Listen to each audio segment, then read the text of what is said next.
Hello, back. Sleepy-ish. Not really kidding. Yeah, this guy again.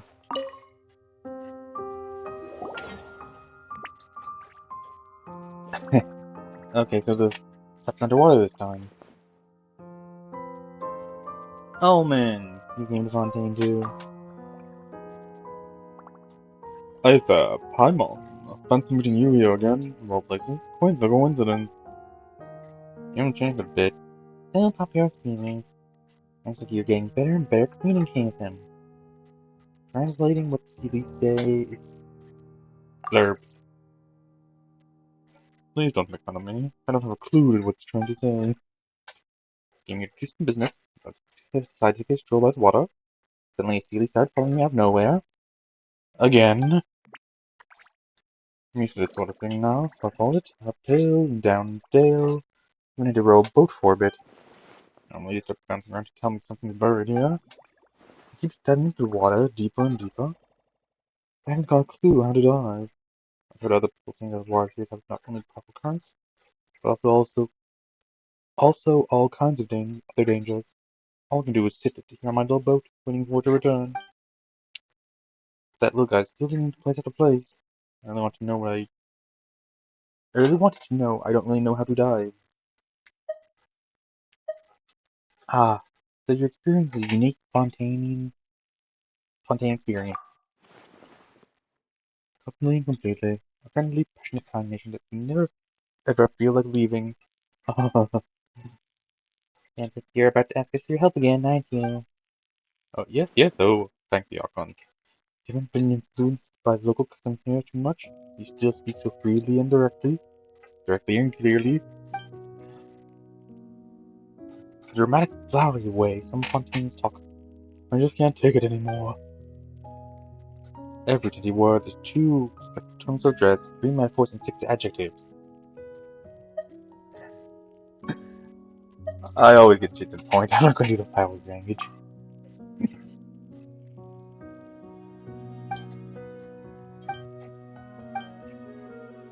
And look at it.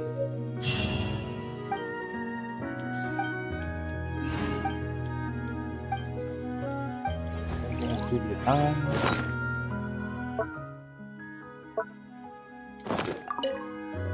They won't talk to him.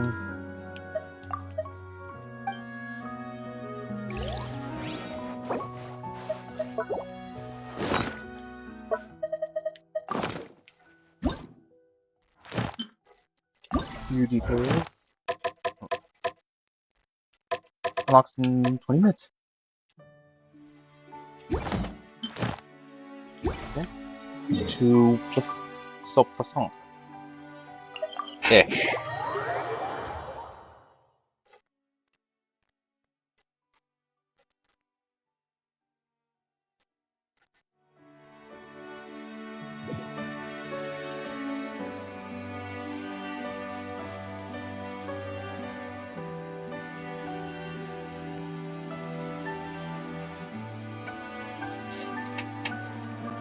Now where on earth could it be?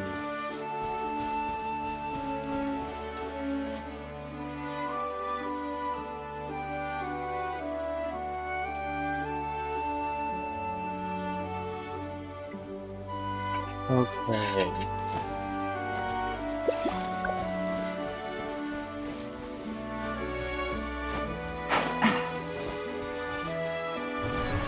Oh. That's what I'm looking for.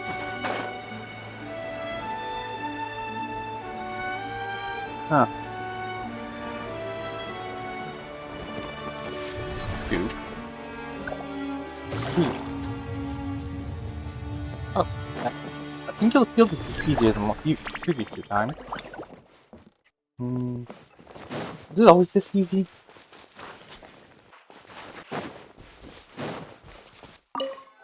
Oh.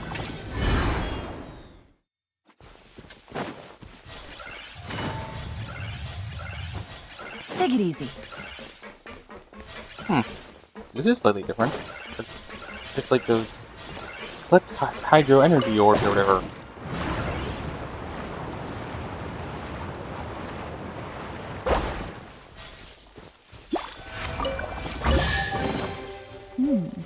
Easy money. The hunt continues. Dun dun dun. And we're just running back and forth, back and forth.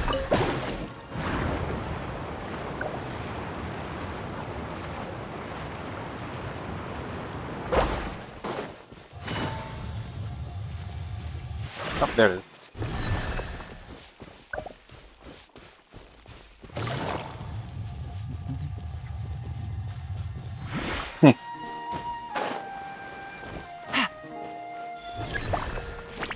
Ow.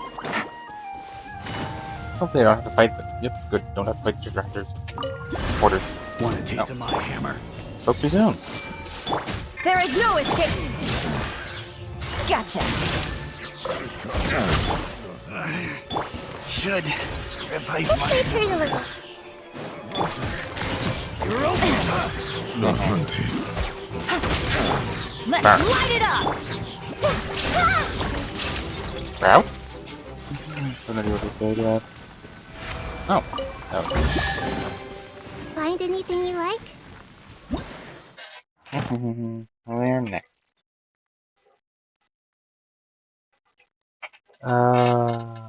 Just south of, like, here-ish?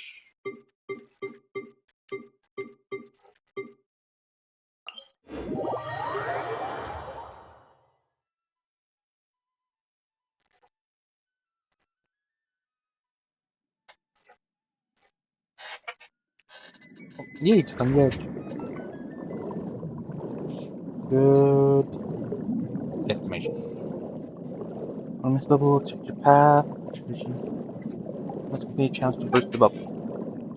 Use stick one.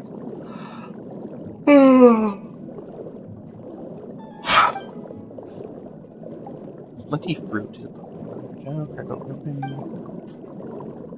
Thing will fruit and be dirty. Switch team.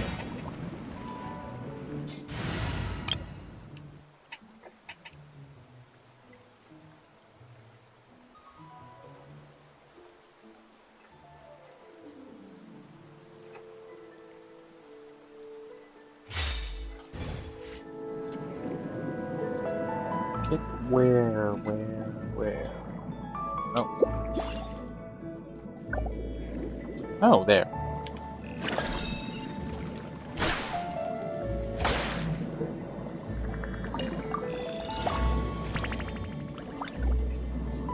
I wonder how. Did that work?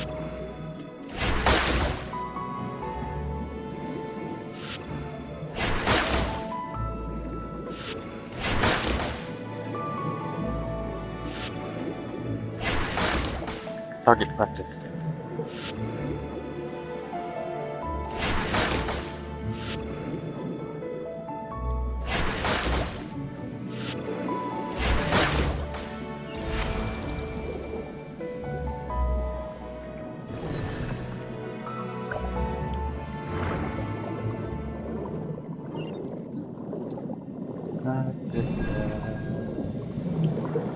Nothing too challenging.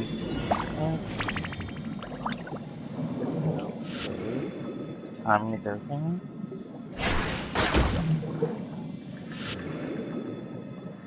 Going to go fast. Go. Go. Easy peasy, lemon squeezy, go. Final one.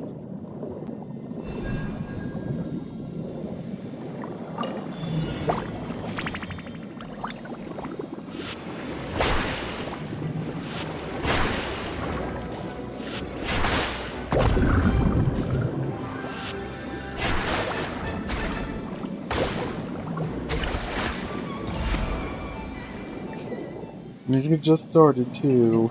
Could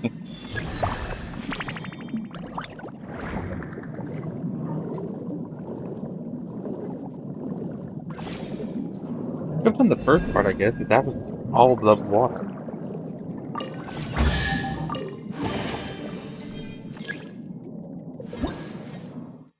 next,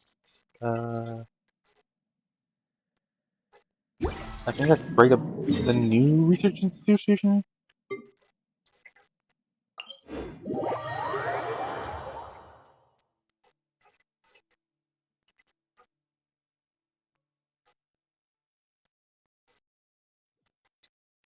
Oh, yep, got it right again. Not sure when that I but word. Surprise!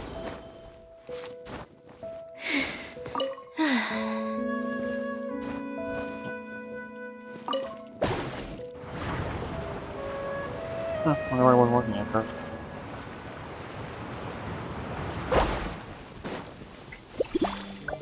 Ooh, right here.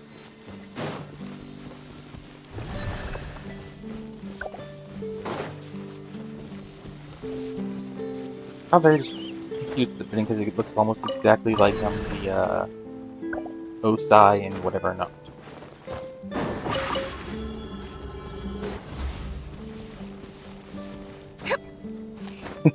So vertical.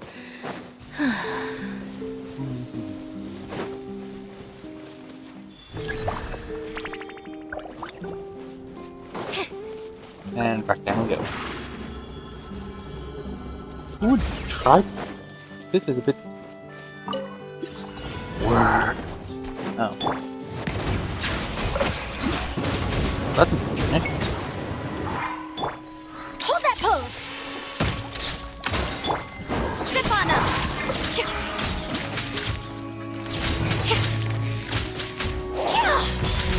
I hope no more gonna be water out. What? Hydro. Smile! Thank you, my assist Hydro. Then my damage dealers. That's Silence! Hydro pump. Go. Surprise! Yoo-hoo!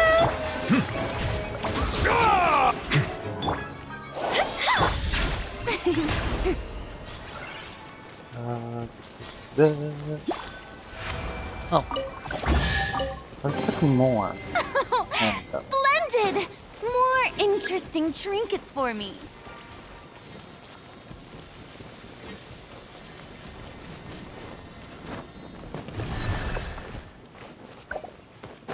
you can see their undersides quite clearly when we're on a mountain or something like this. But why do they bubble it out when we're underwater? Probably some weird... I have no idea where I was going with that. Huh. Must be far away then.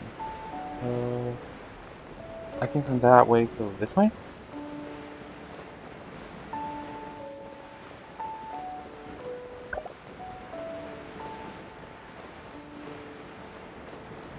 Where's that?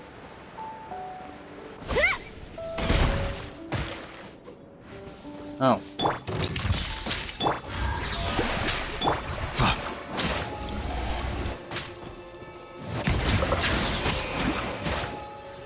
Whoop, one more.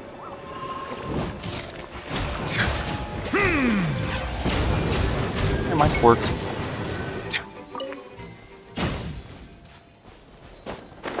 And I was going the wrong one.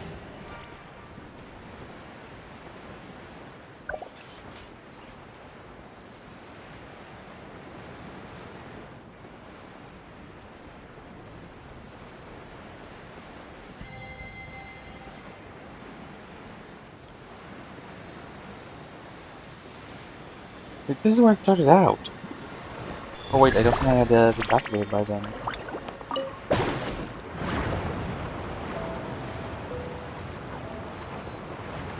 Yeah, I only activated it when I was up here. Dory. Over here!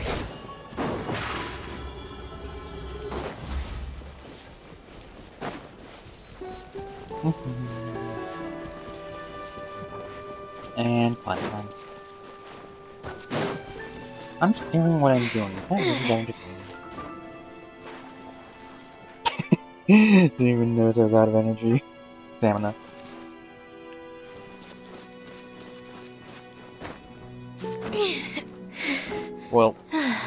Shortcuts are hard to come by. Well, not. Well, I guess I could just start randomly come out anything. Except for I had a stovetop burger.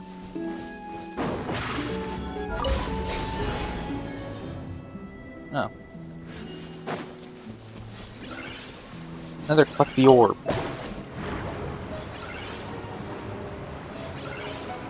I wonder what the logic is for them being perfect squares, or I forget, some of them are probably like rectangular almost.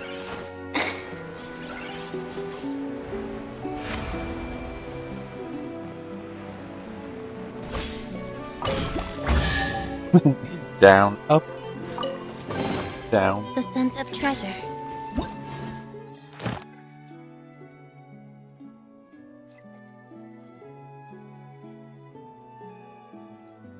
Okay, where is that Liffery region? There's...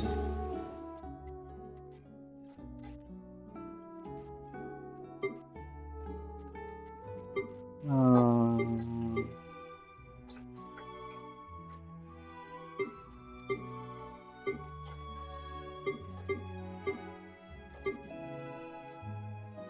I know there was like a circle place. Oh, up here. I'm thinking about being Liffery. I'm pretty sure it was this.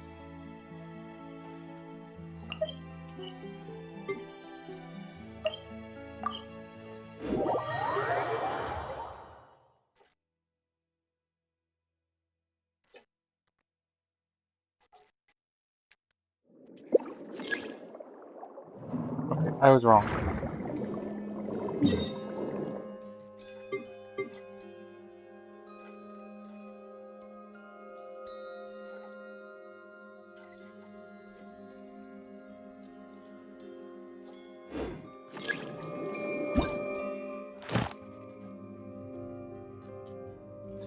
The circle thing was right, but...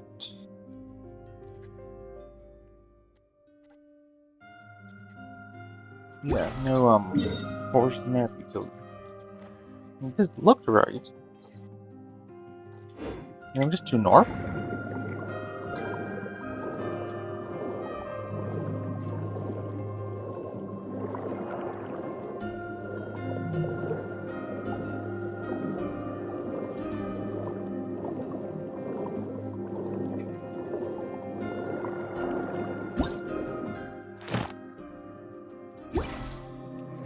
Yeah, it was just a bit too north.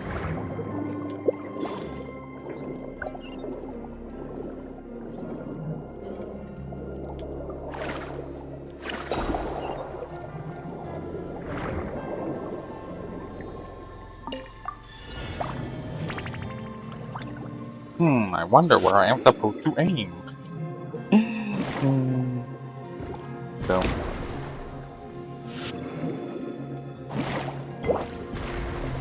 Oh. The character switches it?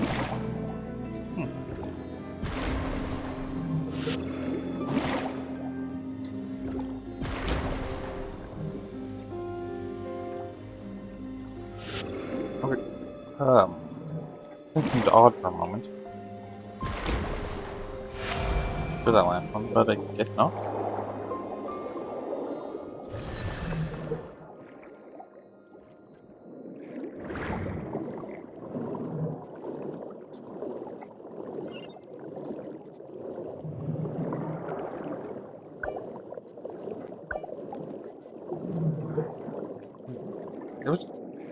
There's a quest marker where?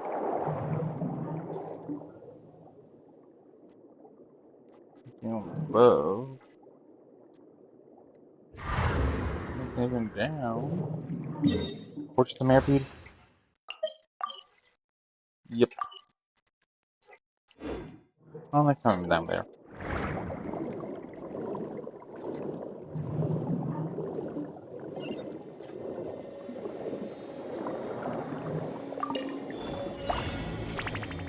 And another timing one.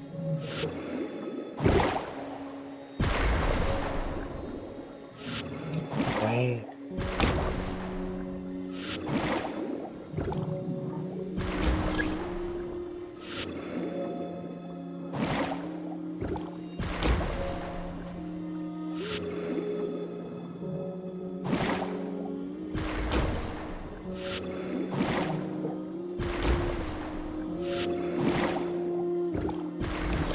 Dang it.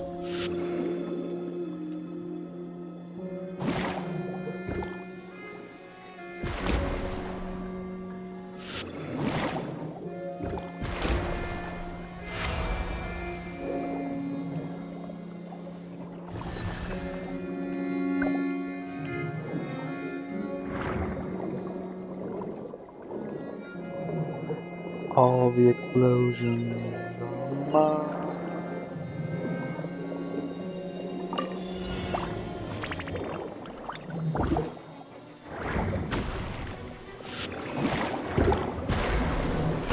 One shot, technically.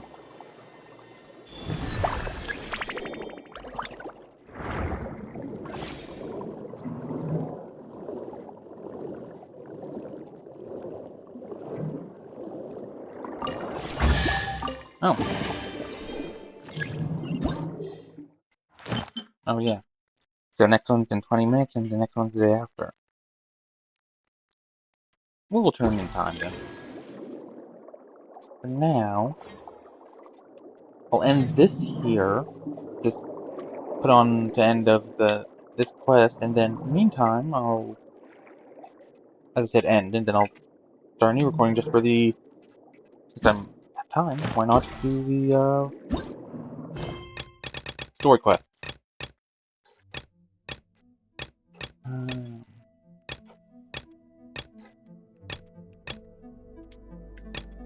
I'll do this one because it's just getting in my nerves. Be right back.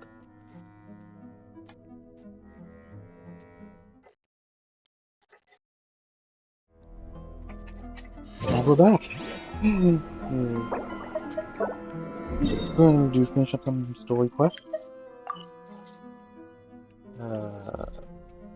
Got this one?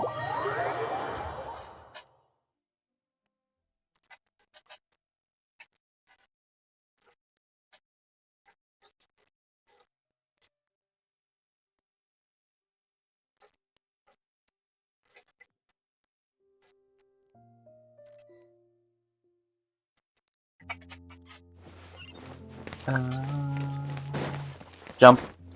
Oh. Nope. Not a cliff. Hmm.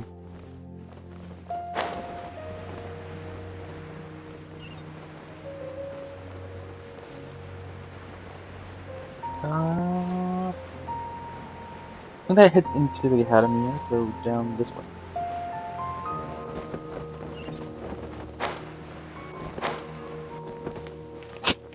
Oh, that's only on the ridge.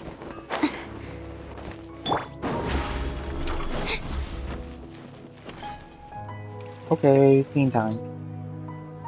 Hello and welcome, everyone.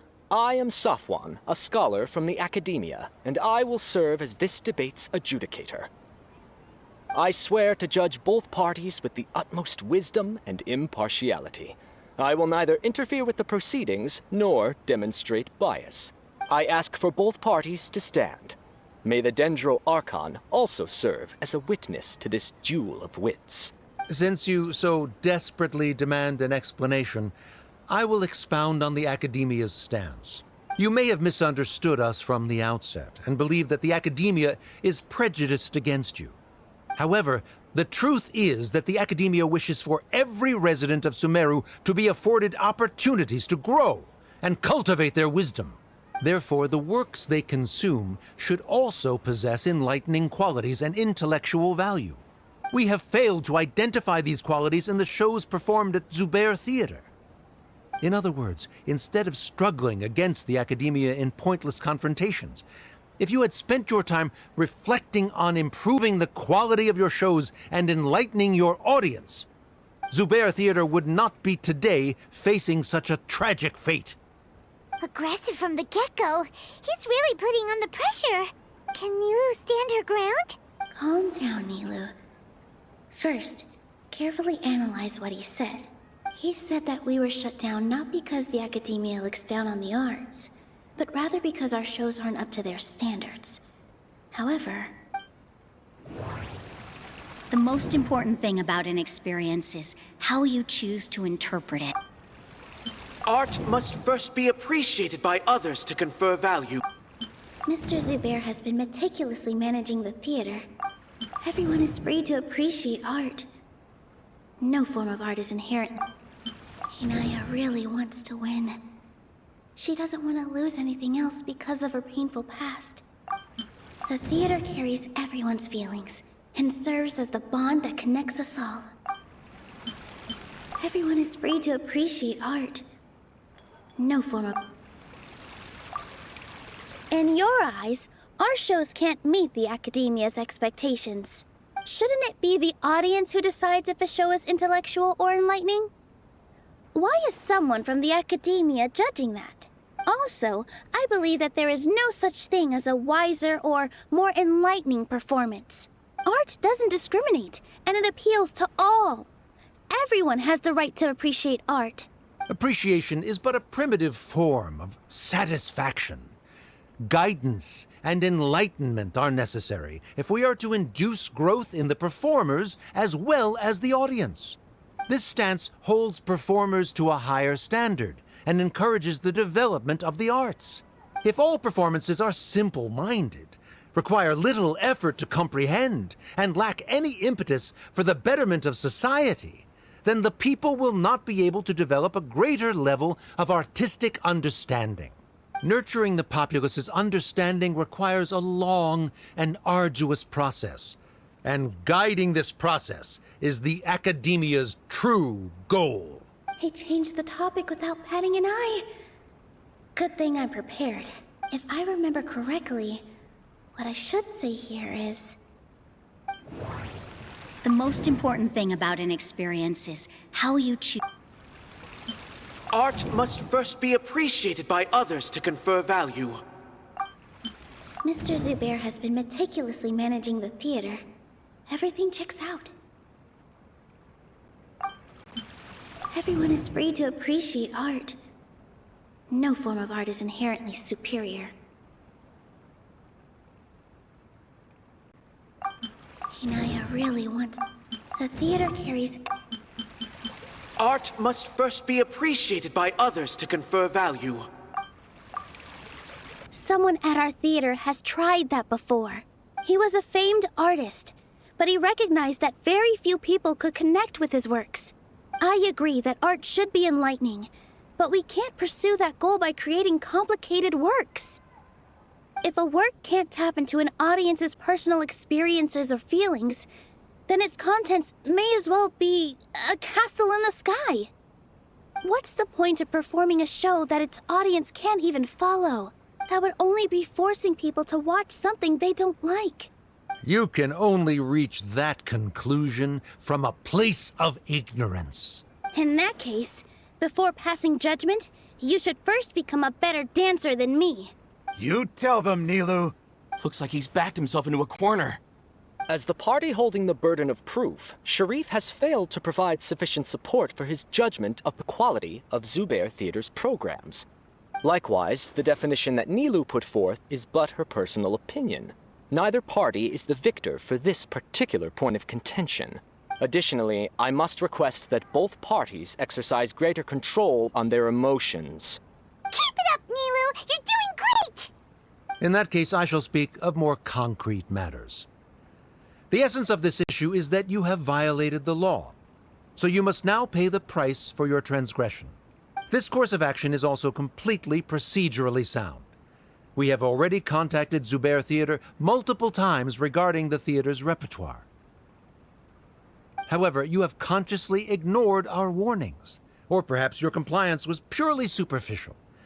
Regardless, that failure has indirectly led to the present day's proceedings. That is indeed so, according to the laws decreed by the Academia.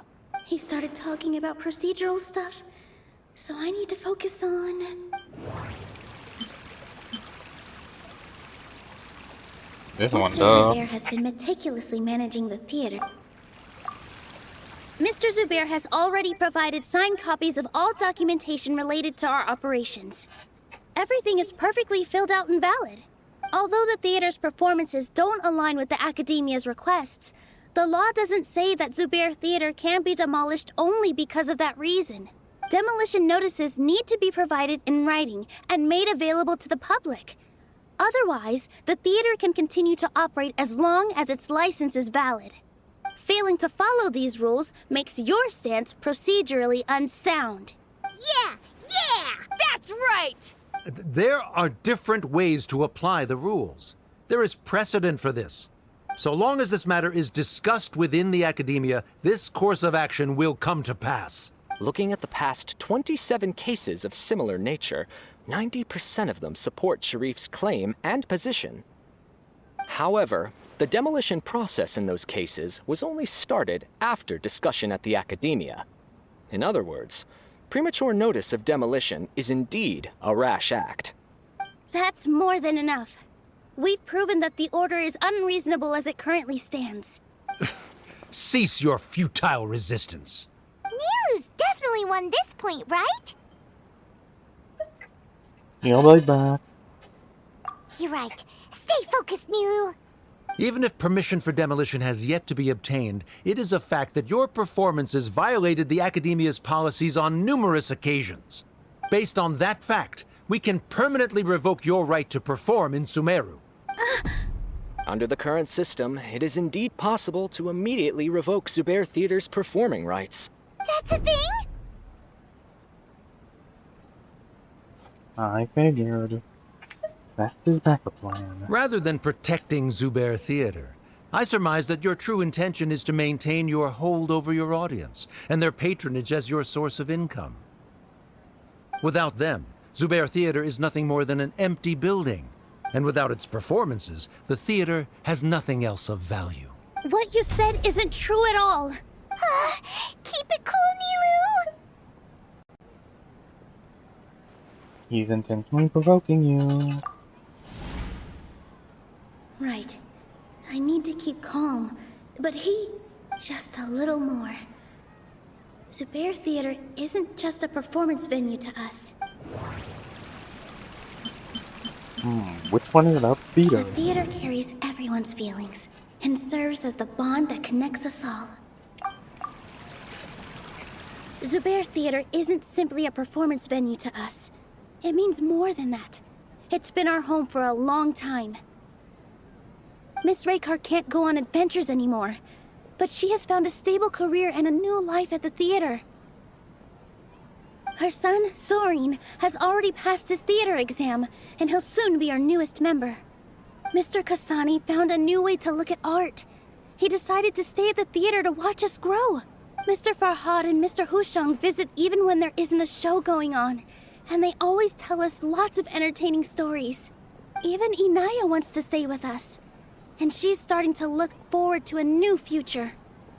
Zubair Theater exists for them. For every single one of us. Perhaps Zubair Theater has provided you with a multitude of positive emotions and experiences. However, you have misconstrued something, young miss. The interpersonal relationships you speak of were established upon normal theater operations. Sheikh Zubair operates the theater for his livelihood. His employees work for their wages, and the audience comes to enjoy performances. Relationships are merely a byproduct in this exchange of interests.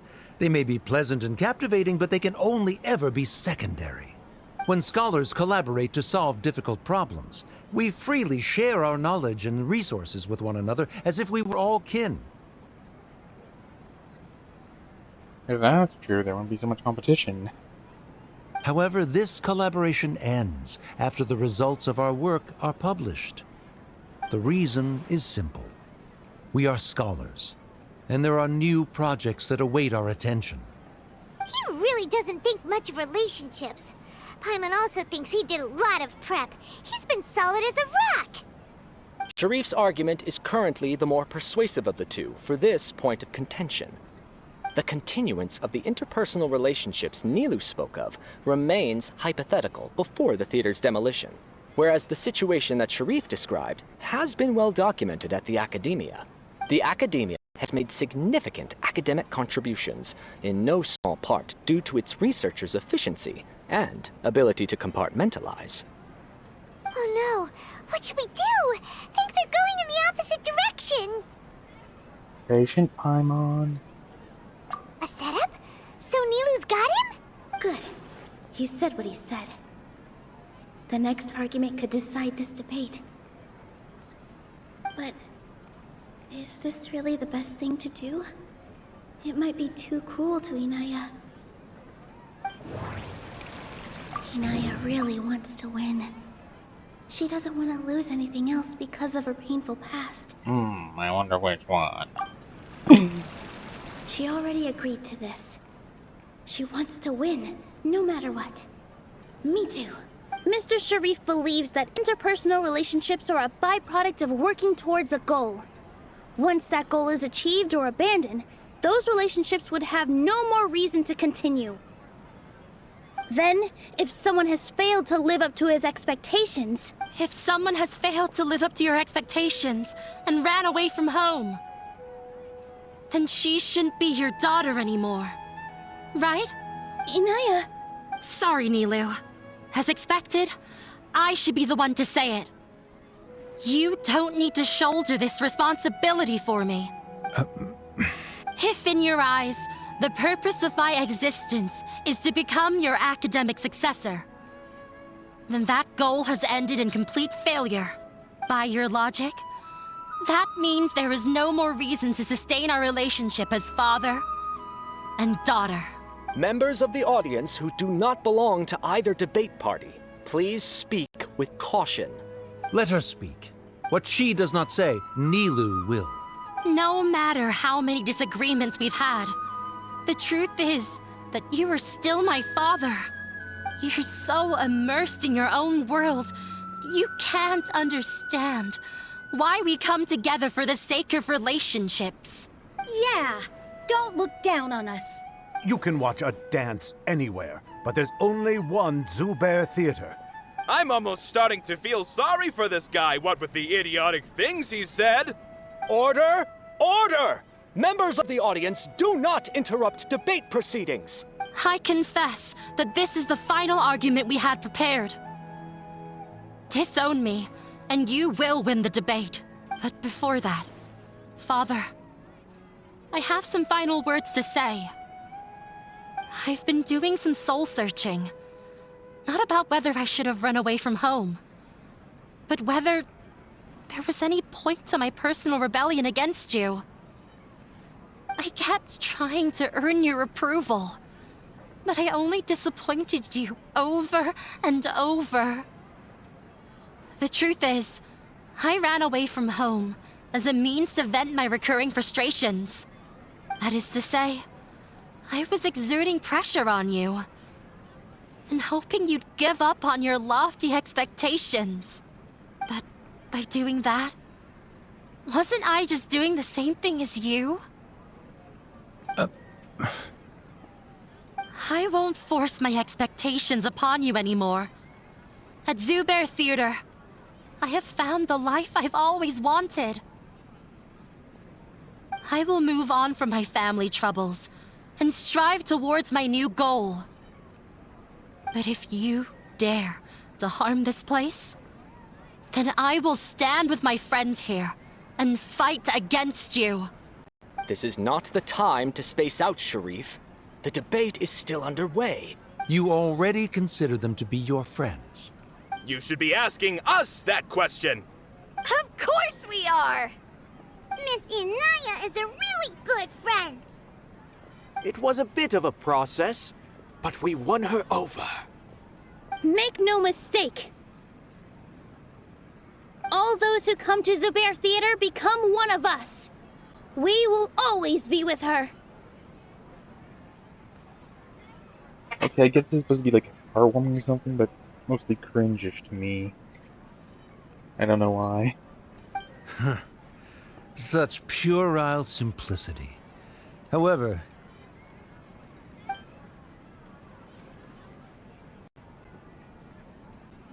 it is surprisingly a relief. Wait, what are you... never mind.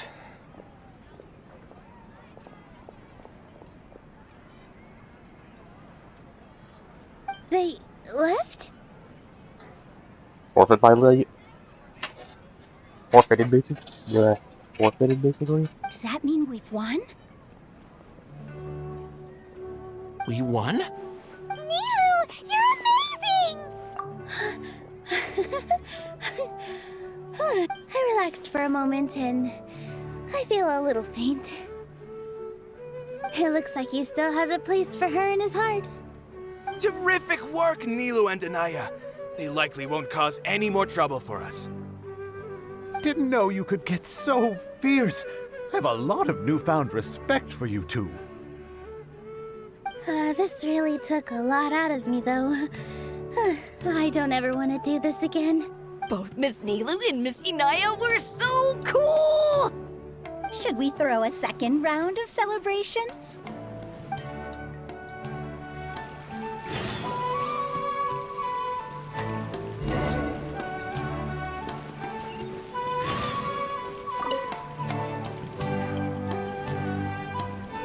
Oh, it's you. Yes, I feel a lot better. The more I think back on everything, the more surreal it all feels.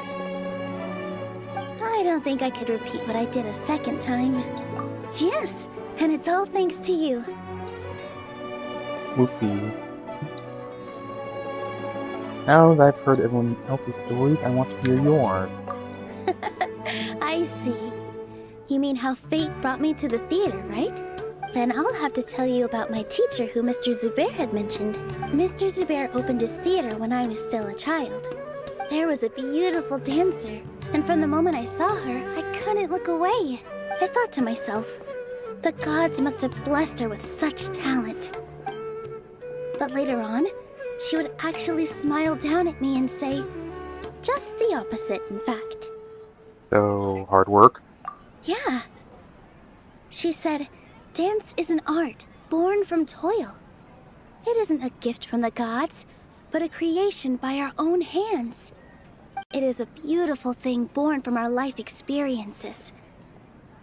Whenever there is joy or something to be celebrated, people will dance. In other words, any place where people can effortlessly begin a dance will for sure be filled with the blessings of everyone's happiness. She wasn't looking for flowers and applause. All she wanted was to see her audience smile. Right. The same as what Mr. Kasani believes. I was completely moved by what she had said, so I started taking dance lessons from her. And later on, I began to dance here in her stead. Before she retired, she told me, for as long as you live, never forget what dance means to others. This is why Mr. Zubair and I never intended to listen to the academia. Even though it ended up causing everyone a whole lot of trouble, thankfully, everything worked out in the end. I see. Looks like you don't have to worry anymore. Although, I do have a small regret. Inaya? Yeah. Even though she has already decided to stop fighting with her father, they never managed to have a real conversation with each other. Before he left, Mr. Sharif looked like he had a lot on his mind. He probably has a lot of things he wants to say, but will now perhaps never get a chance to. That really is a shame. Yeah, but I still hope that things can change. It never hurts to have hope. You and Paimon are more than welcome to keep attending our shows. Who knows? Next time, you might see Inaya on the stage. Are you still worried about Inaya? Let's be sure to come back often.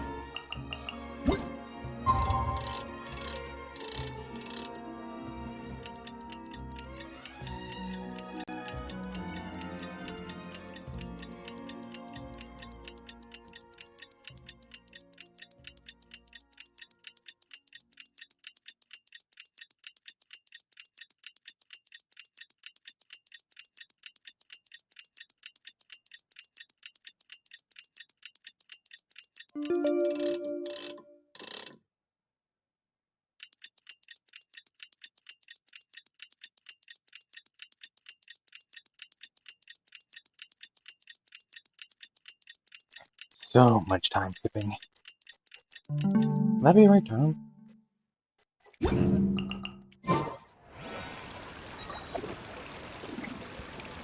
Are you serious?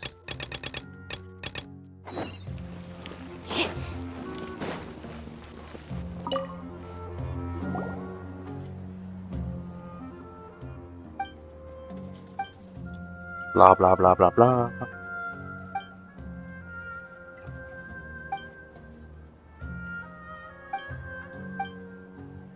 Shawarma.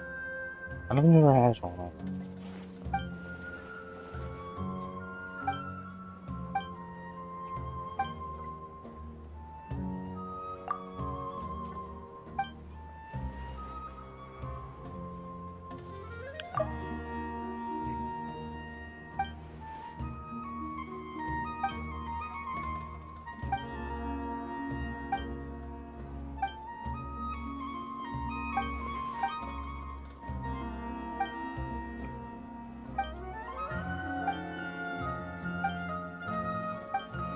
Rush, rush, rush, rush, rush.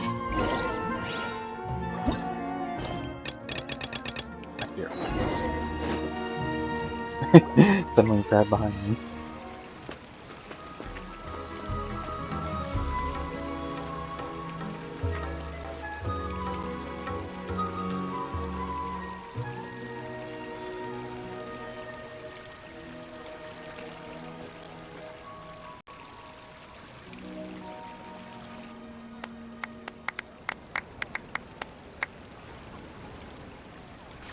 Everyone, I'd like to introduce you to our newest member, Hinaya.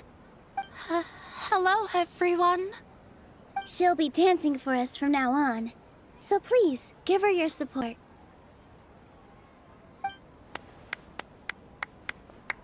Hinaya's taken her place on the stage! Oh, Paimon wonders how she'll look when she starts dancing. When you stop and think about it, happy endings like this sure aren't easy to come by. Nilou's efforts, everyone's wisdom, Inaya's determination. And Sharif's missing. Huh? What do you mean by that? I think he intentionally gave us a chance. He didn't have to agree to the debate. You do have a point there. The whole demolition thing was going overboard, but he really could have banned Nilou and the others from dancing. If he really wanted to be ruthless, he could have done some real damage, even without winning the debate. Oh well, it's not like we can understand how people like him think. Let's focus on watching the performance. Indeed. Huh? Wait, look who the cat dragged in! Isn't that Inaya's father? Let's go greet him.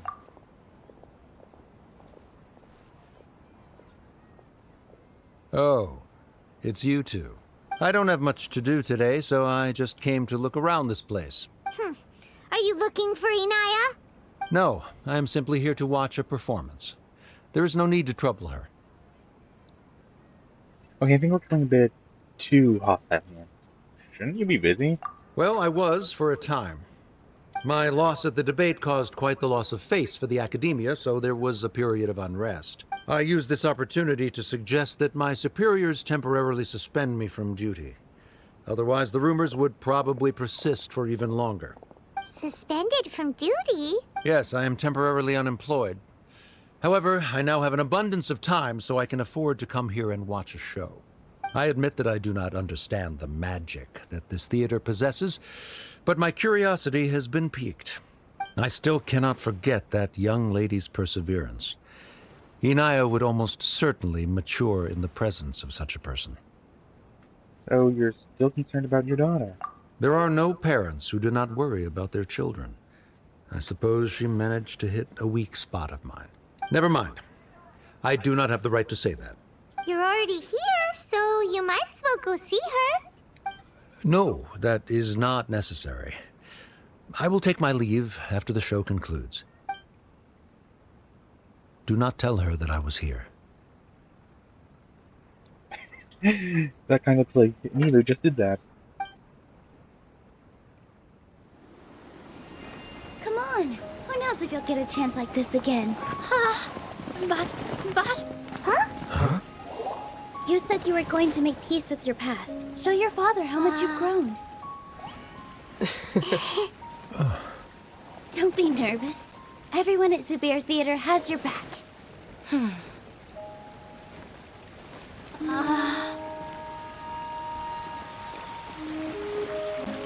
Hey, let's go somewhere else. We should give them some space.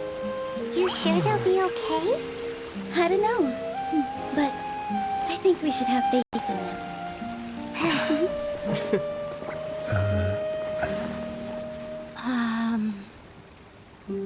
Yes, Inaya.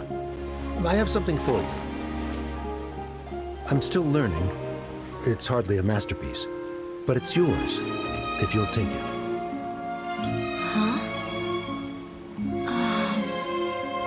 You don't have to take it. It's fine. Never mind.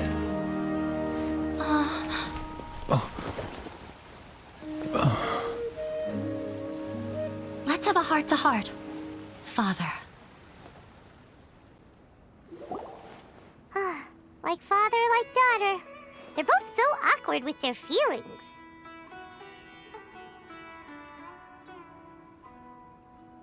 Yeah, she probably would have snuck away as well if I didn't drag her back.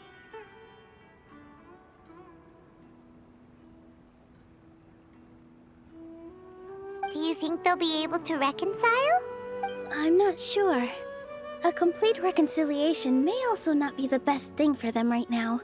All those years of arguments and misunderstandings can't be settled overnight.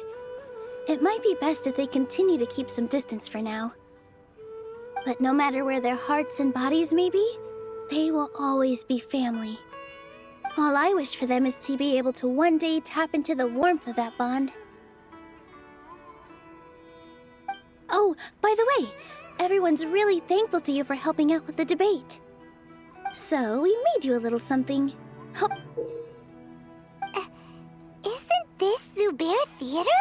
Whoa! This is amazing! It's so detailed and polished! We've also never made anything this complicated before. Mr. Zubair and Mr. Kasani took charge of the design, while Inaya and I made all the little pieces with the help of others. Miss Reika or Miss Nadia made and assembled the centerpiece. As adventurers, you two will doubtlessly travel to many more lands and see many more things.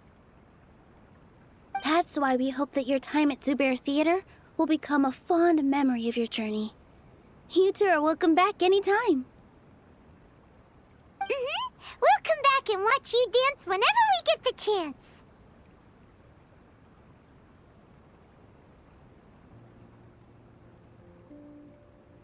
Thank you all for being so considerate. You're welcome. And there's no need to be so polite. You learned fast. Come on, take it. This is the story of you and me. It's a tale that I'll never, ever forget.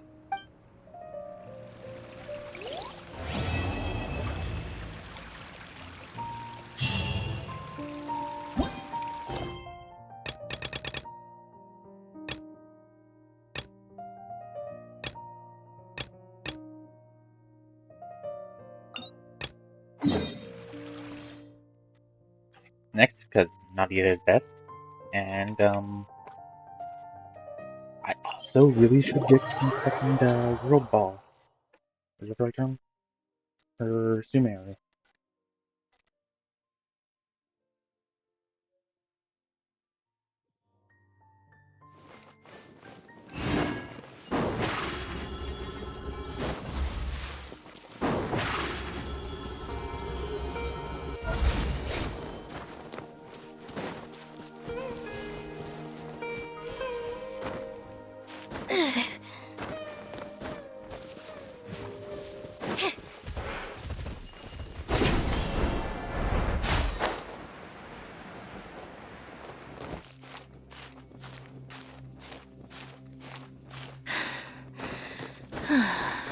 Ignore the load. It's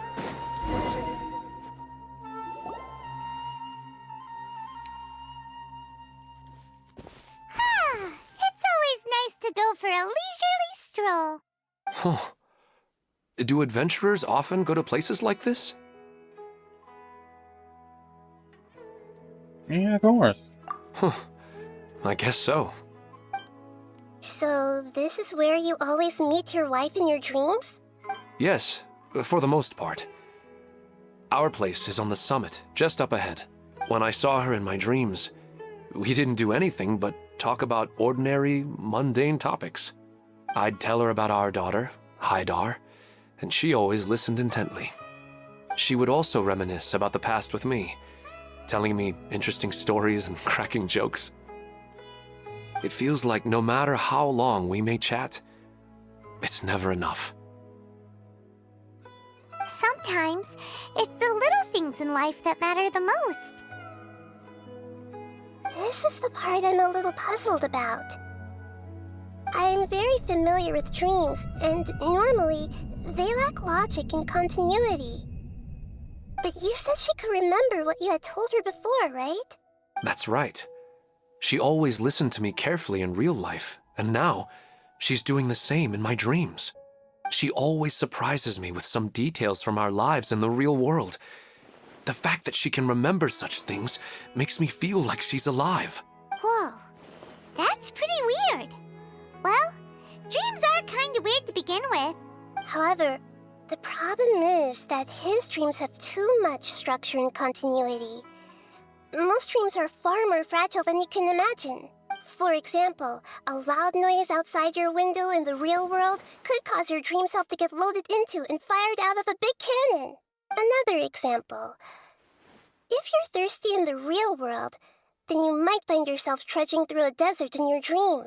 But the appearance of your wife seems unusually stable and unaffected by any outside interference. Statistically, this should be extremely rare. I don't understand it either. But I have no reason to suspect or reject these dreams. They're too beautiful. Indeed. But I still want to figure out the how and the why. These kind of dreams are novel to me as well. That's why I want to have a look at the scene your dreams have been taking place at. Let's go. Just think of it as a nice little hike to the top of the mountain. The danger symbols from the monuments seem out of place.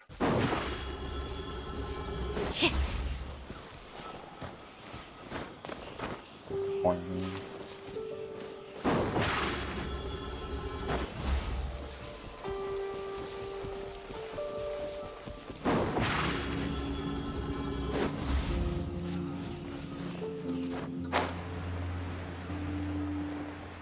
Come on. There we go. Lobby.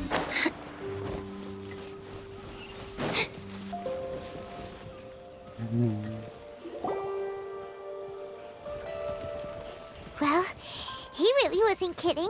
This place definitely isn't safe. No matter. We'll just finish them quickly. Huh? Are you going to fight too, Nahida? Of course. This is all part of our little trip.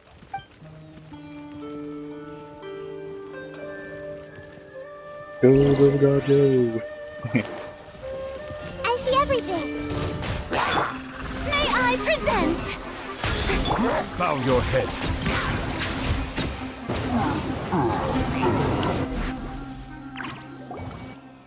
Two gods and a dragon went for a walk. The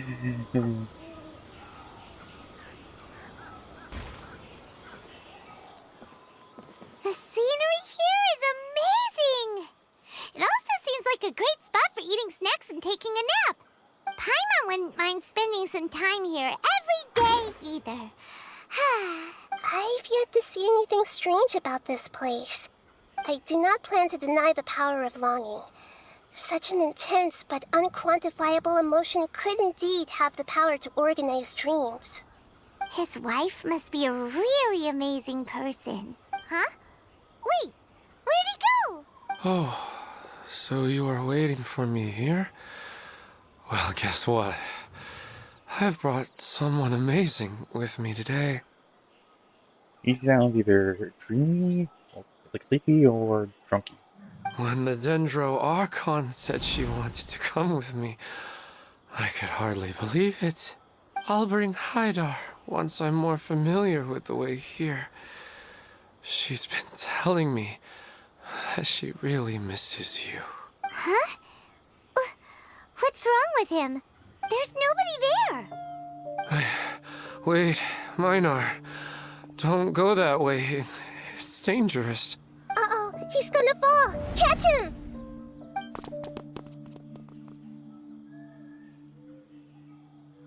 Whew. Luckily he didn't fall. But what was all that rambling about? He also looks like he's passed out. He's in a dream now. What he said just now matches almost perfectly with the dreams he's described to us earlier. Oh, so he fell asleep and started to have the same dream? I find it a little strange as well, but we mustn't awaken someone while they're sleepwalking. All we can do is sit here and wait.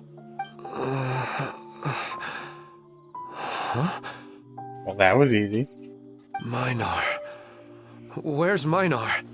Oh, good! You're finally awake! What happened? You were sleepwalking and almost fell. Huh? Sleepwalking? Oh, right. It was all just a dream. The moment I reached the summit, I saw my wife, Minar, sitting there, and walked over to her. After I introduced her to you, she seemed a little flustered and started walking away. I told her to stop because of the cliff, and then she seemed to suddenly disappear. A strong wind started to blow around me and the sky grew dark. When I realized something wasn't right, I woke up.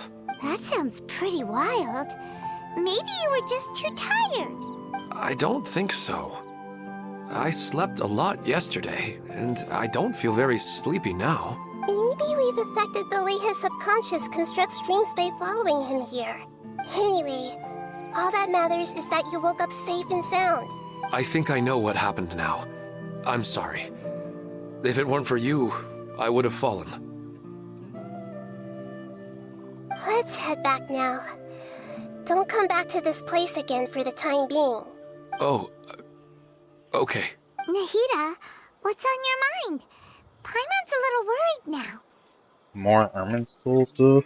We still don't have enough evidence to work off of, so it's hard to draw any reliable conclusions yet. But I'm concerned that Ilmon's case may not be unique to him. Oh, right!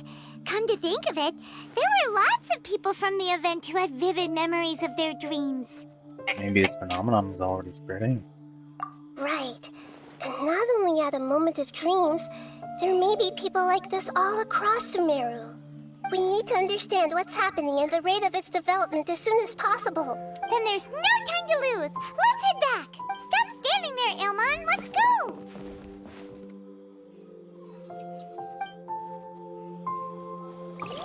Wonder what he was thinking.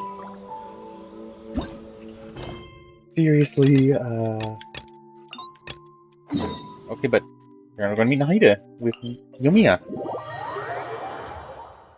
This is going to be lots of back and forth. My fault for starting so many quests at once.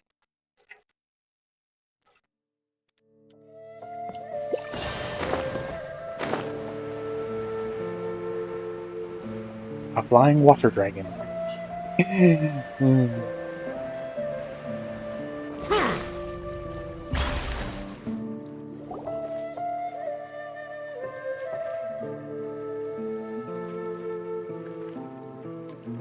Welcome to Akara Crafts. Feel free to have a look around. Wow, what are these? They're so cute. This is our current bestseller, the Aranara carving. Their designs are based on the fairy tales that circulate amongst children, so they're very popular with them. Miss, are you from Inazuma? Oh, this would be a great gift for you to bring back home. Oh, I know about Aranara. You two told me about them on the ship. I didn't think they'd be so cute. No wonder the kids like them. Oh, they're all so pretty. Let me take a better look. Paimon knew Yoimiya would like this kind of thing. But even she might have a hard time seeing a real Aranara.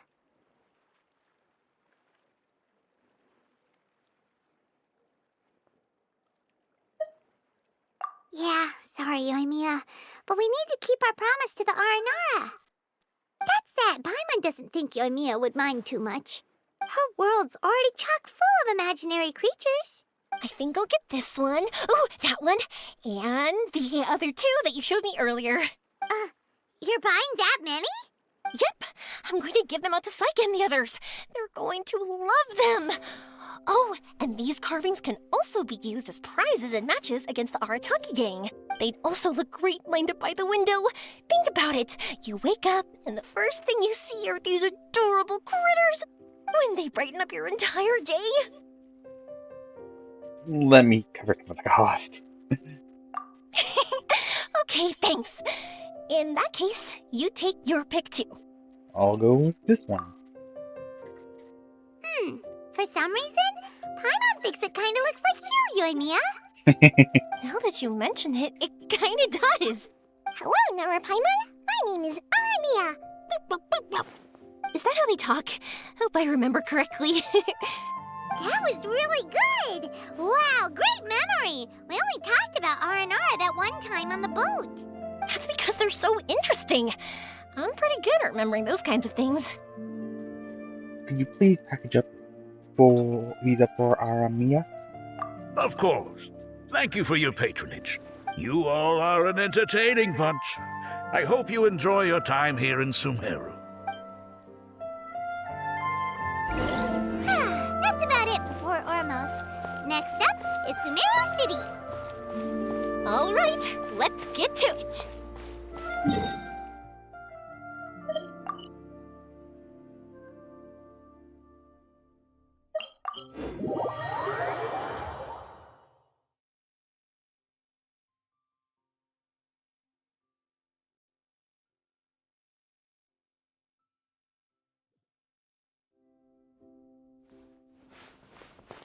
Now we gonna run to Nahida?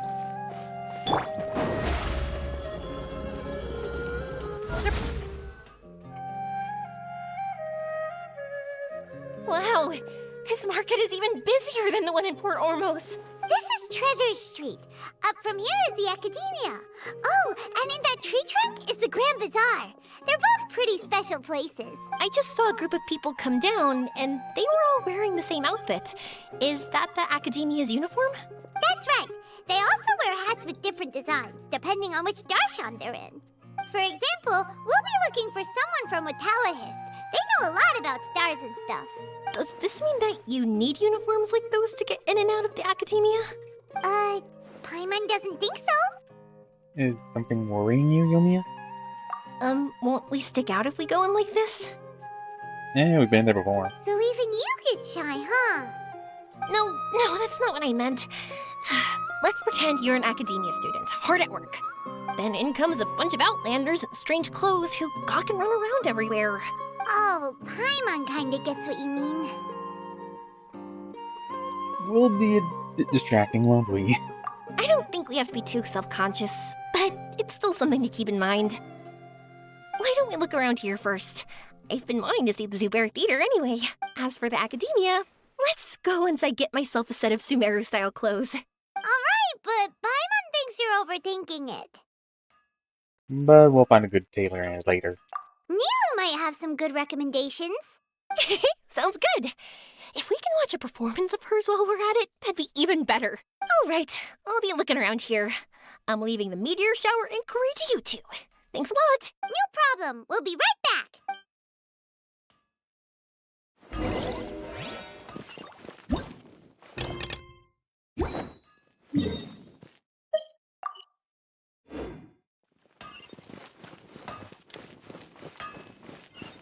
I'll just go along with the predicted path. Most logical path. That's the path.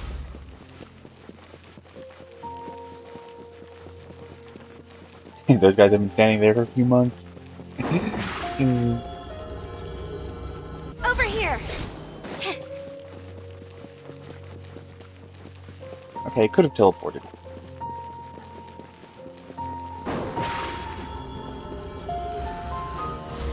Welcome to the Academia.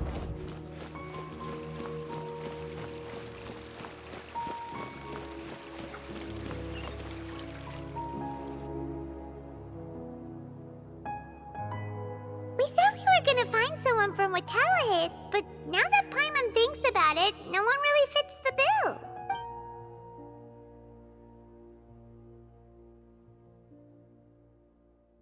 Well, the previous Watawahis sage was Azar.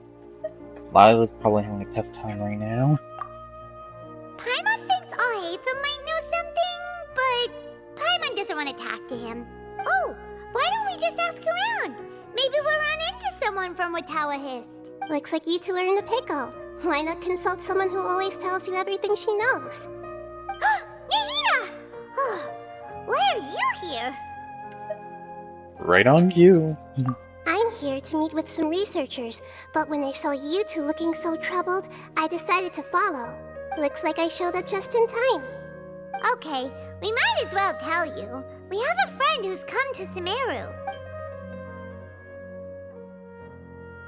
I see. Your face says that it's gonna be a long time before the next meteor shower. My answer is going to be even more of a disappointment. That's not a good sign. You may have heard that the stars are related to people's fates. Yeah, lots of times. If the stars dictate destiny, then do you think that destiny is something that is unchanging and always follows predicted outcomes? You have a point. If that were so, the Taoists would have achieved one of their ultimate goals. According to current Watawahist research, a meteor shower is a celestial phenomenon that occurs due to the interference between many intricate fates. Their appearance is highly random. Some have tried coming up with ways to predict their occurrence, but the results are less than reliable. This is a far cry from folktales that claim meteor showers come at certain times and bless all who witness them. So, you mean we won't be able to see one? I'm sorry to disappoint you two. If we tell this to Yoimiya, she'll be so disappointed. She's been so excited this entire time. This was a rare trip abroad for her. What now? There has to be something we can do. Well, even though she was just in, Fontaine, technically. Yoimiya is always genuine with everyone. She does her best to protect the dreams of children. Just like the time she hung out with the kids on the beach and talked with them about the great Muchina Yokai. Now, when she's the one who wants to see something, the fire has to be extinguished like this. Are you two okay? It seems the news hit harder than I expected. Paimon just thinks this isn't fair to Yoimiya. Good people should be paid for their good deeds. I get it. From how you described her, I can see that she is a kind and caring soul. So, why don't we take a page out of her book and protect her dreams with a well-intentioned lie? Oh? How do we do that? It'll be a story about a meteor shower. You'll accompany her on a brief journey, do a bit of work here and there, and then receive the meteor shower as a reward. Well, I can't summon a real meteor shower, but if it's in a dream, I can help out. Oh, that would be great, Nahida! Thank you so much. Compared to what you've done for me, this is nothing. Use the meteor shower as a pretext to take Yoimiya all around Sumeru. Then, when you're ready, blow this. I'll tell the Aranara in advance. Once they hear the whole story, I'm sure they'll be willing to help. Huh. Then the dream will probably be like the one we had in the Avidia Forest, when we first met Hypatia. That was a real shocker. It was hard to tell that we were even in a dream. Yeah, only later did we realize that. Once the meteor shower ends and you all awaken from the dream, she'll probably realize what had happened. If you tell her the truth at that point, she should be a lot less disappointed. Paimon thinks this is the best way to simulate the meteor shower. Thanks, Nahida. You're welcome. I'm glad I could help. Still, you two should get this story straight before you join up with your friend. If not, she's gonna see right through everything. True. Let's discuss it on the way.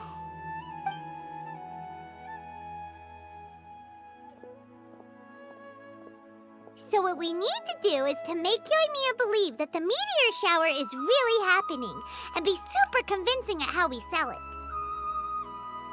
Complete some challenges and thus reap the rewards.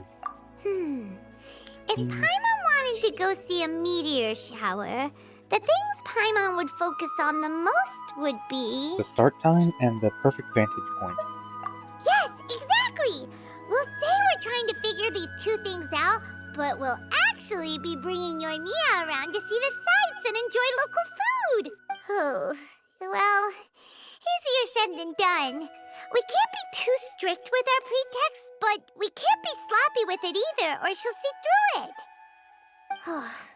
It'd be best if we could take a unique approach to making it fantastical, just like a real fairy tale. This is gonna be hard. This reminds me of the plane of Eutherium. Euthymia? When stars symboling wishes appeared in the sky. Oh, that's right. Don't people also talk about wishing on a shooting star? If we used wishes as the center of our story... A meteor shower is something summoned by people's wishes. Whoa, that sounds great! Alright then, we need a specific wishing spot or else the sky would be full of meteor showers. We need a certain device to find its location, just like how Ratalis requires their observational instruments. And then, while we're supposedly finding or making this device, we'll go around and have fun and eat good food! This is shaping up to be the perfect plot. After all, the device can be anything, and the location can be wherever. As long as we get Yoimiya to enter the dream at night, things will be fine. Your brain always works so well when food comes up. There's nothing wrong with that. You should know Paimon pretty well by now. Alright, let's go. Yoimiya's probably sick of waiting for us.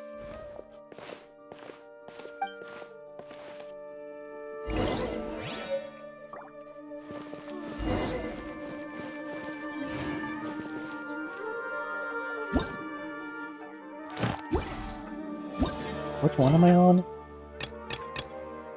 Okay. Looks like I'm gonna have to go through the entirety of Yoimiya's. A moment.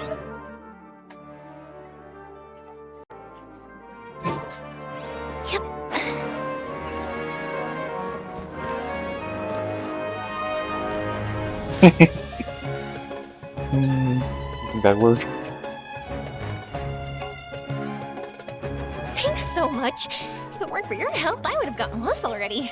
It's no problem. I'll be heading home then. Just a minute. Wait. This is for you. This is an R&R carving I bought in Port Ormos. I heard it's very popular with kids, so here, have one.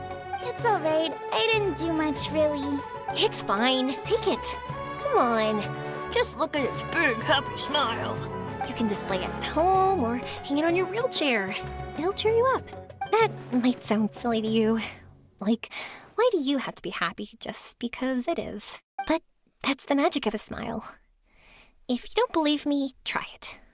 Look at it a few times every day, and you'll understand. Actually, I feel like I already do. You love talking, and you love smiling too. I just don't understand why you're so positive. I've never met anyone like you before.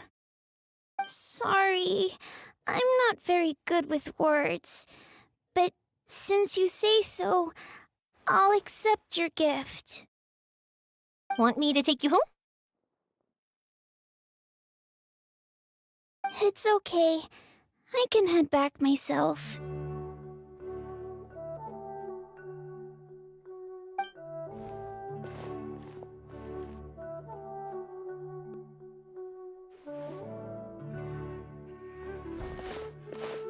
Oh, great timing, you two. Who was that kid?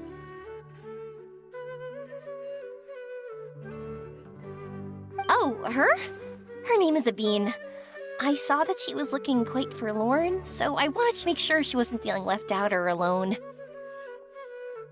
She was pretty shy at first, but I explained that I just arrived in Sumeru and had gotten lost, so I needed someone to help guide me. She agreed and we made our way back here. There were so many paths here, and they're all twisty, turny, and up and down. It's hard navigating through them all.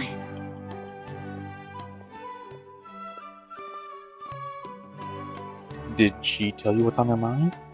No, she didn't want to talk about that, and I didn't ask. I get the feeling that'll bring up some unhappy memories. But if I had to guess, it's probably because she hasn't been able to explore the city for quite some time. All she said was that she's sick and doesn't know when she'll get better. Whenever we passed by busy crowds, she kept turning her head and taking in all the things around her. At first, I thought she was afraid that someone might bump into us. But when I caught a glimpse in her eyes, I only saw yearning and a deep sense of loss. It's hard not to be down when something like that happens to you. At first, she didn't really want to say anything to me at all. She just gave me yes and no answers. But what I really saw was just another child. And asked all the same things everyone else did about rugs, spices, cooking, and the differences between here and home. Eventually, I think I earned her trust. There were many things that she liked in the city, after all. I say that, but honestly, you two probably caught the majority of what she said.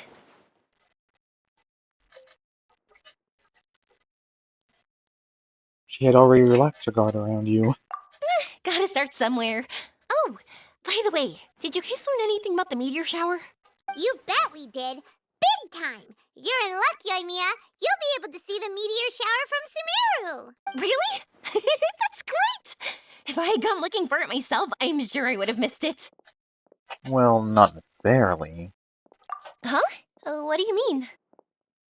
Meteor showers appear in response to people's wishes. They respond to wishes? Huh, I've never heard that one before. So it's not that you wish upon shooting stars, but that wishes summon them? In that case, I was born ready, don't you worry. Are you talking about how you want to use the meteor shower as inspiration for fireworks? That's why I'm here, but I wouldn't call that my wish. I don't think that alone will call the stars down for us, right? Yeah, that makes sense. Wow, she's adding her own spin onto this. If that's the case, then we'll have to practice wishing a little. Can you two come with me? Let me put my thoughts together and tell me if you understand. As for what my wish is, it's a secret for now. How about a change of scenery? Yeah, and we'll take the opportunity to show you some views you've definitely never seen before. More places to see? All right, let's go.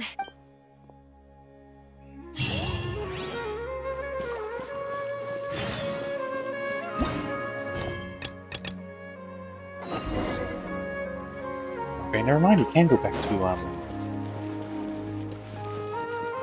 Nahida's.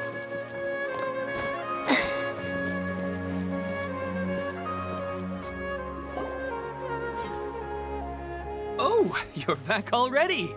How'd it go? We have an emergency on our hands. Please notify everyone here that while they can continue to discuss their dreams, they mustn't try to visit or recreate the locations and scenes that they have been experiencing in them. What? All right, if that's the wish of the great Dendro Archon. But could you at least tell me what happened? You all look so serious. One explanation later. I see. I never knew even a dream could be so dangerous. Don't worry. I'll be sure to notify all the event participants and inform the other staff members about what has happened. Using the event registration list, I should be able to contact more people that were interested in dreams and warn them about the situation. Thank you. That would be very helpful. Let me confirm if all of today's participants are still here. Atta has already left. It seemed that he was on his way to make a hammer, so that shouldn't be a problem. Oh, wait a second. Where's Katya? Has anyone seen Katya? Has she already left? Oh, I think she already left. She said there was somewhere she wanted to go. Oh no. Did she want to look for the place from her dreams too? Can you tell us where she went? Yes, she did briefly mention it. Somewhere near Chatrakam Cave. Alright, thank you. We'll go look for her. Please help us tell the others not to do anything reckless. Sure thing. Who would have known things would have turned out like this?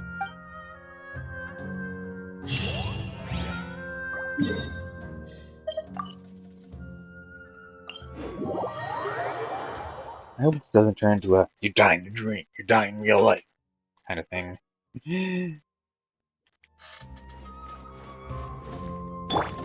Strike a pose!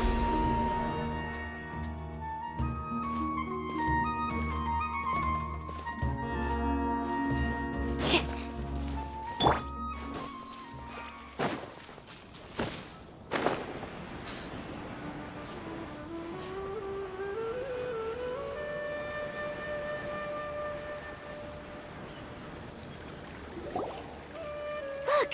She's sitting over there! And surrounded by monsters! Come on, let's rescue her.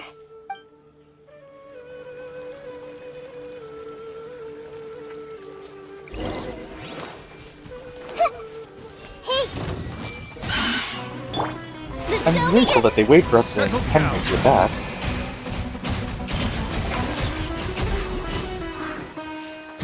Okay, that's a good combo. Surprise! She seems to be in the same condition as Ilman earlier. Yes, but luckily she hasn't been injured or jolted awake yet. Let's carefully move her somewhere safer. See you tomorrow, Professor Aisha. Huh? Why am I back here again? You were dreaming just now. Dreaming? But what about Professor Aisha? Oh, I see. It was all just a dream. Well, that makes sense. After all, it hasn't changed a single bit. Huh? What's it? Nearly 20 years, and it still hasn't bloomed. Does it have something to do with your dream? Please, tell us what you mean. Sorry. I'm still feeling a little groggy. Please give me a moment here. Alright, where to start? Right, this plant. So, Professor Aisha gave me this plant just before she left. She was a good friend of my parents, and my first real tutor. She was also an outstanding Amorta researcher. In addition to her extraordinary academic talents, she was also skilled in combat, and would accept lots of work from the Adventurers Guild. Oh, so you mean she's left on an adventure? Yes. When I was about 10 years old, she told me that she must go look for the secrets of the Abyss, and that she would be gone for a long time. Ooh, that's never good. I grabbed hold of her and wouldn't let go. I didn't know what the Abyss was. I just knew that she was like family to me. She hugged me, and we cried for some time until I fell asleep. When I woke up, I was already back home. She still decided to leave, but had left behind a letter for me saying that I was the person she cared for most in this world. She claimed that investigating the Abyss could help more ordinary people protect the people and things they care about. She had obtained some important evidence during her past adventures. If she didn't set off right away, she might miss the perfect opportunity. Guess Ad Astra Abyssosque isn't just a slogan. She left a seed in the letter, telling me that if it sprouted and bloomed, then she'd come back no matter what sort of risky situation she was in. She said she looked forward to seeing me all grown up. But strangely, I've tried watering it, feeding it, everything I could think of. But I've never been able to get it to bloom. Looks like a fern. Or a vegetable. I even went to ask the Amorta researchers, and they couldn't explain it either. May I have a look at the plant? Of course. I was hoping the great Dendro Archon could help me solve this problem. Let me see.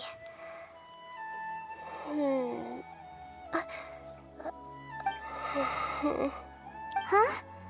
We've never seen that look on Nahida's face before.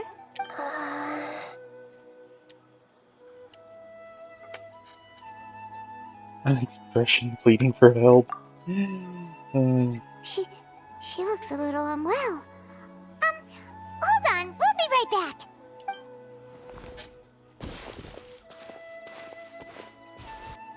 dangerous plant. What's wrong, Nahida? You can't tell what's wrong with the plant either? No, I immediately understood what's happening with that plant. I'm just not sure if I should say it. This plant is not known to the academic world.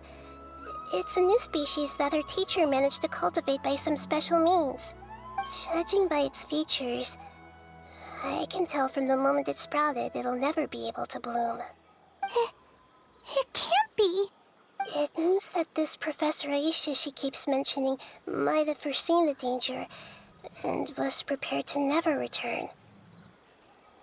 Ow. From my experience observing people, she would undoubtedly regard this as a brutal revelation. When forced to confront such brutal truths, people may break down into tears, talk nonsense, or lose their tempers. I know she has to face the truth, but at the same time, I don't want to hurt her. Tell me, what should I do? Yeah, that's a tricky one. Seems like you've already got a good idea of the feelings she might experience. I'll tell her. But wouldn't that mean I'm just pushing it all on you? What if she just gets angry at you instead? It's all right. There are all kinds of people, and the examples you observed are just the most extreme cases. I've seen many situations like this before. There's always a way to work through it. Okay. Thank you. Let's go back and tell her.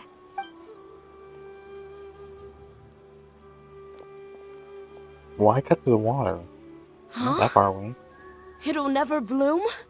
But how's that possible?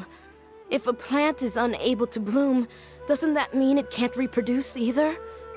All that's left for it to do is slowly wither away. It seems like that may be exactly what your teacher intended. She meant to convey a message through the plant's true nature. Are you saying she never intended to return? Seriously? So everything she said was a lie? But she meant well. Since the separation was inevitable, she hoped that you would be able to come to grips with such a cruel parting a little later in life. Yeah, her love, care, and attention to you, all those warm moments were real. I guess she had hoped that you could understand and respect her choice after learning the truth. I see. Sorry, I don't want to sound ungrateful, but it's just the dreams are so beautiful. Yet reality is heartlessly cold. I really thought she had come back. I had so much to tell her. I can understand your grief. We're trying to investigate these dreams. These dreams may not be as pure and beautiful as they seem. Some kind of power may be exploiting your feelings. Really? Yes. So with that in mind, until our investigation is completed, please return to the event and ignore any further temptations from your dreams. I see. Thank you for rescuing me, and sorry for the trouble. Luckily, the plant didn't get hurt either. Otherwise, I wouldn't have anything left to remember her by. Thanks, Traveler and Paimon. She seems to have finally accepted the truth, but I think she'll still need a long time to come to terms with her feelings. I saw her waver the moment you mentioned love. It was almost like a gentle rain, arriving just in time to put out a fire that was about to spread. It's because people have something called empathy. Empathy? I see. This is valuable knowledge indeed. I guess it would make sense she wouldn't know much of empathy, considering the sages had none for her. By the way, you said there may be something that's trying to exploit their feelings. Any idea what that might be? Yes. What's common between Ilmon and Katya's cases is that they've both lost someone dear to them. And now, they get to meet the people they cherish in their dreams again, and the people feel more real than anything a regular dream could hope to create. Instead of interpreting it as a result of their longing, I have to consider a more antagonistic explanation. Someone is taking advantage of their longing. But what would be the motive? Yeah, they're just causing these people to dream. What are they after? This is exactly what we need to investigate. Anyway, let's pay another visit to a moment of dreams. I have a bad feeling about all this. I hope things haven't gotten any worse.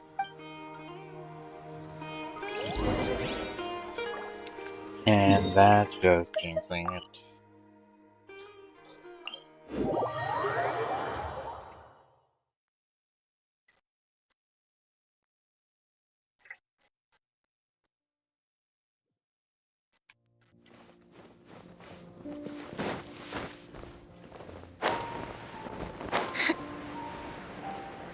Oh.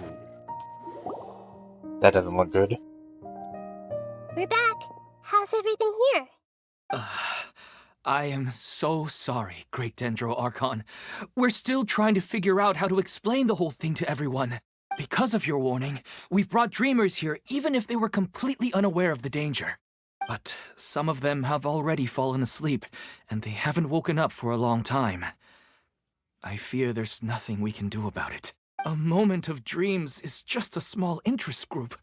We don't have enough staff members to handle this. Just as I expected. It seems my guess was correct. It's the Dendro Archon. She's back. What happened? Why have we been gathered here? Many of you here have been experiencing some beautiful dreams. But I'm sorry to tell you that based on our investigation, there's some kind of conspiracy behind them. Before we learn the truth, please don't try to recreate the scenes in your dreams. Whatever you see, don't be tempted by them. Huh? But... I don't think it's a big deal. Aren't we just dreaming? It's not like dreams will have an effect on others. We've already met 2 people who ran off to the countryside alone and got caught in dangerous situations by falling to the temptations in their dreams. That's right! These aren't just dreams! It's serious! All right, I get it. So does that mean once we have some conclusive results from the investigation, we can continue to enjoy these dreams? Yeah, I still want to visit my sister in my dreams. It will depend on the results of our investigation. I'm sorry if what I'm about to say sounds a little offensive, Great Dendro Archon, but we had a discussion with the folks who just arrived here. In all of our dreams, we were able to reunite with people who were very close to us. They all seemed as if they were alive again, which makes us reluctant to wake up. Yes, that's also what we've observed in our investigation. So if the results of this investigation would mean an end to those dreams, that'd be quite cruel to us. All of us understand the danger, but perhaps you can't quite understand just how much those people mean to us. I don't think everyone will be on board with the plan to abandon these dreams for good. Before the conclusion of the investigation, they'll at least want to meet the people in their dreams one last time and say goodbye. We've never had such a difficult situation before. It appears that not many people are willing to cooperate. So they still want to return to their dreams despite knowing the danger? Everyone has their own perspectives. That's right. Compared with these sweet and beautiful dreams, our warnings of danger are dull and emotionless. It looks like the situation will inevitably spiral out of control. The more time we waste, the more people will ignore our warnings and return to their alluring dreams. So, what should we do? Seems we have to go into a dream and find out the truth for ourselves. Pedrush, is there anyone here who's experiencing a marvelous dream right now? Let me think. Yes, this way. Good. Please take us there. This lady refused to heed our warnings and fell asleep here a little earlier.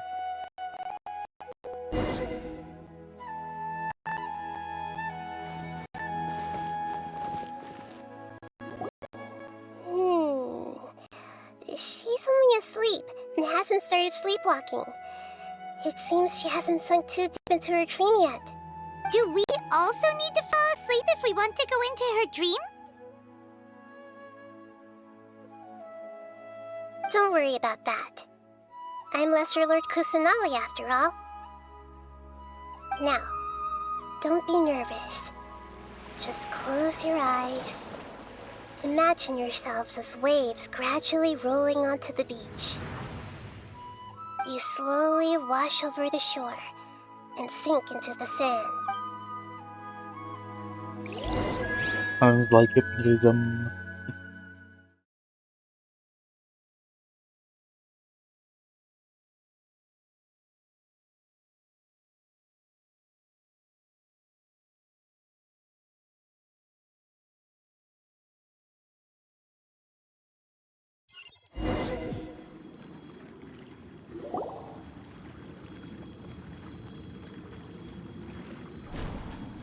What's wrong, Traveler? You look a little disoriented. Our sister. It's nothing. It's not this whole dream situation came to me too. Really? Paimon didn't notice anything. Anyway, seems like we've made it into the dream. I thought we would arrive at some familiar scene, but we seem to have landed in a completely unfamiliar place. Whoa! So many giant plants! Even in the sky! Amazing. Theoretically, we should have gone straight into Debbie's dream. Things do seem to have gone a bit sideways here. Anyway, let's see if we can find any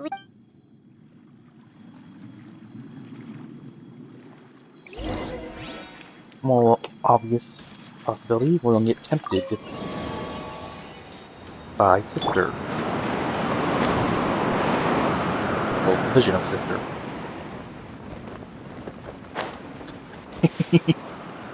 Okay, where do we go?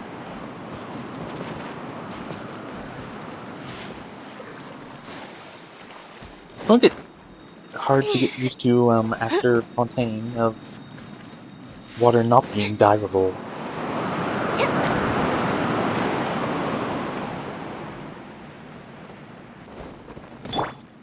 I see everything! Shower me with praise!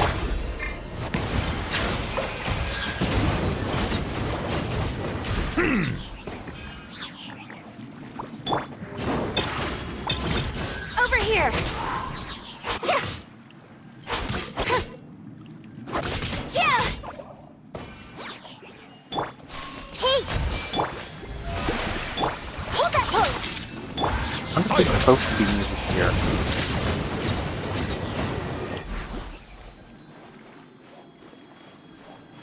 I don't hear anything.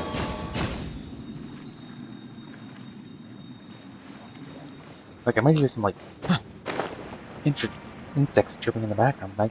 Look, that might just be me. Huh? A door? Wonder where it could lead. Well, it's not like we have any other way to go now. This is a Let's go portal, in and have a look. not a door. A G?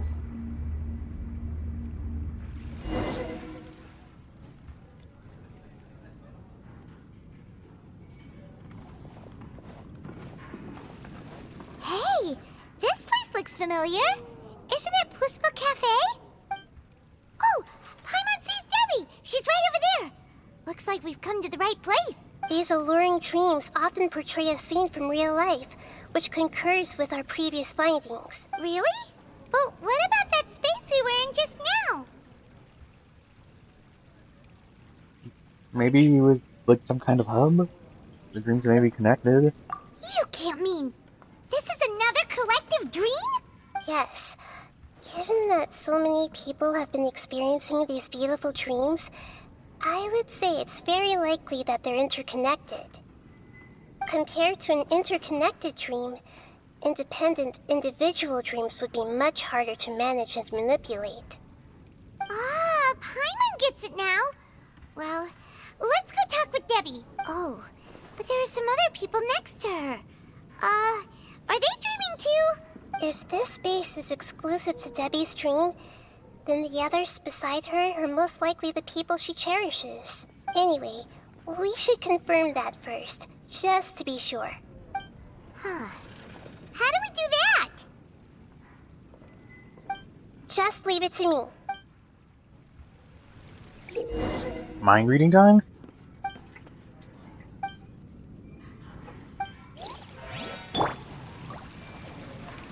Everyone hold hands! So, basically, non-people. Hey!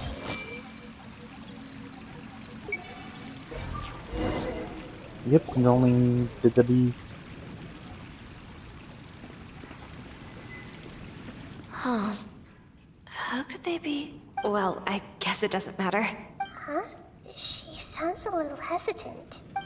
I've confirmed that this dream belongs only to Debbie, because I'm unable to hear the thoughts of the other two people with her. So, this is the power of the Dendro Archon?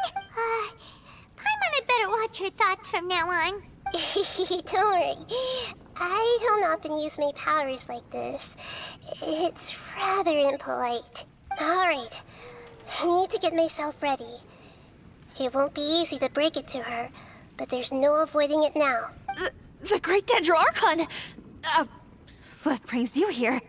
I'm sorry to interrupt your celebration, but have you noticed that what's happening here doesn't quite match up with your memories? I don't quite understand. Great Dendro Archon. What do you mean? I get it. The Dendro Archon is trying to say that it's a once-in-a-lifetime opportunity that we're able to gather here. Hey, how about a cup of coffee for all of you? My treat. We just returned from a fruitful adventure. Memories. A once-in-a-lifetime opportunity? Think carefully. You of all people should know what really happened to them. Are you sure that meeting here and chatting the day away like this isn't just a product of your own wishful thinking? Yes. The reports from the Steambird were true. The ship they were on struck a reef and sank. And I never heard from Basima and Gaspar again. Hey, come on now. What are you talking about, Debbie? Yeah, trust your memories. Nothing you see here is real. I get it now. This is a dream, isn't it? But since it's my dream, it doesn't matter if this is real or not. I enjoy the way things are here. I no longer have to face the tragedies of real life. These friends mean the world to me. Nobody else can understand me like they do.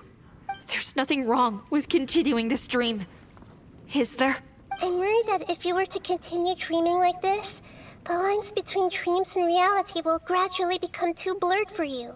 These dreams will always give you what you want, while reality remains full of pain and difficult situations.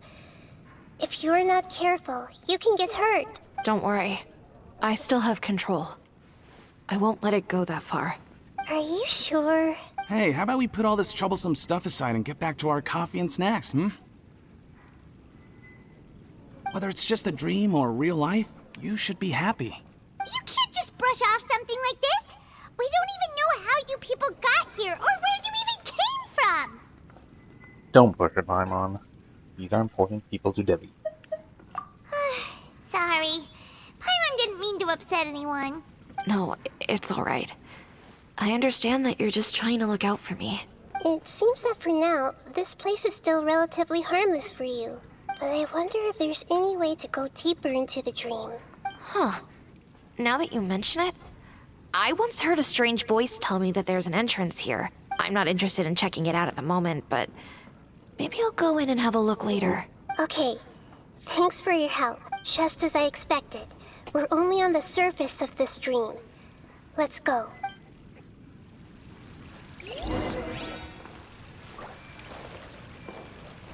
Oh. I wonder where we're supposed to go.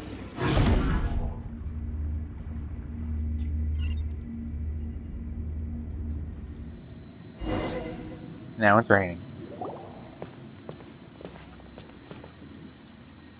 Huh? What are we doing here again? Wait a second. We were just up there. No, down there? Did we go up or down? Don't panic. This is how dreams work. We've left Debbie's dream, but the dream is still continuing onward. I'm not sure where it'll lead us. This dream has the ability to create imaginary people, which is why people are so unwilling to wake up. If it weren't for what we just saw, Paimon might still find that a bit hard to believe. So, What awaits us further in the dream? I have a guess. If these dreams are connected, then there should be some sort of order to them. The fact that Debbie was able to realize that she was dreaming means that she is not very deep in the dream yet. But the space we're in has been turned upside down. Do you remember the characteristics of dreams that I mentioned earlier? Oh, right! Dreams are chaotic. That's right. It's possible that we're heading deeper into this dream now, and the deeper we go, the closer we'll get to the essence of the dream. Right! So the answers might be waiting for us deeper in the dream! We should hurry. Yes, and we should get ready for whatever we may encounter.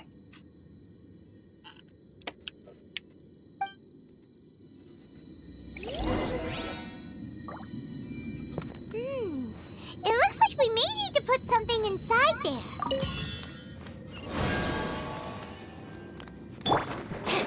Mushroom. Oh, missed. Some type of bud? Cutscene. Oh, nope. Enemy. Everyone hold hands! Bow your head. Justice is blindsided. Yep.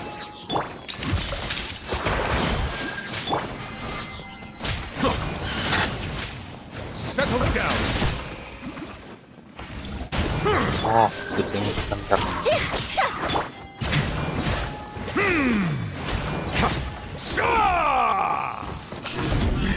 His last attack noise is always funny to me. Whoa! That's When their it rains, it seems to disappear slowly. Yes, and it appears again as soon as the rain stops. It's less like a flower, and more like a dendro slime that's trying to keep out of sight. Here we go again with Nahida's analogy.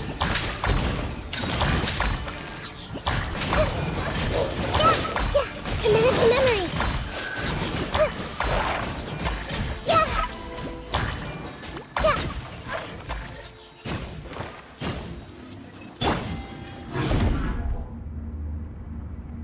Huh? Are we back up here again? Wait. Paimon's confused. Are we up here or down there? Good thing we didn't fall. Yes, we did.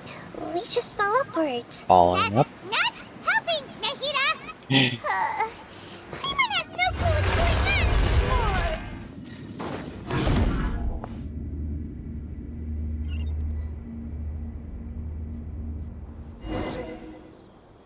going Wait, weren't we already here a little earlier?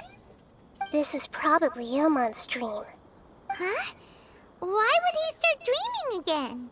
Didn't we warn him? Yes, but it seems that the danger isn't enough to stop him from longing for his wife. Based on what we've learned so far, he must be sleeping more deeply for his dreams to appear here. But fortunately, he already knows us from before, so hopefully we'll be able to wake him up. Doubt.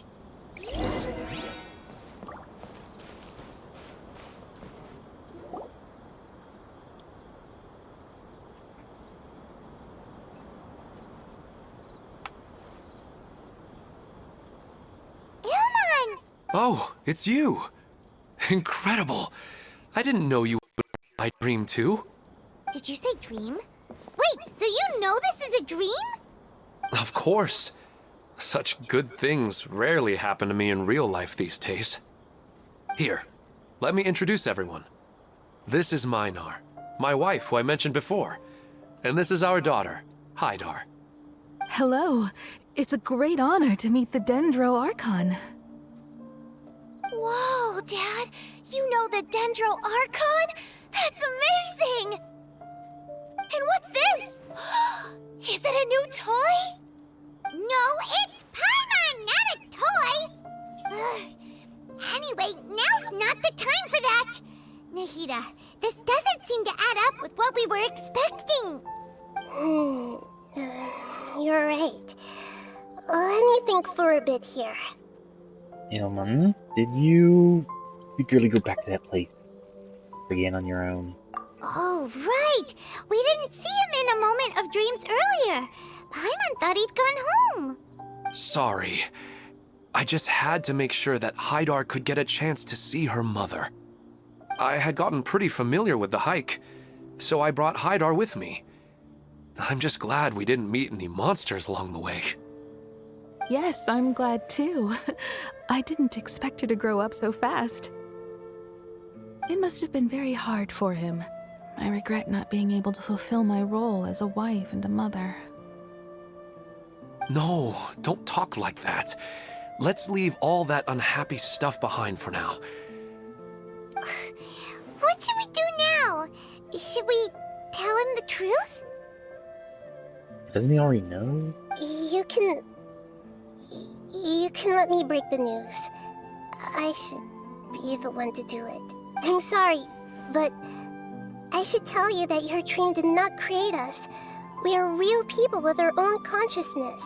Like the last time we met, we are still investigating this dream, and we've already learned some things about it. So you mean there's something nefarious with this dream as well? Ilmon, what's going on? It seems the reunion of our family is destined to only be temporary. Huh?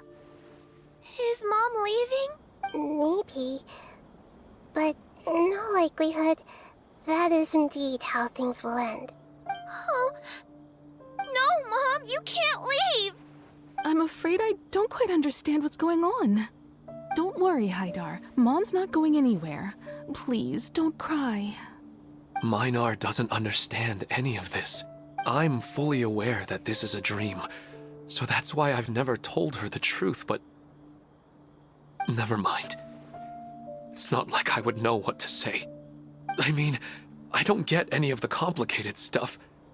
But regardless of whether this dream is good or bad, you're here to resolve it, right? Yes. Then please, let us enjoy this moment for just a while longer.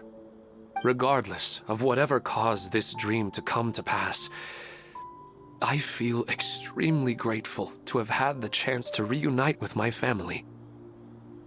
But does this dream really have to disappear? I'm afraid so. Okay. I see. Please, come this way. You can go even deeper into the dream by heading in this direction. I have heard that the further down you go, the more pleasant the dreams become. And the more you want to stay. The answer you're looking for may also be found there. Go ahead. Thank you for helping us. And I'm truly sorry. You're welcome. It's not like I have any say in the matter. I'm just an ordinary person after all. Who am I to interfere with the work of a god? I'll be right behind you. I should at least let Minar and Haidar know what's going on here. Otherwise, my daughter might be mad at her mother after we wake up. I really hope he doesn't stray us or something. We're not doing something bad, are we, Nahida? That depends on how you define good and bad.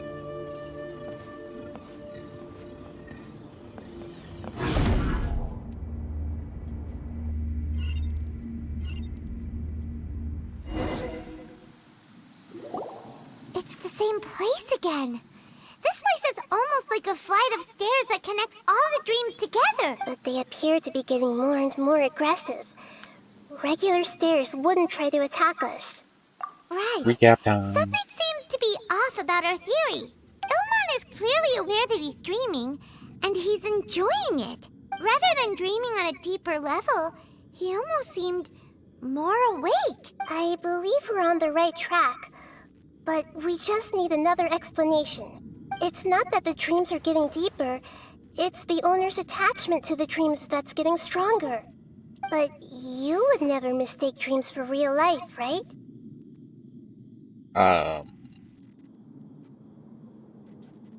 Of course not. Although, sometimes I almost wish I could. Sometimes, Paimon almost wishes her dreams could be real. But it's just a quick thought. It's not long before Paimon's thinking about other things, like sticky honey roast. Listen, we're real beings living in the real world, and that's where our focus should be.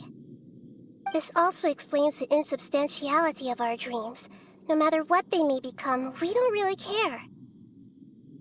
But if we decide to abandon reality and embrace our dreams, then our dreams will become far more substantial.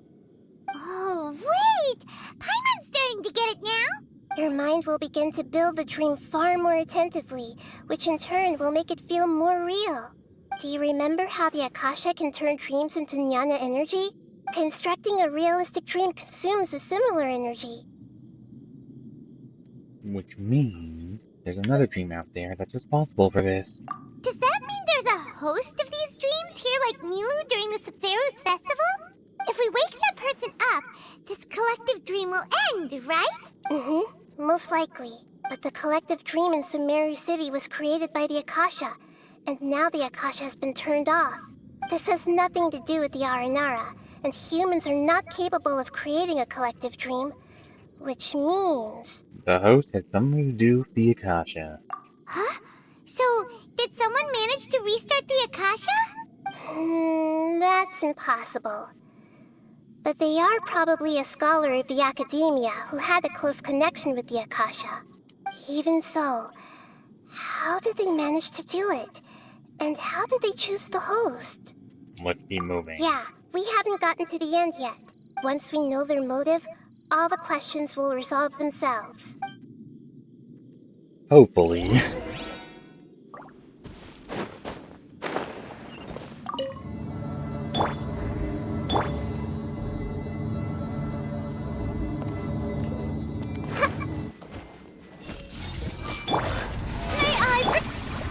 Silence!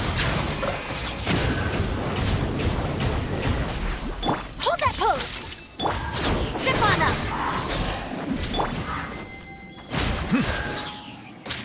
Bow your head.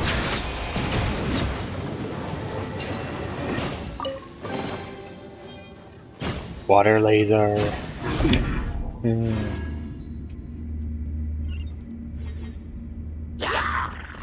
Settle down. Hey! Say cheese! Surprise! This may hurt a little.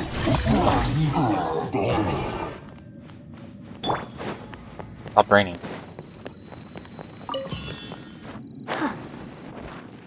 Oh, never mind, we actually do have to go through this time.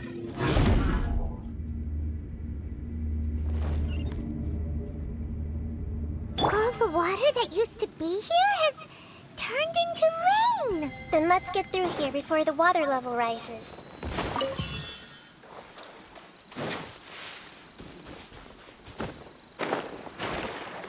Too late, it's rising. Oh, it stopped. Never mind.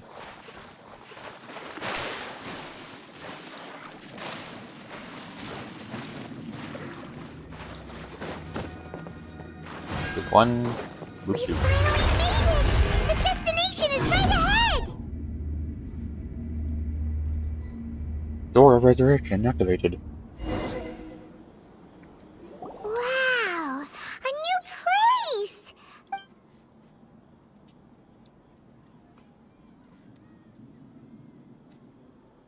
Well, it's just new to Paimon in this dream. This should be the final destination.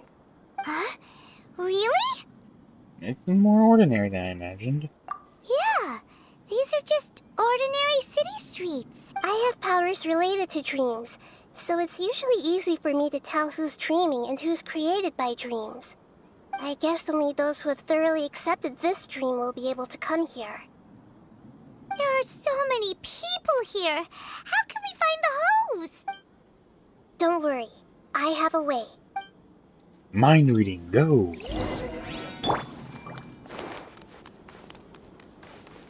I see everything! Anissa's always so calm. I wish I were the same. He's just in an ordinary dream, so it shouldn't be him. Shadia has such good taste. I can never go wrong with her opinion. No, it doesn't seem to be her. Who taught? Oh, Forky Band. You know, I've heard that plants grow better if you play music for them. And on that note, it's been a while since I last heard you play. Sorry, I've been a little busy these last couple days.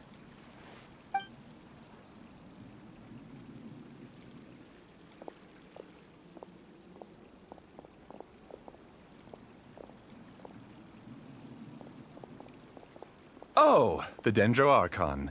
What a pleasant surprise. Oh, welcome, Great Dendro Archon. And your companions, too. I'm Amira. I run the flower shop here. And this is my husband, Moses. Yes, how may we help you? You already know all about me. There's no need for all the pleasantries. Perhaps I should call you the dream's owner? As expected of the Dendro Archon. I'm sorry, Amira. It seems my research has attracted the Dendro Archon's attention. Why don't you go back to the flower shop? I'll come help you a little later. Okay, of course, dear. I'll see you later. I'm guessing she's dead?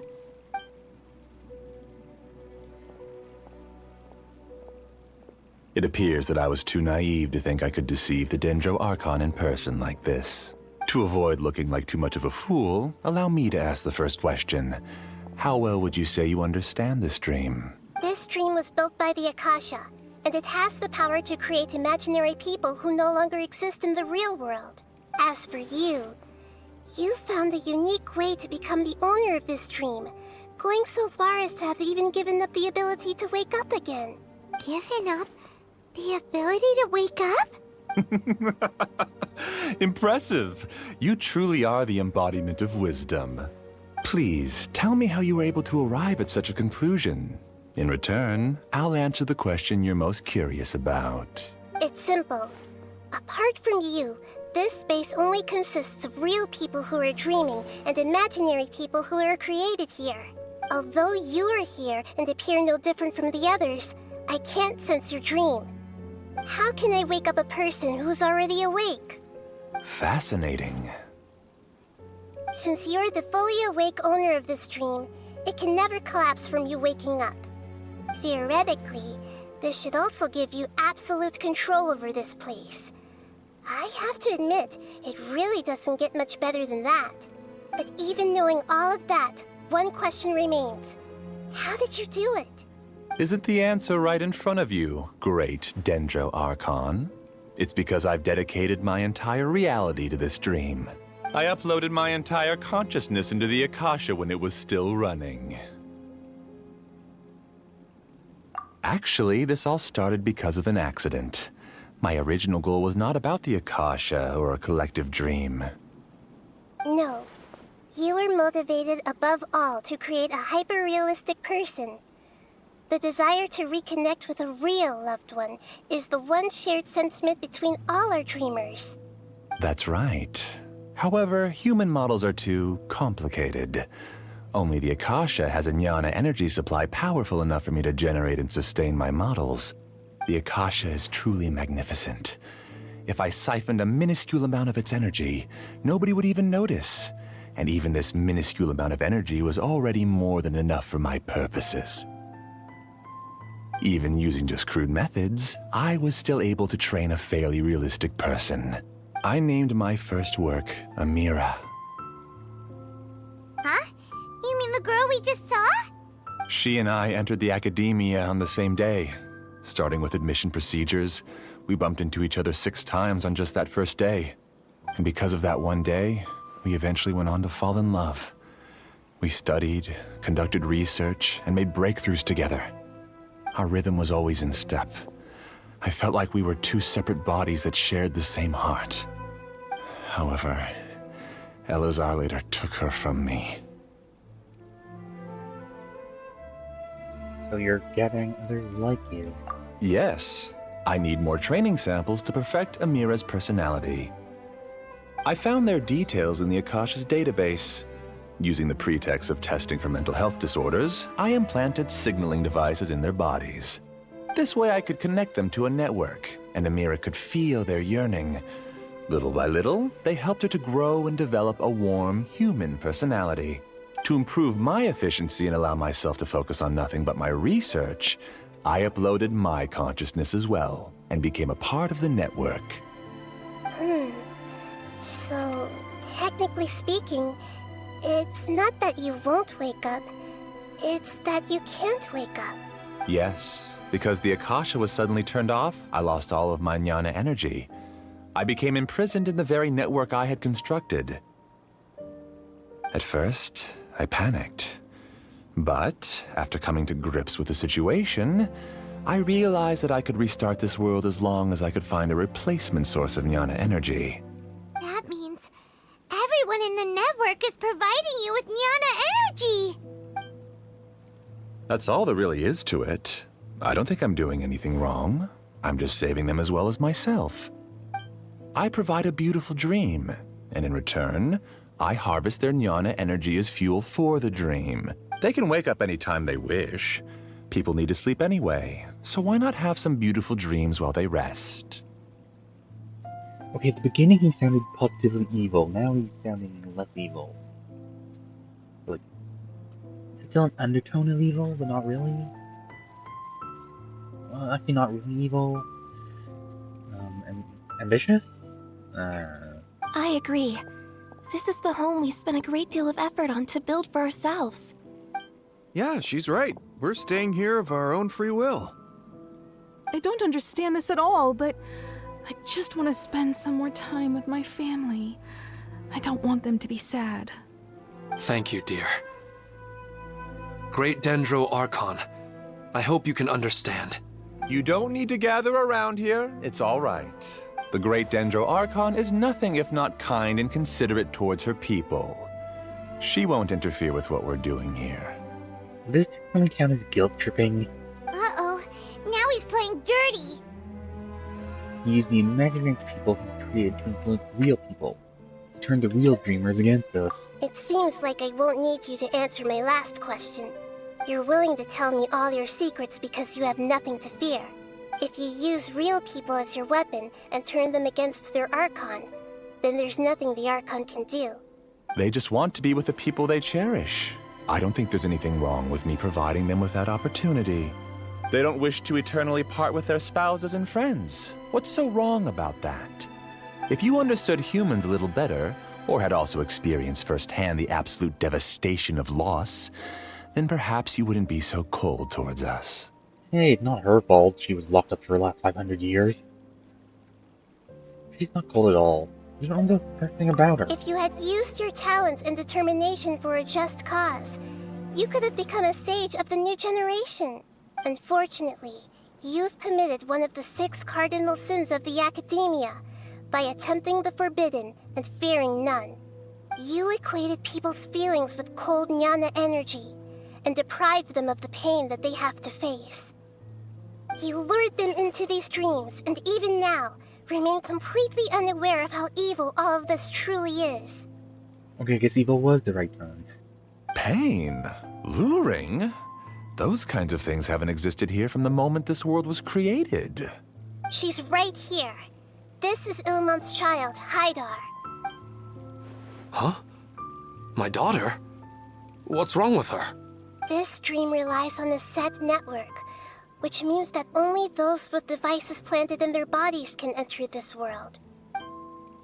Carefully think back and retrace your steps. I secretly went back to the mountainside with Haidar. Minar was already there waiting for me, and Haidar was able to see her mother. You mean she isn't actually the real Haidar? No, because unlike you, she can't enter this dream. The moment you came into this dream, it created a Haidar to realize your wish of reuniting with your family. So, tell me, where's the real Haidar? All alone. She's still out there on the mountainside. That's right. And she must have been terrified to see her father not in his right mind. Not to mention the monsters in that area. The situation is very dangerous. If Hydar's still out there, then...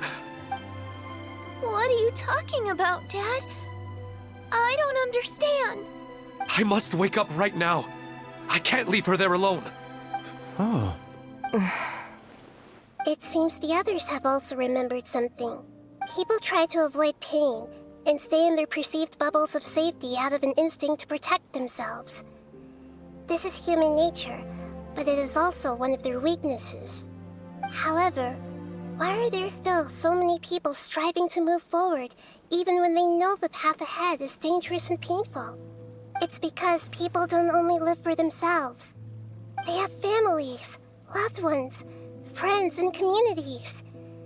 They have dreams that they are still trying to achieve. But in this dream, you showed them only the most comfortable and soothing things. This entire world has been built on the foundation of buried and unseen pain. It's all just a well-devised scam. Ouch. It seems like I've stayed in the dream for too long. I still have so many things I haven't done. Huh. I thought gods didn't understand humans. That would have explained why they created such a flawed world where countless tragedies took place. I didn't expect you to arrive at the answer through sheer power of observation. But unfortunately, it means nothing now. If you wanted to spend a little time in the waking world, go right ahead.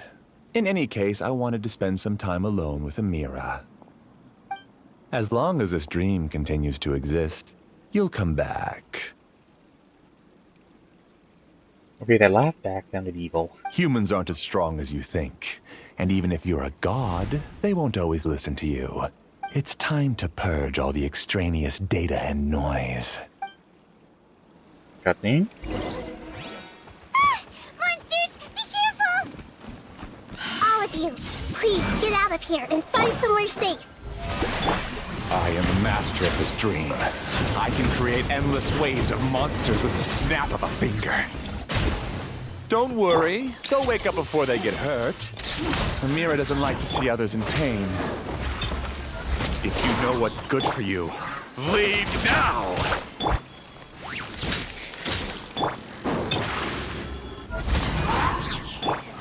Hey!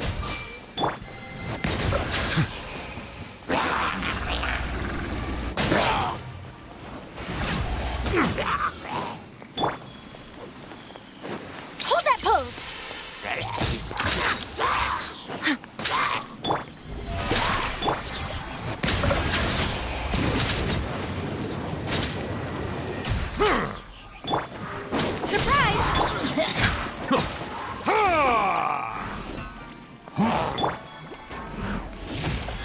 Ow! Over here! Everyone hold hands!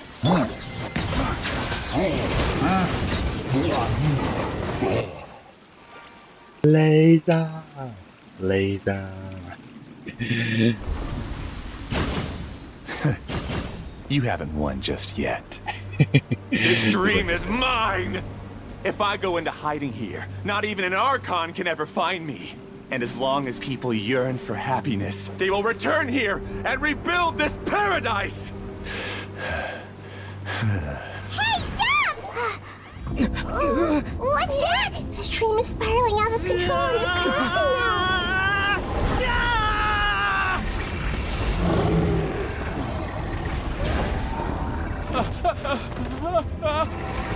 Oh my.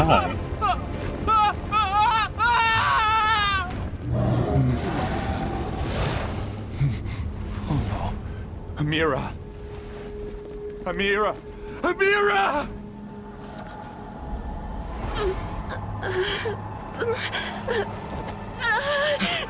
Amira, are you all right? I don't feel well. No, no, no!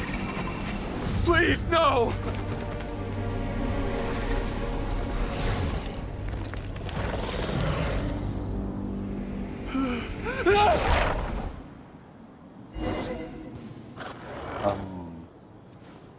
Oh, he's still. Get away from there! Don't ruin my flowers! What should I do? Where did it go? He left because he doesn't want you anymore. Hey! Bow your head. Laser!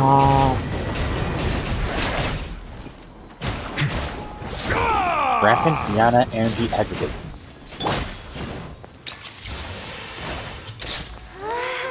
Just shut up! Just decide for yourself.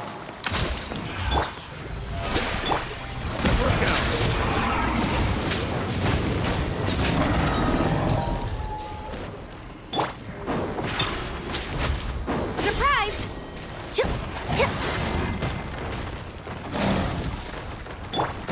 I see everything. Ah. Stop bossing me around. Oh, good guy. Everyone hold hands!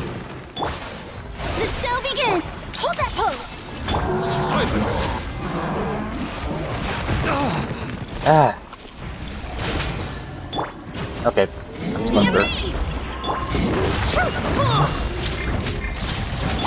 Committed to memory, sharing my knowledge. All the ult. Be sanctified. Bow your head. Oh, let's get the 5 ult in a row. I'm not Amira. I'm someone else. Glad that's over. I am Shadow, the true self. But what happened just now? He's not very proficient in using the Akasha's technology, and he spent a lot of Jnana energy creating all the people he created also turned into monsters, including Amira. It's terrible, even for a dream. Even Paimon's freaked out. Paimon can't imagine what they're going through. A horrible nightmare. The good news is that the chaos seems to have subsided. Oh, excuse me. Now we only need to wake up the people here and let them return to their real lives. Amira. My dear Amira. They're all gone. It was just a big dream after all. I couldn't change my fate, and my knowledge turned out to be useless. What a cruel world. Do you still think this is our fault? I don't care about that anymore. The Jnana energy used to sustain this dream has all been transformed into monsters. This dream will soon collapse and my consciousness along with it. Let me disappear with Amira. I'd rather turn into dust than to ever wake up again. It seems that everything that's happened is too much for him. He's lost all hope. I want to say that he's only getting what he deserves, but I can't help but also feel sorry for him. I think seeing Amira turn into a monster was punishment enough for him. After comprehending the hollowness of the unreal, it's time to revisit the meaning of existence. Existence? I'm different from the others. I've long given up everything outside of my consciousness. Using my knowledge of the Akasha, I have a way to extract your consciousness from here and put it inside a knowledge capsule. The Academia has probably kept your body, so you should be able to wake up soon. No need. Just let me disappear. Reality means nothing to me now.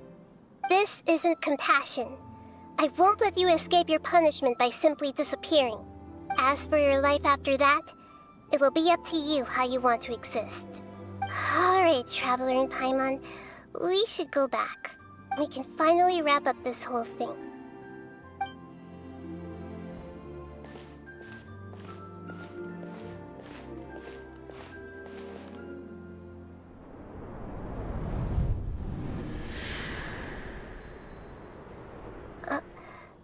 Uh-huh? What's wrong, Nahida? Oh, nothing. Let's tell the people here to gather at a moment of dreams after they wake up. It's never just nothing. I was surprised we only saw the sister that one time.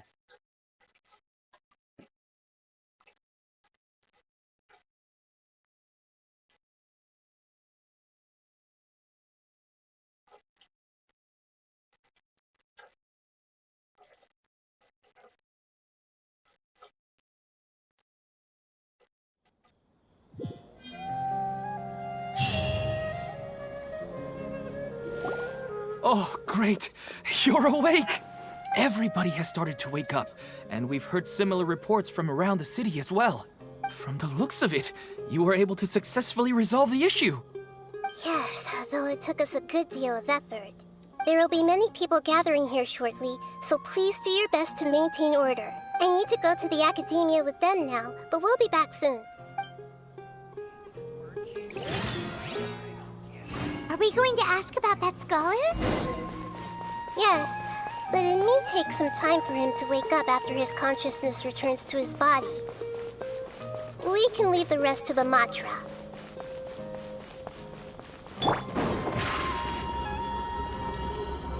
Over here! Ooh, London. Oh, it's the great Dendro Archon. How can I help you? I would like to check the registration records of a Kasharawar scholar. He should be in an unconscious state right now. Okay, just a moment. Sorry to keep you waiting, Dendro Archon. We have confirmed that there's a scholar named Beinuni who's been unconscious for a while. The cause was improper operation of the Akasha. He hasn't regained consciousness yet, and is still receiving treatment at Bimarstan. Huh? Isn't his name Moses? I guess he didn't want to be recognized or bothered by anyone. Please, give the knowledge stored in this to the Matra, and ask them to import it into Beinuni's brain. Understood. But for safety reasons, I need to know why. It's simple. This contains his consciousness. It's long been trapped inside of a dream. He's committed an act that affected the safety of Sumeru. After he wakes up, I'll inform the General Mahamatra of all the details. I see. I'll take care of this right away. Thank you, great Dendro Archon. No problem. All right. Everyone should have gathered at a moment of dreams by now. Let's head back.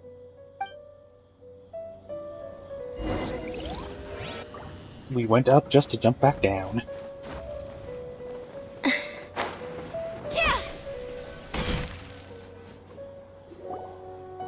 Let's be quiet and just listen in. I wonder what she's going to say. Hello, all of you who have just woken up. I'm sorry for interrupting your beautiful dreams. I may have acted a little cold when handling things in the dream. I sincerely apologize for that. Dreams have amazing power. They inspire us to remain resolute in the face of adversity and help those with aspirations achieve their desires. But dreams also have the potential to exploit people, confuse the senses, and distort the truth. Unfortunately, you are all chosen as prey for an elaborate scheme. As I've said before, I'm still learning and cannot fully empathize with the pain of all the loss you've experienced. But just take a good look around you, and you'll see many other people who have had similar experiences. You should be proud that you've been able to gather here and look toward the future together. The path of life is long, and it's hard for us to see the destination. This leads us to ask a lot of difficult questions. What's the meaning of life? What's the purpose of my existence? Why do I keep experiencing pain and loss? Of course, the most comfortable choice is to stop progressing. Give up thinking, and just keep repeating whatever you're already familiar with. Whenever you have such thoughts, just look at the people and things around you. Some people work hard all day so that their families can have a hot meal on the table at night. Some people travel all over the world in order to create art that resonates with all of Teyvat.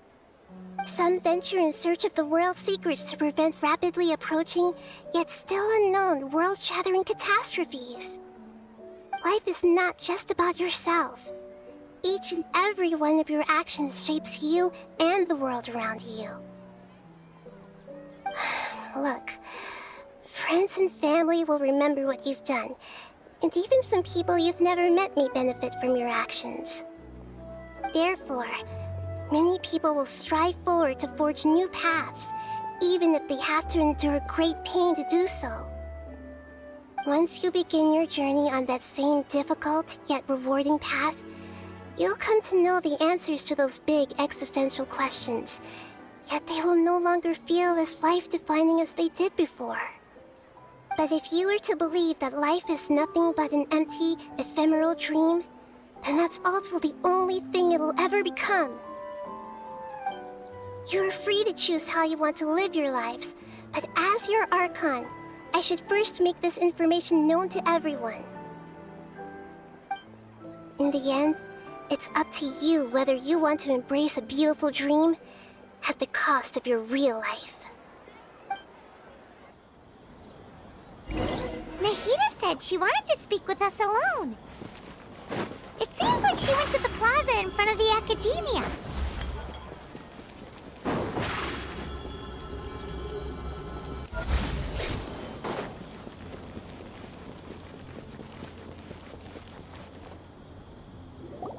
You're amazing, Nahida! Even Paimon was nearly won over by that scholar in that dream. Well, he's very good at manipulating the weaknesses of human nature, but perhaps he himself had fallen prisoner to them long ago. That dream was incredibly beautiful and enticing. Ordinary people couldn't see through it and easily lost themselves within it. But as long as you can still wake up, you can still move forward with your life. You've also learned a lot, Nahida. Huh? What makes you say that? You can really emphasize with others now. Right! You said that you didn't understand human feelings, but we saw how considerate you were with all these people. Your speech just now really connected with everyone. You did a good job! Thank you. I've heard a lot of sad stories along this journey, and several of them have touched my heart. You can't say that the victims of the dream really did anything wrong, and what they wanted was also not unreasonable. That's why I could understand them when they tried to resist us and protect the dream. But all of my understanding and stirred feelings probably can't even account for even 1% of the pain they've experienced. I don't think this 1% can be seen as an example of what you call empathy. You're too hard on yourself, that's for sure. Alright. I suppose going out into the world will help my confidence grow.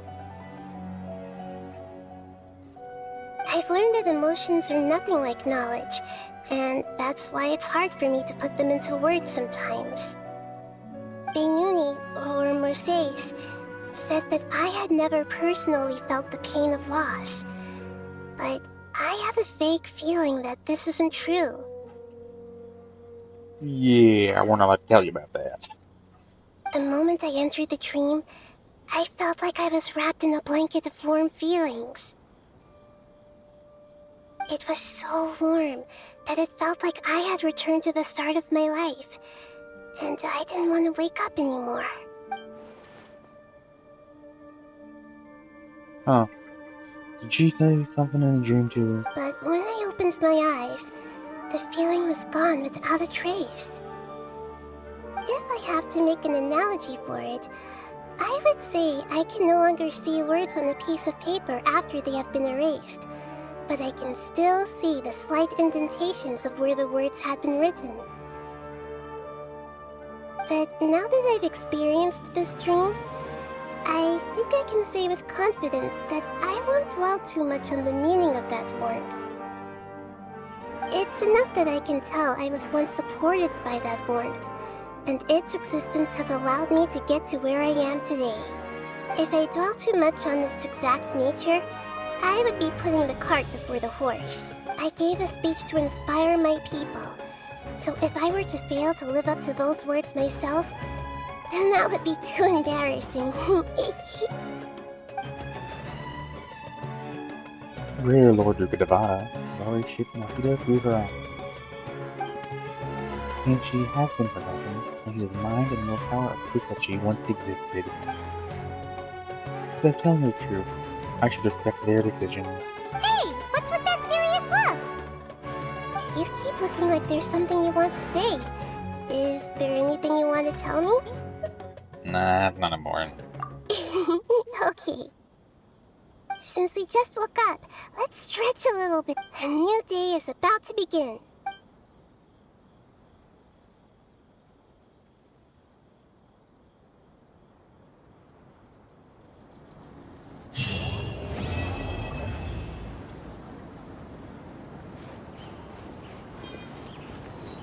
And suddenly she's gone.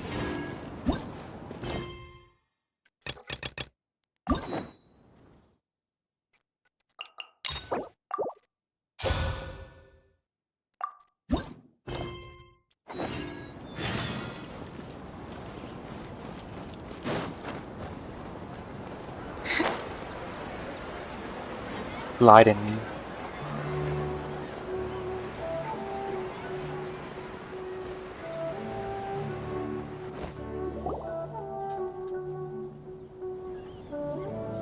Toucan, kinda. Hey! Isn't that Nahida? Nahida! Paimon didn't think we'd run into you here! Oh, hey there! It's been a while, hasn't it? What have you two been up to? The usual. Mining, fishing, catching Genshin occupation, TCG, and catching crystal flies. Seems like you've been enjoying yourselves. How about you? What are you up to now? I'm just looking out for some leads while getting some fresh air. I noticed that I have some blurry memories after saving Ermin's soul. I almost feel like there's still something extremely important I need to do. But I can't remember what it is. Why is that? It's probably the effects of your own soul. Don't worry, we'll help you remember. Feel free to fill us. Words. Feel free to fill us in. Maybe I can help. Thank you so much. Since you're willing to help, I have something I'd like to show you.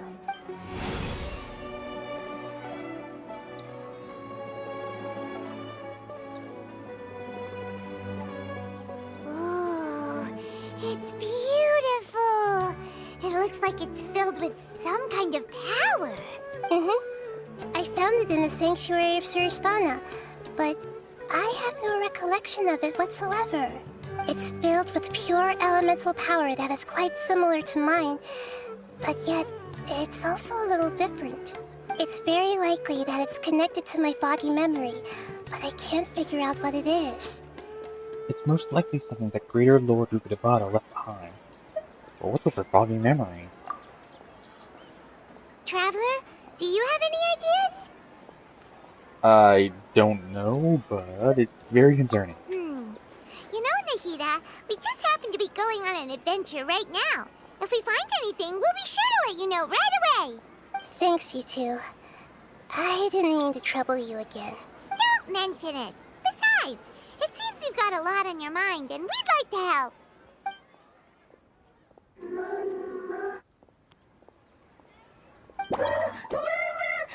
Hey, get out! You shouldn't be around here! I'm sorry, Lesser Lord Kusanali. Fungi don't usually come near this place. Last warning! Get out before I kick you out, you hear? Hang on. I think it's trying to tell us something. But Great Dendro Archon, it's a monster! Please, don't worry. I think I understand. Seems that it wants us to follow it. You can understand it? Even though different creatures have varying habits and ways of communicating, the emotions we experience are all the same.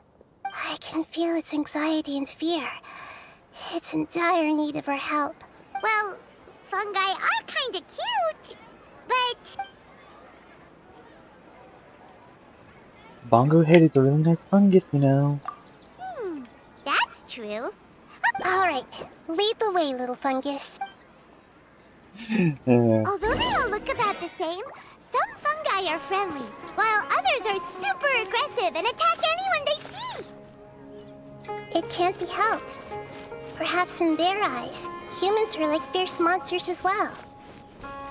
After all, they can't distinguish which human behaviors are hostile or not, and it'd already be too late for them once humans have drawn their weapons. Hence why they tend to strike first, rather than waiting. That's not too different from how humans think sometimes. That's what I meant by shared emotions. Okay. That guy won't know what's happening now, but I don't think. That guy's gonna have a telltale. A fungus came in attacked. Then with the Lord using Melly exploded away. I need a drink. And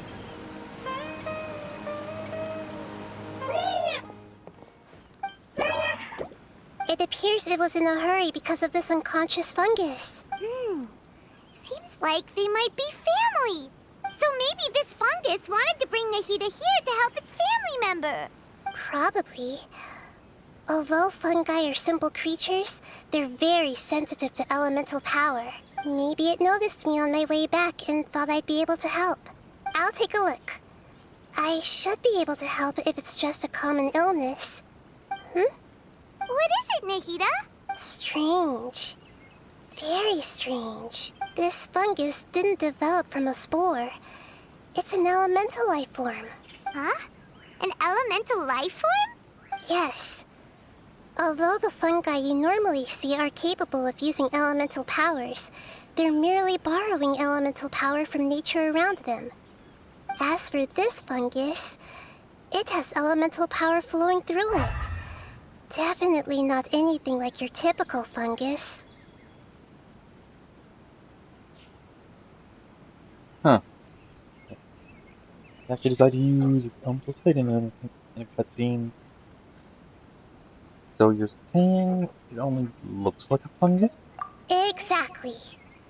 This is very interesting. I've never seen anything like it. So this is a first even for Nahida. But that's not all. There's a large void within its elemental power. The void is stopping the elemental power from flowing normally, which must be why it fainted. So do you think it'll wake up if we can fill the void? Yes, and I just so happen to be good at this sort of thing. I'll see what I can do right away.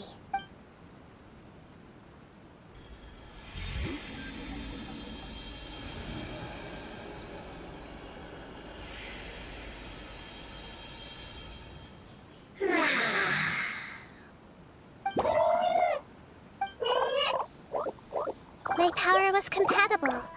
Looks like everything is fine now. Lord of Dendro? Is it really the Lord of Dendro? Talking fungus. Well, talking fungus mimic? Oh, I can't believe the Lord of Dendro saved me. Thank you, as well as the stranger and creature next to you. Ah! It can talk? Oh, I didn't expect such a strange creature to make a sound like that. Seems I'm just as shocked as you are. What? Of course Paimon can talk. Paimon isn't a strange creature. Paimon's just... Paimon! So a strange creature. Hello, Paimon. I am not yet able to evaluate an organism's intelligence from its appearance. I will only know you are able to speak once you have spoken. Oh, well, no need to take it seriously. It's no big deal. But does Paimon really look so dumb that people might think Paimon doesn't know how to talk? There's no need to worry. There's no need to start worrying about that all of a sudden. You misunderstand, Paimon. A mouth is used for eating, breathing, and other functions that are more important than speaking. So a creature may not speak, even if it has a mouth. I've never seen a creature like you before, so I dared not make the assumption that you could speak. Even if you do possess a number of human traits, it is still very common for creatures to have similar external forms but completely different interiors, just like fungi and slimes. Like a computer. Did this fungus study at the academia? It seems even more talkative than Paimon. You're not a fungus, are you? That's correct. This might be surprising to you, and I'm sure that you must have questions. Let's find somewhere else to talk. It might startle my fellow family members if I speak too much using this strange voice. Me. It says that it's very thankful for your help. So they speak? I was confident that I knew of all the creatures in Teyvat. Even if there are ones I've never seen with my own eyes, I thought I possessed all the relevant knowledge about them. However, even if I were to lay out the traits of all elemental life forms, you don't seem to match any of them. What are you? And where did you come from? I come from an ancient race. We have existed for a very long time, possibly longer than any records in existence. My home was filled with flowing water and great mountains.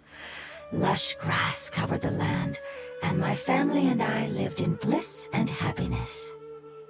Until the apocalypse came and changed my home forever. A horrifying power consumed all there was. The seeds of catastrophe nested and grew inside of us, twisting and warping us, causing us to lose control. We were victims of the apocalypse, yet in time, we also became the apocalypse itself. The apocalypse? I'm not sure what it means either. It sounds like some kind of old fable. It's a long and complicated story. It will take me some time to explain it clearly.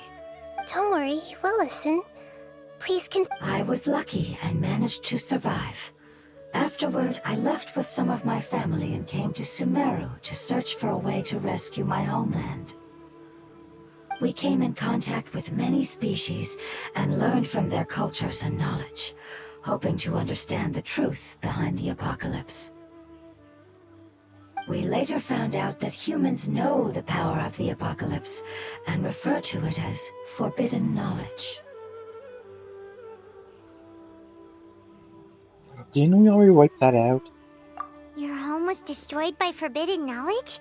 Does that mean you're from the desert? It said that they are looking for a way to save their homeland, but the catastrophe of the desert should have ended a long time ago. The Lord of Dendro is correct. We are not from the desert.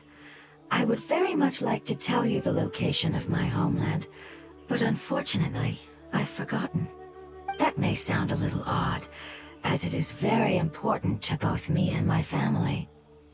Yes, how could you forget? I am a life form that was contaminated by the apocalypse. A part of my knowledge and memory was taken away as the contamination inside of me was purged. Ah, I get it now. So the void of elemental power was left behind from when the forbidden knowledge was purged. I'm sorry. I hadn't considered that kind of possibility. That's okay. Lord of Dendro, there is no need to apologize. Without your help, I would have lost more than just my knowledge and memory.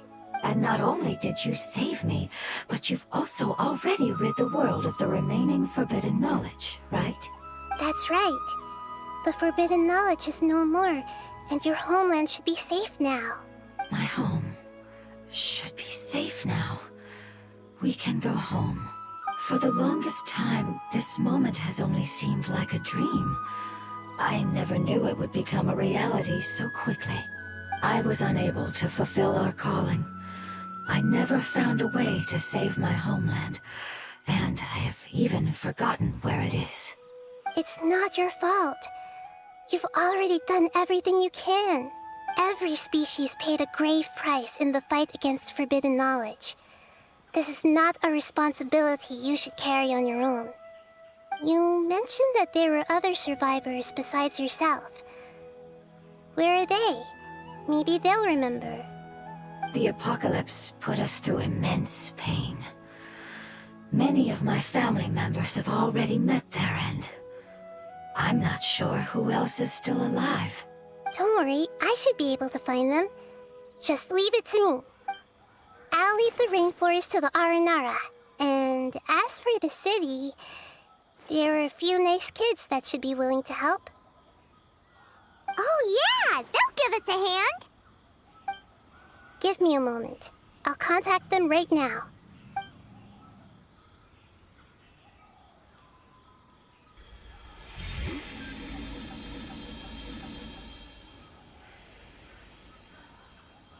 That should do it. It may take some time to find them, so let's wait for a bit. Thank you, Lord of Dendro. We all believe that you will keep your promises. The moment I saw you when I awoke, I had a feeling you were here because of the agreement. Agreement? You might not remember, but this is a prophecy that we deeply believe in. That the Lord of Dendro will bring us home once the catastrophe comes to an end. Ah, I see. I'm sorry. There are also some blurry segments in my memory as well. But I'm very concerned about your homeland. This is something I should help with. It's really no trouble to me at all. Would you all be willing to come with me somewhere as we wait? The more family members that can return home with me, the better. But didn't you say that you don't know where they are? Yes, but I know their end. I will explain it to you along the way. Their graves and or corpses or and remains.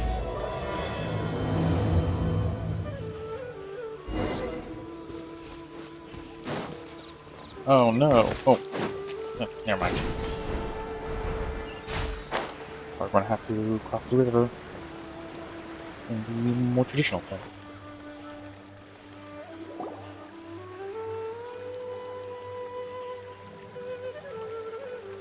There's something that I'm very concerned about. Are you talking about the crystal or your fuzzy memories? Yes. I didn't mention it just now, but do you remember when I told you that the power in the crystal is very similar to mine, yet also different? The elemental power inside the crystal is completely identical to that of the fungus. What? There's a connection between the crystal and the fungus, of course. Exactly. The prophecy that it mentioned was probably an agreement that I made with an elemental life form that once represented its race. I had to deal with the forbidden knowledge to save their homeland. The process, however, took away some of my memories. That sequence of events would explain the persistent feeling that I had unfinished business. Makes sense. Too bad it's unable to tell us more. Yeah, I've been trying to think of a place that fits the description of its homeland, but I'm unable to come up with anything. We'll just have to continue investigating. Agreed. I really want to send them home, so they won't have to wander around anymore.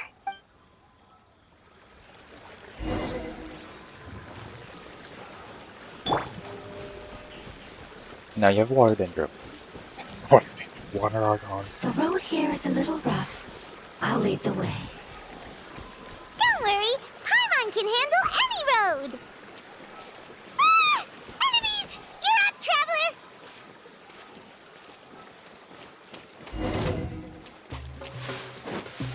Say cheese!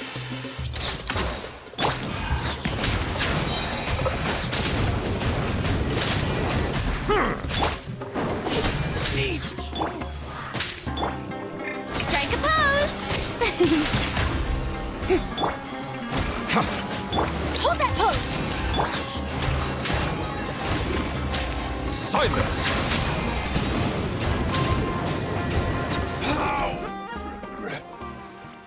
Big water lady. Amazing.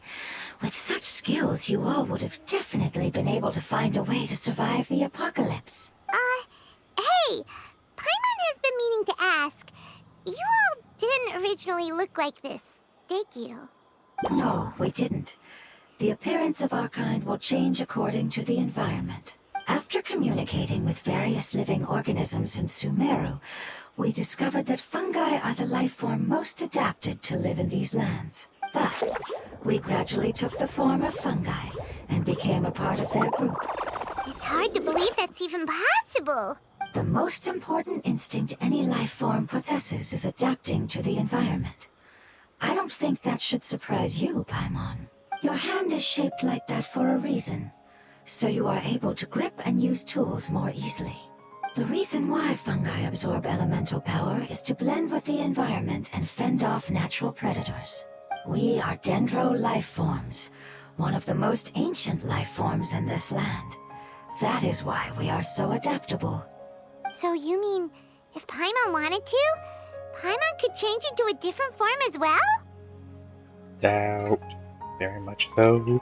Not as freely, I'm afraid. You would require a long time to make that happen. Although this is common sense to us, it is still extremely difficult to explain.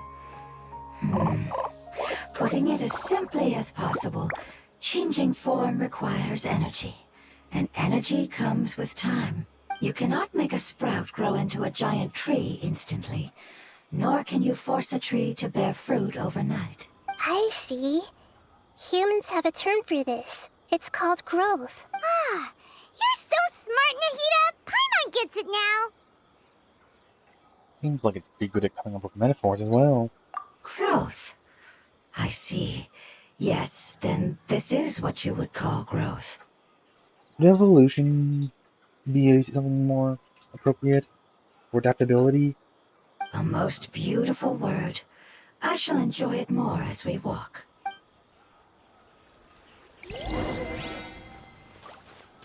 How much farther is it? We're about halfway there. You're doing great, Paimon. Do you need me to carry you on my back? Huh?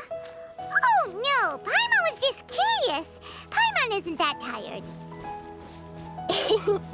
He seems to enjoy taking care of others. You think so? Does the Lord of Dendro need to be carried? That would be awkward, wouldn't it? Why don't you fly up and sit on top of my head? We can figure out who will carry who later! We have monsters here!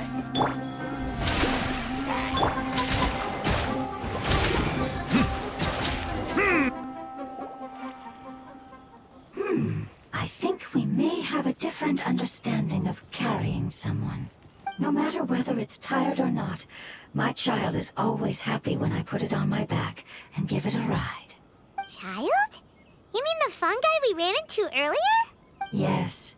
One was my friend, and the other was my child. Why can't your kid speak? Because it's just a fungus. I don't want my presence to change or affect the original state of the fungi species here. However, it is slightly different from an ordinary fungus. It seems to understand some human language, so I gave it a name. Oh, then it must be a really cute name. You know, like Bongo Head. You have an odd taste for names. Huh? Paimon thinks that name is great. Strange and cute at the same time. It's a name only Paimon would be able to come up with. That's right. The name I came up with was not as creative as Paimon's. I learned it from an adventurer. Its name is... I'm sorry, but I've forgotten. Seems like I've forgotten many important things. Don't worry. You can try and remember on the way up. Yes, I must remember it before I return. It's just as important as my homeland.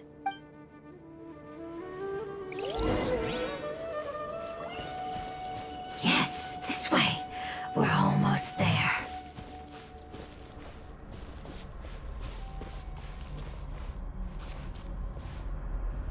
Oh, of course. There's, this. One moment. Dang it.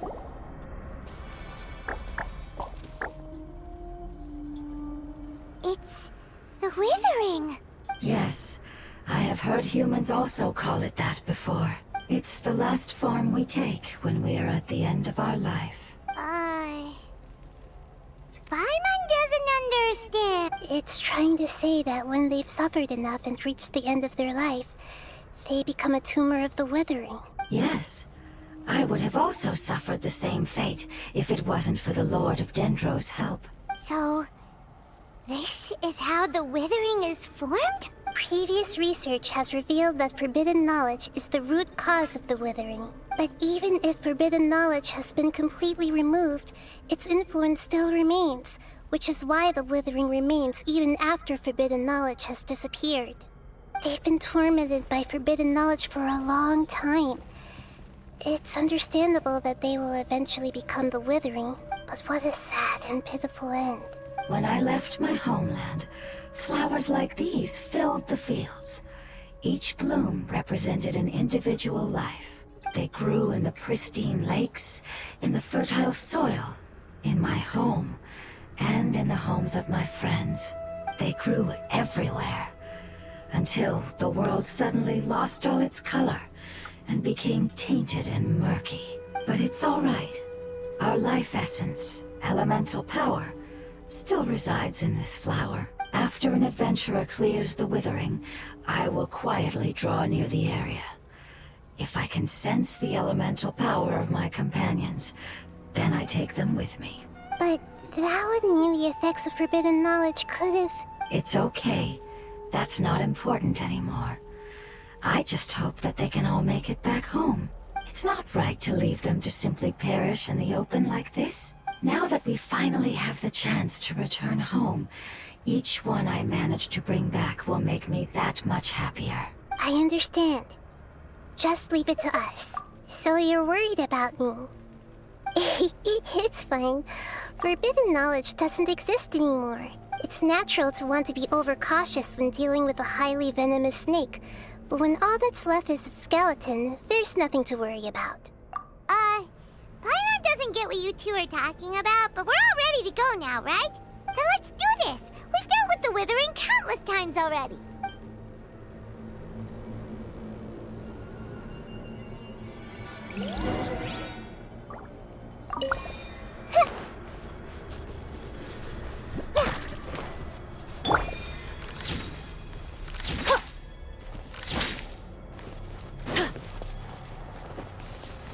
Okay, I do need to switch to a archer, or at least one of them. Vehicle? Horse? I see everything! Nope. Okay, there we go.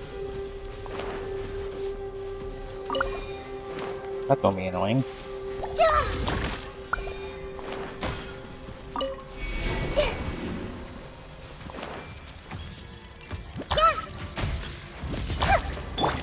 Say cheese! Shower new praise!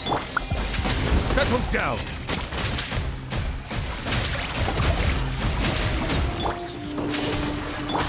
Grow, grow, grow!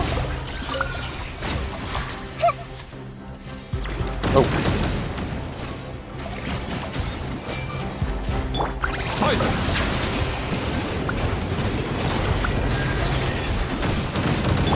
Hold that pose!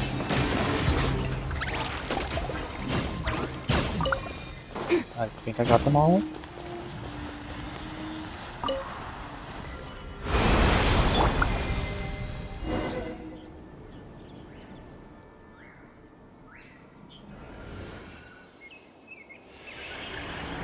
As I expected, it's the last of my kind that I'm aware of, so it wasn't able to make it to the end.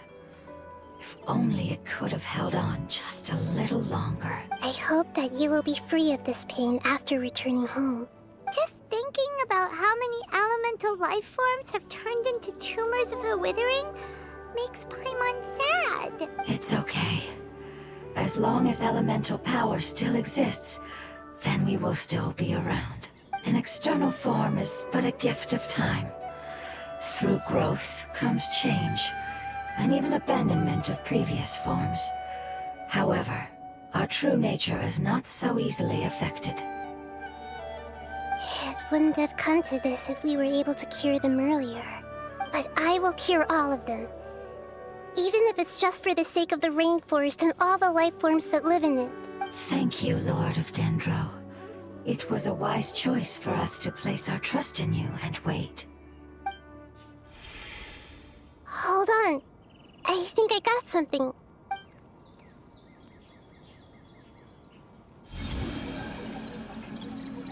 Oh, I see. Okay, I understand. Thank you so much. So, they found a fungus that matches the description I gave them. It's currently unconscious. It must be in a similar situation as I was. We should hurry and go take a look. Okay, follow me. The voice of the life form and the hopping is very disconcerting, confusing, contrasting, funny. Is one word. I know what I'm trying to say. I just don't know how to say it. We're close now. It's just a little further inside. But there are so many fungi here. They're probably all ordinary fungi, right? If we startle them, we must be able to avoid a fight. Yeah, they won't be happy to see us. No fighting. These are all its family. Although we belong to different species, we've spent a long time living among the fungi. They are very important to us. They can be reasonable, as long as we try to communicate. What should we do? You're the only one who can make it through, right? But you'll need Nahida's power if you want to save that fungus. I've got an idea. Can you teach me how to change into a fungus? You want to transform into a fungus? But we don't have time for growth. Nahida is a god. Changing into a fungus should be a piece of cake for her. Even gods can't bend the laws of time so easily. Then we'll have to enter with the risk of being noticed. We may not be able to avoid a fight, but if spending some of my power will guarantee the safety of you and its family, then I'm willing to try. All right. You have great elemental power, so you may be able to do it. You will have to use power equal to that which is required to break through the limitations of time. I will lend you the relevant knowledge that I have. It should make your transformation process a little easier. All right, I'm ready. Changing into a fungus should be quite an interesting experience. Lord of Dendro, this is nothing to joke about. I am extremely serious about this. As am I. I'm not joking at all. All right. Let's not get hung up here. If it's really possible to turn into a fungus, then why don't we give it a try now? Okay. Good luck, Lord of Dendro.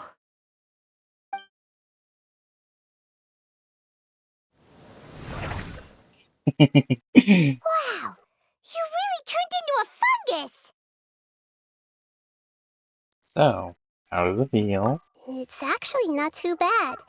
My perspective in this form isn't much different from usual. The unconscious fungus is just below here. Can you all help me determine which one it is? Oh, how do we do that? I'll get close to them while you make your way over from above.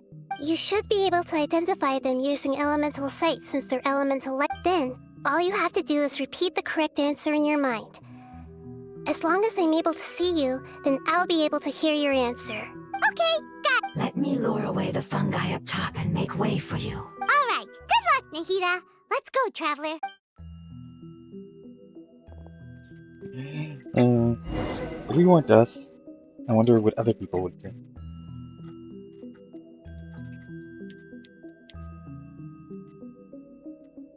Shouldn't we just want to stop moving? There, it's over there on the ground. There's a fungus on patrol in the center there. It looks pretty vigilant, so I'd better go around it.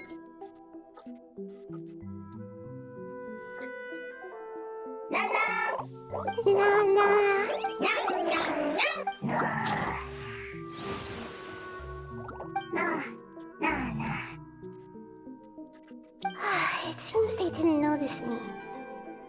It seems that fungus won't be moving for the moment. I should hurry and make my way through. Time limited things. Looking to the left, the one's not moving. Obvious. This is the spot. There are several fungi here. I'll hide and wait for the traveler to catch up.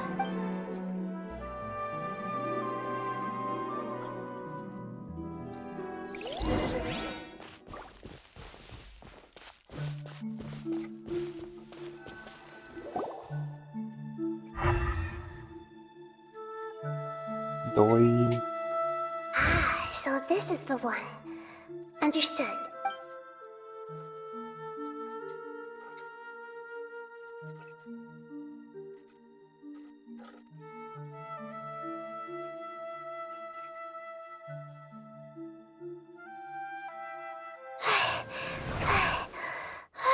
Nahida? What's wrong? I never knew that it was so tiring to change forms like that. I even used the techniques that it taught me.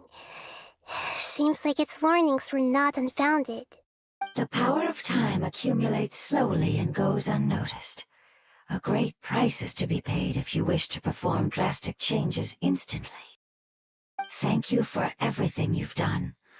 All seems to have gone according to plan. Now, we simply wait for it to wake up.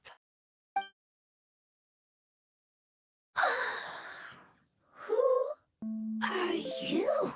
I apologize. Language is not easy. Need long time. It's okay, I have good news. Let me explain it to you the fungi way.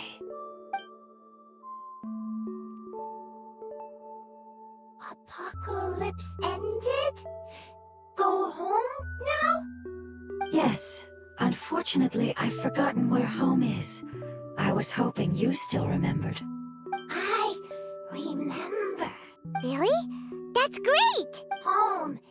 Dendro Dragon. Dendro Dragon. Ah, yes, the Dendro Dragon.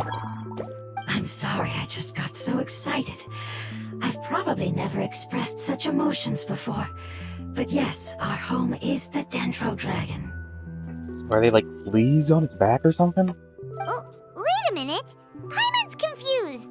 Do you mean the Dendro Dragon as in an elemental dragon? Like Dvalin? Yes, they're both dragons, but Apep, the Dendro Dragon, has been around for longer and has accumulated dense elemental power. But I don't quite understand. Why would you say that your homeland is a dragon? Because we live inside the Dendro Dragon. So, like a symbiotic life form that lives in its stomach or something? The Dendro Dragon. Inside. Very big. Mountains. Water. Trees. Us. There is an entire world inside the Dendro Dragon's body. The Dendro Dragon nurtured the earliest life forms and protected us inside of itself. It once told us in a majestic voice that once we finally matured, we'd be able to start life in a new world. However, that day never came. Our homeland was the greatest place there ever was before the apocalypse arrived. Paimon's still confused. Is it like dendro slimes giving birth to smaller slimes? Yes, a very good example. It appears that you're much smarter than Paimon. The only difference is that the Dendro Dragon is much, much larger than any Dendro slime. Wait, then if that's the case, doesn't that imply that Apep has also been contaminated by forbidden knowledge? Yes, that is correct. What has suddenly made you look so worried, Lord of Dendro? I haven't seen this expression on you before. Apep is the most adaptable life form in the world. The forbidden knowledge should have become a part of its body a long time ago. Which means that if all the forbidden knowledge has been eliminated, then a big void will also form inside the dragon! I'm afraid so. Its body and soul have probably been in terrible shape for some time now. No wonder I haven't seen Apep for so long. But how did it get contaminated? Was it due to the destruction of King Deshret's civilization? But anyway, Apep disappeared and has been gone ever since that time. It's been enduring unimaginable pain all the while. It's probably in pain as we speak. So, saving the dendro dragon is the important thing you need to do? Yes! How could I have forgotten? If the Dendro Dragon fails to hang on, the elemental power inside it will no longer be able to maintain its form, and will all be dispersed. dendro elemental power of that concentration will cause the rainforest to overgrow. Giant trees will completely block out the sun. Plants and humans will fight over oxygen. Sumeru will no longer be suitable for sustaining life. Huh. Well, that's one way to bring back the end of the country. Nahida, get a hold of yourself. Hey, what about the crystal? Why don't you show it to them and see if they know anything about it? Yes, I'm sorry. You're right. We don't have time to panic. Have you two ever seen anything like this before? No. Its power feels very familiar. Like something from our homeland, but I don't know what it is. I'm sorry our memories aren't very reliable. It's okay. I'll contact my helpers just as I did before and see if they can locate your other family members.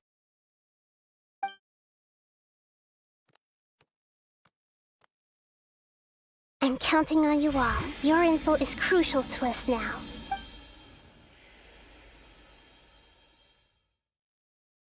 Let's wait for their reply again, though I know waiting can feel unbearable at a time like this.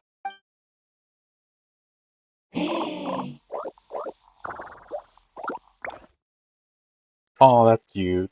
They brought food. Mm.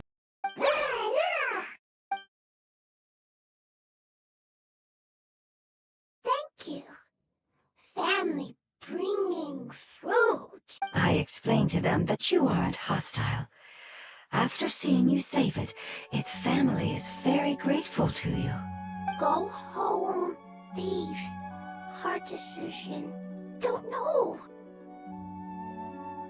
They are weak. I worry.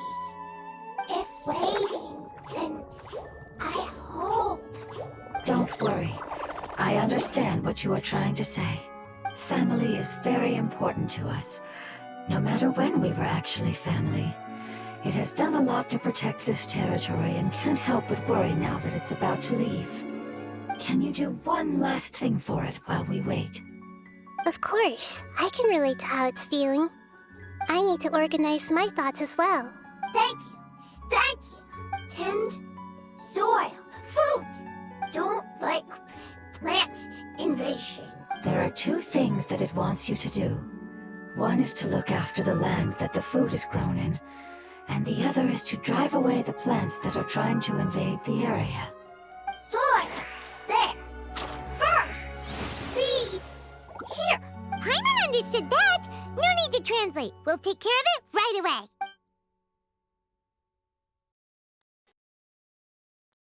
So we're doing chores now.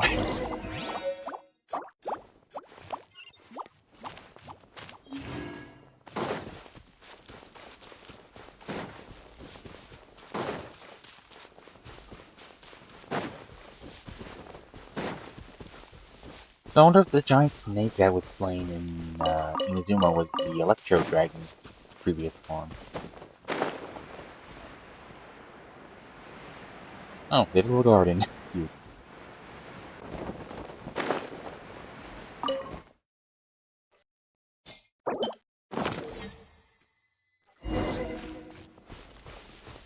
Settle down. We planted all the seeds! It's time to handle the invading plant life! The weeding. Tree flowers. Oh. It wasn't kidding when it said plants were invading! I should have been coming. But I didn't. Surprise! Yoo-hoo! Oh. That should be all of them. That wasn't too tough. Nahida, are you feeling better? Yeah, I've calmed down now. But it doesn't seem like there's too much we can do until we receive some new leads. Can you tell us about the Dendro Dragon? We don't know anything about it. Who is... Well, the history of dragons starts from the very beginning of Teyvat. Sumeru was Apep's territory. In those days, the lush rainforest covered the entire nation. Oh, so there was no desert back then? Not at first. That came when a giant spike fell from the sky, turning a huge section of the rainforest into sand. In an attempt to adapt to its new environment, a pep changed color from the emerald green of the forest to the yellow of the sand. No wonder those two elemental life forms are always talking about the importance of adapting. A pep has always seen itself as the master of Sumeru and has refused to recognize the new order that was established. Even now, it probably still holds great hostility toward the gods. However, powerless against the power in the sky, and then the forbidden knowledge many millennia later, it's been unable to stir up any trouble. I thought the gods and dragons were on good terms, considering the only ones we've seen are Ventine Dvalin, who was in pain, and Neverlet and Verena. Conflicts between the two sides are destined to continue until a balance can be found. As far as I know, a pep had been slumbering in the desert, and King Deshret had taken a great interest in it. Maybe this is why a pep was contaminated. I'm not sure what may have led it to become involved, but rescuing it is definitely our top priority right now. The crystal that I have in my possession is probably the key that links the two matters together.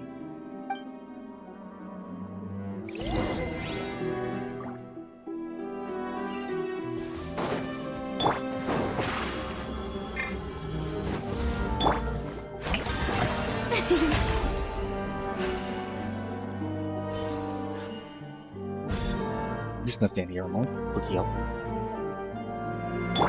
Because there's definitely gonna be a boss now, so.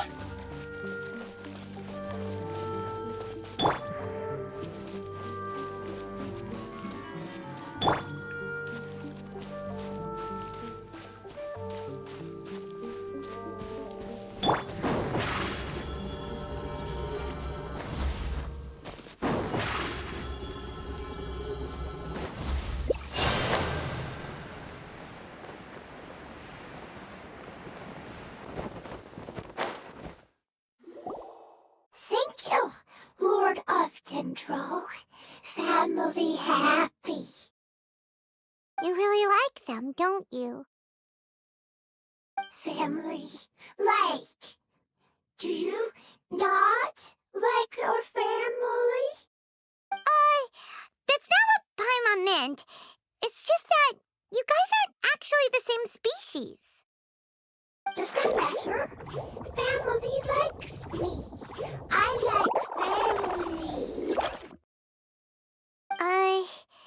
Paimon doesn't quite understand. What it's trying to say is that as long as family members get along well, then nothing else matters.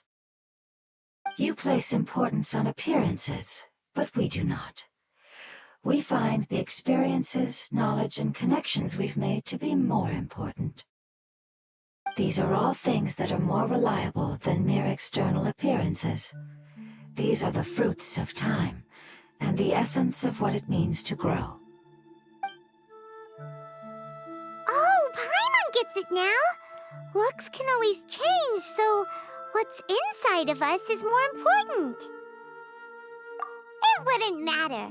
Paimon would still be able to recognize you right away. Oh? Understood. Thank you. Still nothing new from the forest. Seems like we won't be able to find your other family members for now. It appears we are out of leads to follow.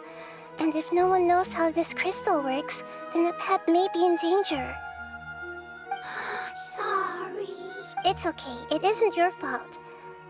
I don't think it's a coincidence that neither of you can remember anything about the crystal.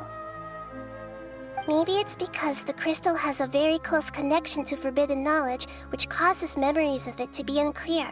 And if that's the case, finding the other fungi still wouldn't help us at all. The crystal and the apocalypse. The apocalypse and memories. Lord of Dendro, do you still remember the prophecy? I do. What about it? The prophecy is a story that connects events of the past and the future.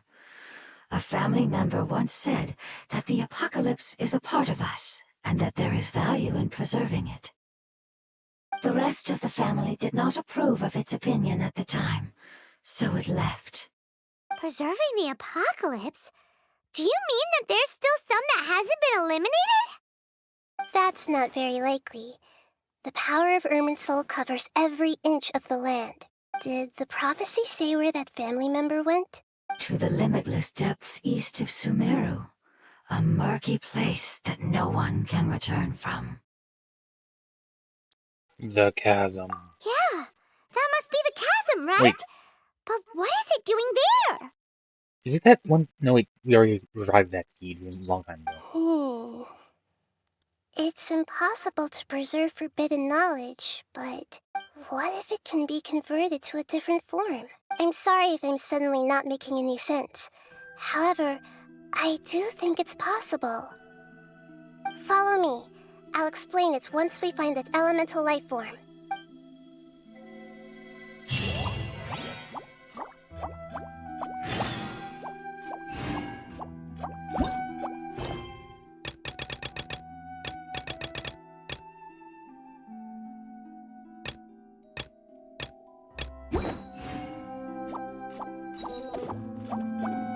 Isn't that Perils of the Dark World? A world quest or something? But pretty sure I can delete. I'm confused.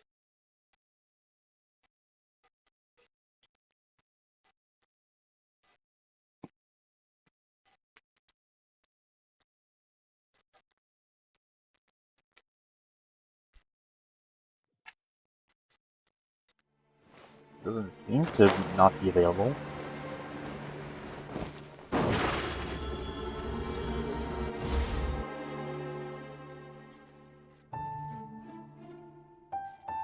So that elemental life form came all the way here on its own and spent a long time by itself? Wouldn't it already have become the Withering like the others? There is a chance that it could avoid that end, using the power of something here. I'm referring to what was used to fight against the Abyss. It once repaired the rifts of Teyvat long ago. It has the ability to purify and stabilize powers that shouldn't exist in Teyvat. Forbidden knowledge that its light has shone upon is kept here forever in a different form. You mean the oozing filth? Yep. It's just like soap bubbles that rise to the water's surface. Huh. Another strange metaphor. But Paimon somehow gets this one. What the Lord of Dendro means is that the apocalypse was altered by the power of the giant spike and hidden within the oozing filth. Yes, and it shouldn't be far from here. Let's go and take a look.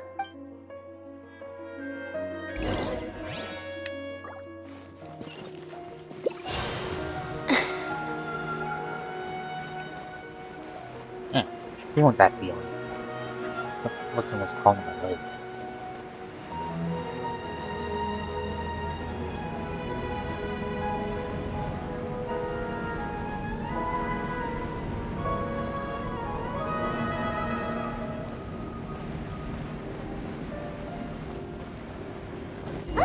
It's over there! Looks like we'll have to clear out the Here we go. Yep, we know what to do. We'll just use the Lumen Stone on the oozing concretion.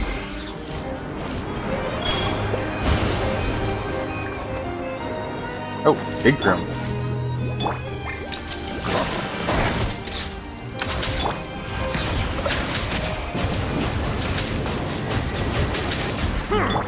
Over here! Shower me with praise! There we go. Oh, we finally managed to rescue it. It should be the life form from the prophecy. That light! Wait, something dark is coming out. Something's not right! Everyone, back up. What's going on? Didn't Nahida say it was purified? Maybe it's because such a long amount of time has passed. Although the power of the oozing filth is more stable than that of the apocalypse, it is still a form of dangerous power. It might have lost its mind after being soaked in it for such a long time. Oh no! But we still have tons of questions we need to ask. I I should be able to purge it with my elemental power. Wait, don't do it. It's definitely connected to forbidden knowledge. But this is our only chance. I said no, and I meant it. I mean it. You can't go through that again. Traveler! I'm sorry. I got a little anxious. It's okay. I trust your judgment. I was being a little hasty myself. Let's see if we can think of another way. What about the crystal? Oh, yeah! You said that the elemental power in the crystal was identical to theirs! You want to use its power, but... The Lord of Dendro seems hesitant. I too would advise caution. It's risky to use its power without fully understanding its intended use. Don't understand. This no good, that no good. Save lives. Important. Yes, I understand, but this is our only chance to return home. We cannot afford to be careless. It's okay, there's no need to argue. I'll think of something to do about the elemental power that will be used. How about this? Traveler, you could try using it. I understand that you have an amazing resistance to forbidden knowledge. Sure thing. Don't overdo it, Traveler. Paimon will be worried.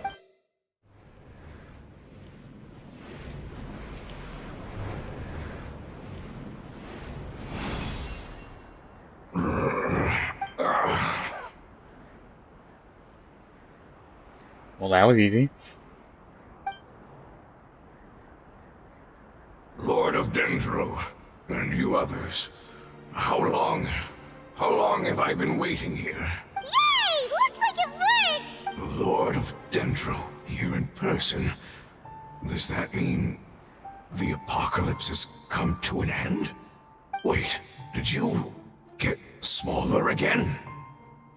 Again? So it's happened more than once? I'm sorry, that portion of my memory is highly unreliable at the moment. I can't seem to remember who you are. That sounds about right.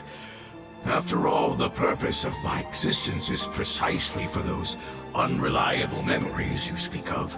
You once said that the apocalypse will be completely eradicated, and that relevant memories will become unstable. Even you couldn't promise that you'd remember our agreement after those events take place. However, you are definitely someone who stays true to your word. My sacrifice is nothing compared to your resolve. You and I made the agreement? Yes, you used your power to protect me. That is the reason why I was able to survive here. To be honest, I'm nearing my end. I had thought I'd be stronger than this. No one can withstand the power of the apocalypse. In order to preserve a somewhat stable memory, I had to change the power of the apocalypse into a different form.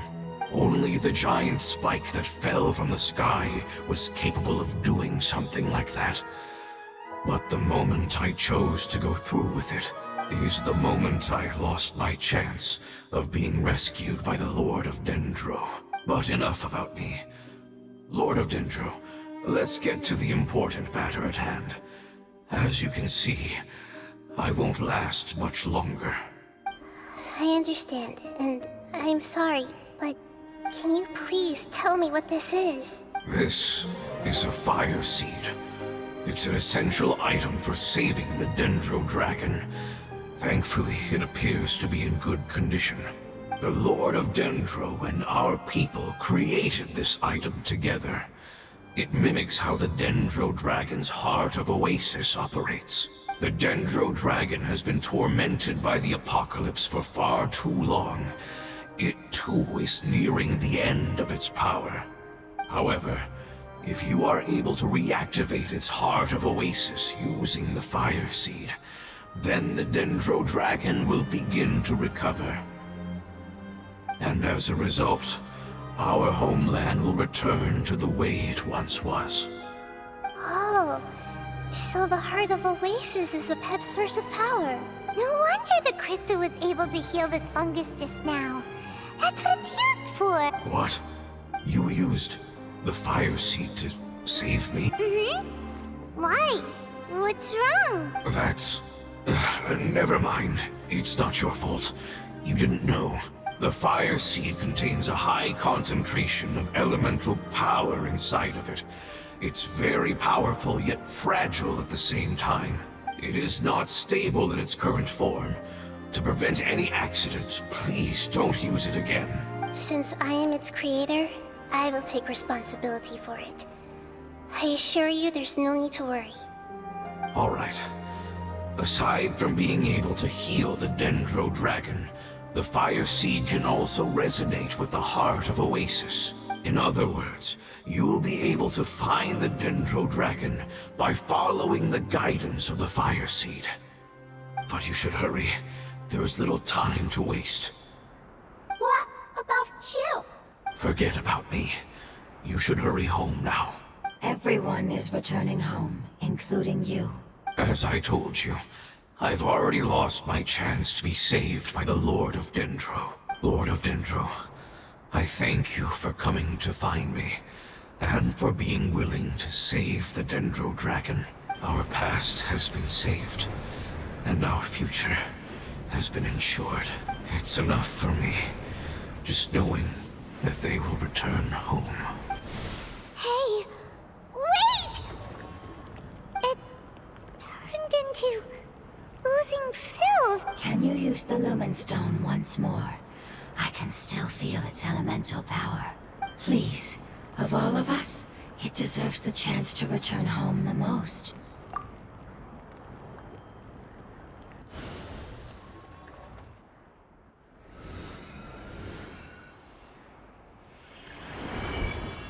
This is a small ball of light that it left behind. I can feel it. I can feel its knowledge and emotions. It has all returned to its original elemental form and is becoming one with the other family members. Do not be sad, my friends. Its wish has come true, and it's very happy right now. Because its external form doesn't matter, right? Yes, because our external form does not matter, and our home has been saved. There is nothing more important than being together with family. Let's go!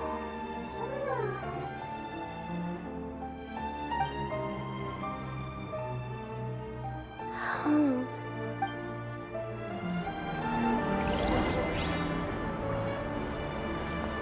Okay, well, one thing I thought might have happened didn't happen at all. I thought there was a chance that would gone name drop Rukadevata. Like last words were thank you, Great Lord Rukadevata. I'm like, what?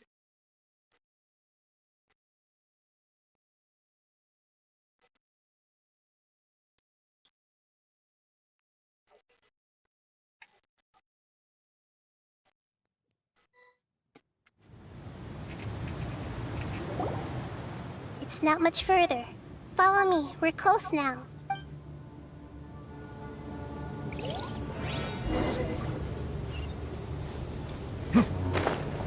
Oh, yeah. Which,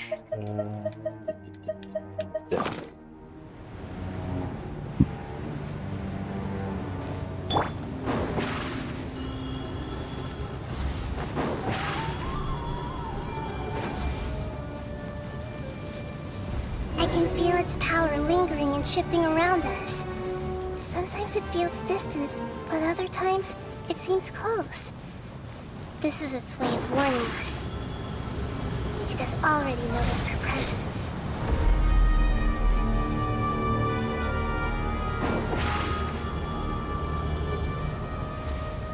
that's foreboding.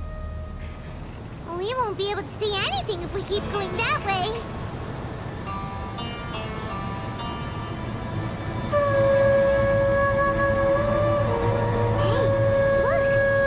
Something's over there.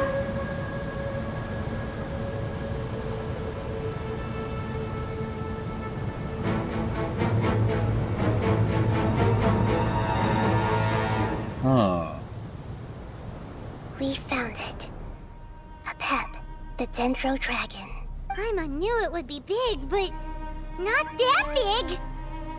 Puny god, puny human, leave my domain. Frail life forms like you cannot survive in the endless sands of the desert. I can't tell if that's feminine or masculine. Apep, we're here to save you. I do not need saving, especially not by you, Brewer. You are no different from Amun. Both of you have only existed for a fraction of what you know as time. Yet you call yourselves lords of this land by leaning on the heavens' glow.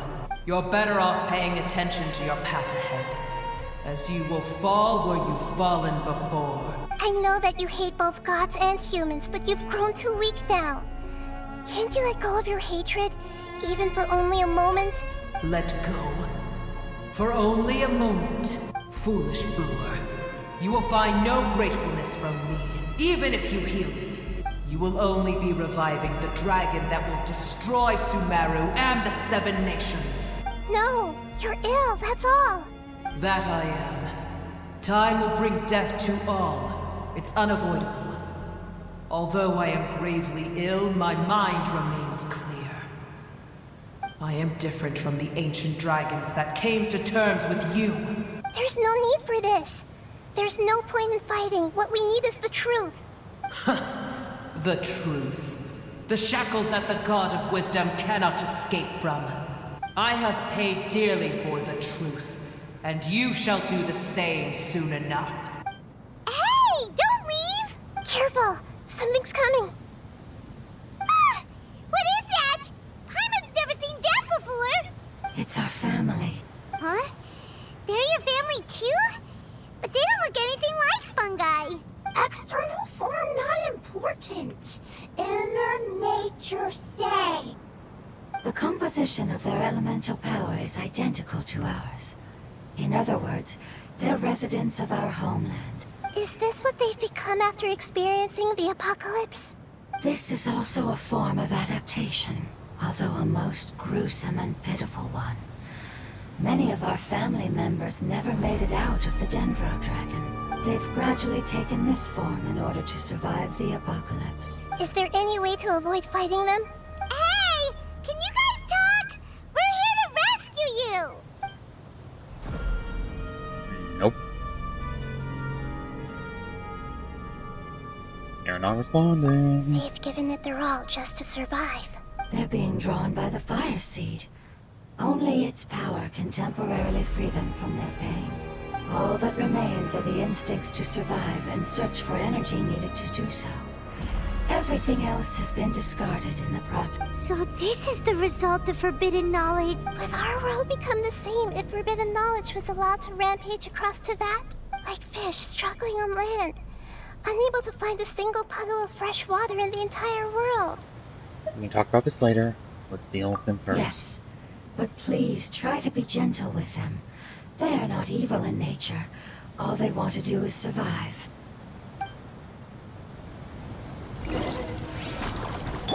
Say cheese! So what element are they? Bow your head. Looks like Dendro.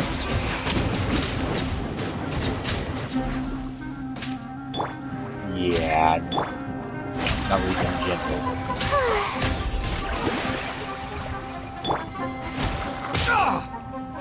72 damage? Oh my. I was expecting more.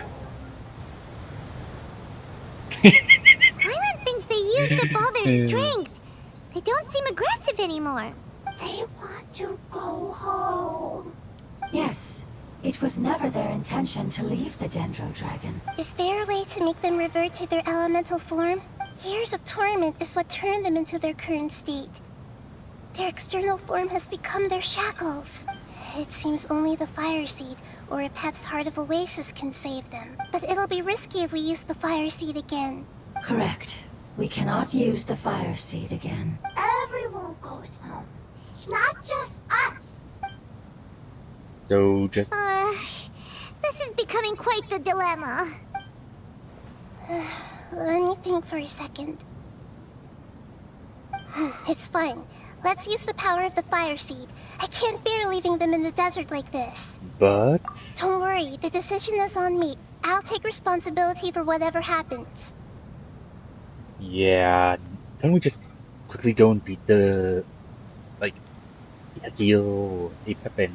It won't require much elemental power. I'm just worried that it'll become unstable. But as long as I use my elemental power to stabilize it a little, it shouldn't be a problem. Operative word shouldn't. Thank you. Sorry. Stubborn. Thank you, Lord of Dendro. Returning home is the most important thing to you. I've come to understand that during our travels. I'm not doing this just to protect you, but also because I hope to use you and your experience and try speaking to Apep again. After all, that giant Dendro dragon is also your family. Maybe it would listen. I will stand with you, Lord of Dendro. I will never forget your kindness. Yes! Thank you. Alright, here it goes. Family. We will all be able to go home soon.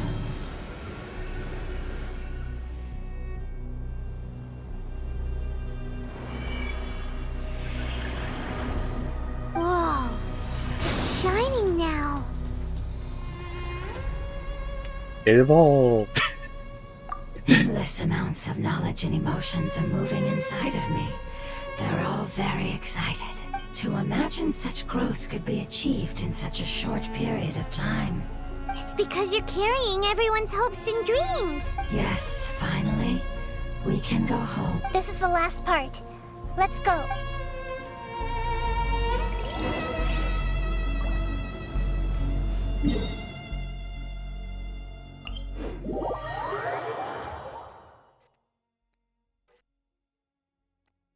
If I known that was going to happen, I would have done like a dun dun dun dun dun dun dun dun. Pokemon.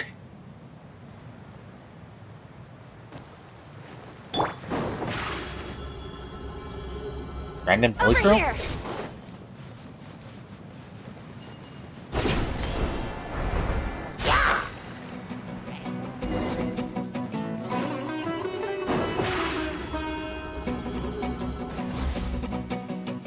The hook truck might just do a big.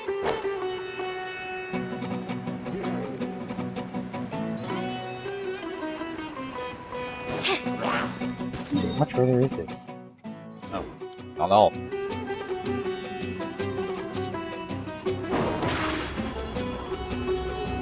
Oh, I've been here before. Could that explain why I'm going further. This cave is huge. Could this be where the Dendro dragon lives? We can't go any further. Yeah. Who knows what's inside that cave? Our goal is not only to find the dragon, but to also enter the world inside of it. That will be impossible if we can't get it to cooperate with us. But how are we gonna do that? It doesn't seem to want to help at all. I'll see what I can do. Apep, I know we don't see eye to eye, and that we have a very different understanding of the world and its orders. However, we are both born of elemental power, and both suffered the torment of forbidden knowledge. We are not that different. And right now, we share a common enemy. We should not let our differences get in the way. Wonder if the Dendro dragon's even willing to listen. I don't care about what you believe in, who you hate, or what you've done in the name of hatred. Nor do I expect you to be grateful. I'm here to save both you and your people. My people. They've been searching for a way to save you ever since they left their homeland.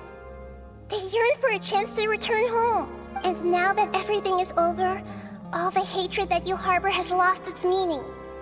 Rather than continuing to fight, you should consider the life you've produced. No response. Your eagerness to survive means that you haven't given up on that world yet. If you claim to know so much more than I, then why don't you truly think about why you want to survive? And why you're so vengeful?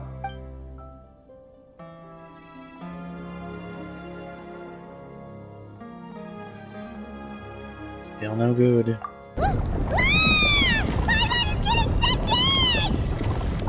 Hurry, grab onto me. Please keep everyone safe. And send us to the homeland.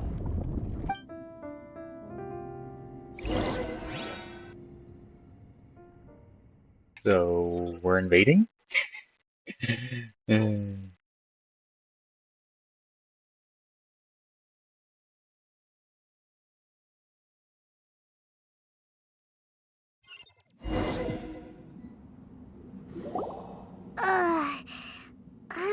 Nahida, where are we? Huh? And what about the Traveler? Where'd he go? I was only able to ensure that we made it here safely. It's possible we arrived at different locations. Well, then let's go have a look up ahead. Paimon's feeling really worried. Yep, let's go. Paimon knows that. It's just that Paimon isn't used to not having the Traveler around. Let's hurry. He might be just up ahead. And the first glance of this world is murky. Well, that's to be understandable. This looks like liquid. We're not getting wet.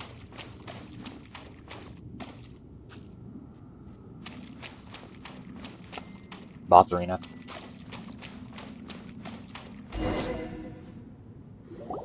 What's that? That should be the heart of Oasis.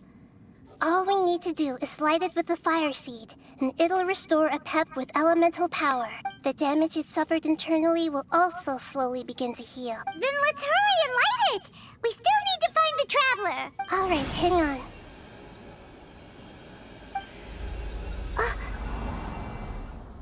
Wait! The fire seed! What happened? It shattered! It was even more unstable than I expected. But why? We barely used it! I'm not sure. Perhaps the fire seed was only capable of protecting one person? But if I didn't use its power on everyone, there's no way of knowing where you could have been sucked into. And even if that's the case, there's no reason for it to simply shatter, unless... Unless what?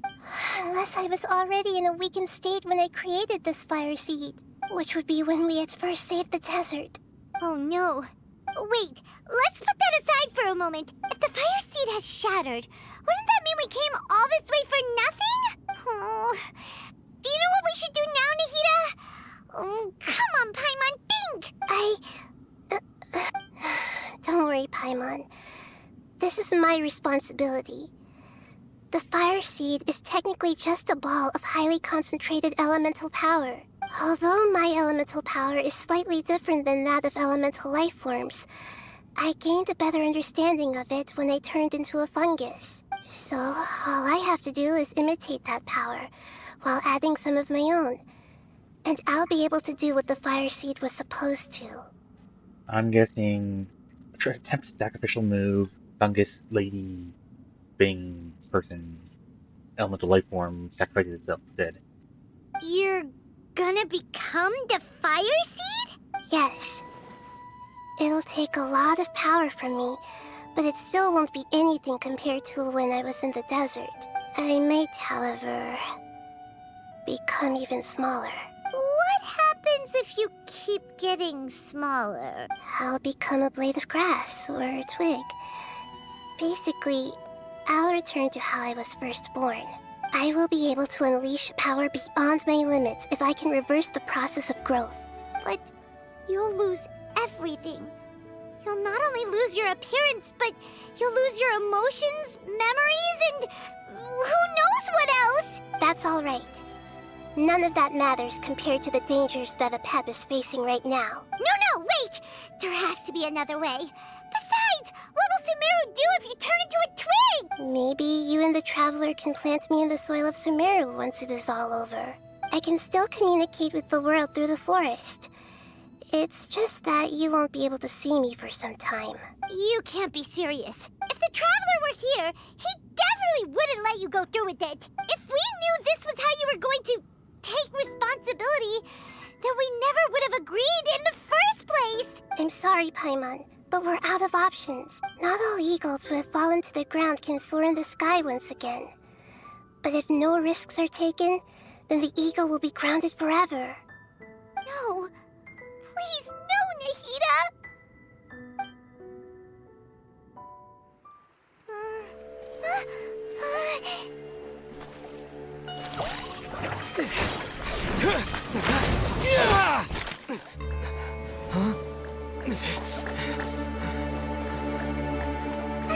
The fire seed shattered, and she's... I know. A sacrifice must be made, but not by the Lord of Dendro. We've all grown on this long journey. If the purpose of that growth was to return home, then our wishes have come true.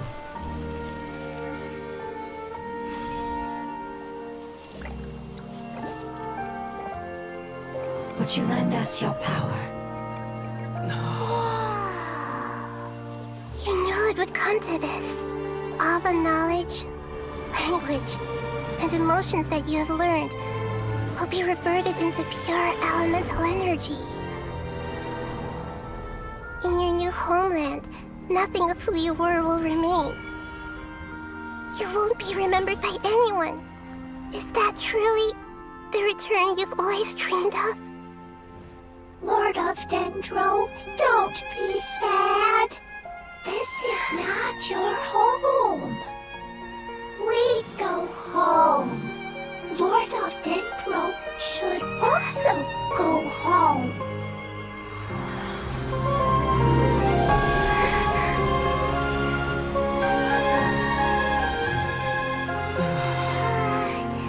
Hear us, please. Feel our heartfelt desires. Awaken!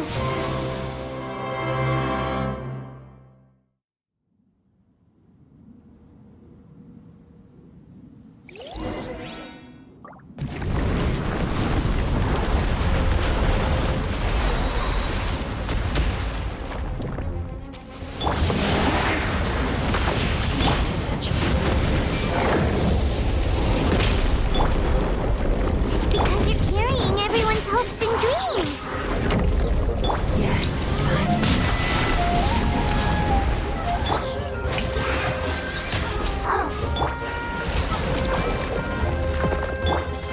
Silence!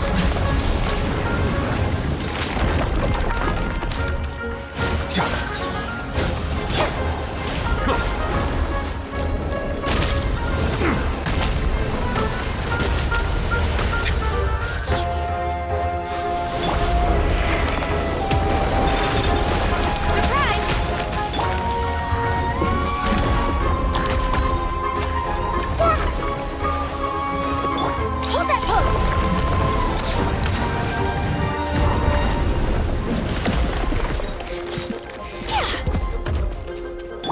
This might hurt a little.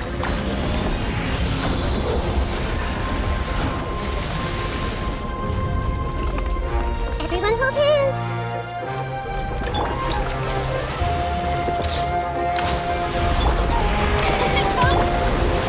Bow your head.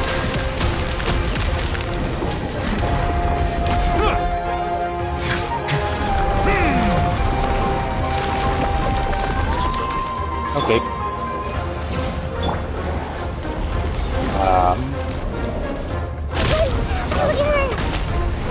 The Temple of Wisdom.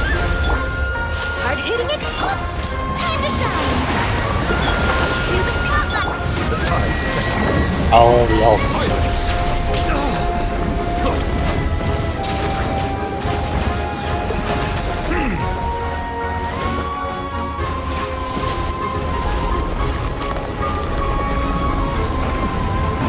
Stretching time.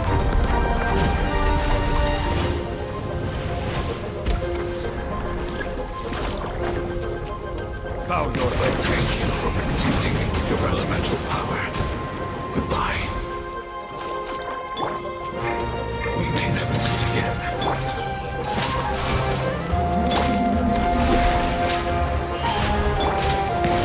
I'll always with you, no matter how long it takes. This is the agreement we made.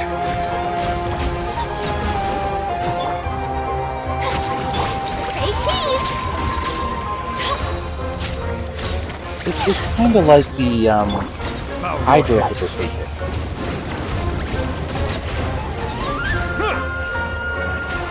Hold that pose! Shower me with praise! Over here!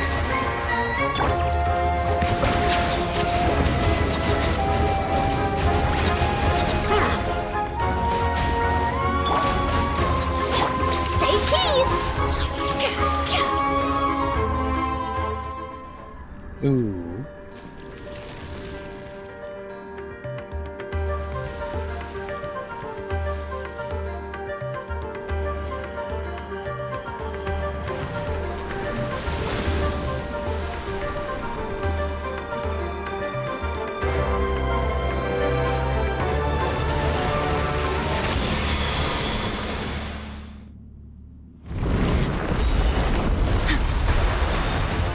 Correct. Third stage. I learned a wonderful word. It's more, which means right.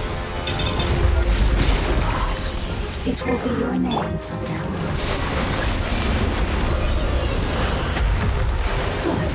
Where? What? This?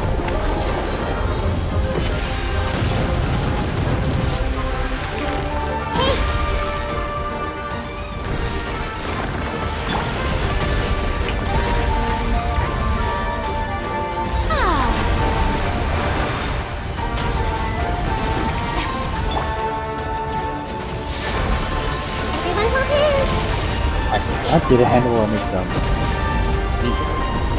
attack pattern, but fuck.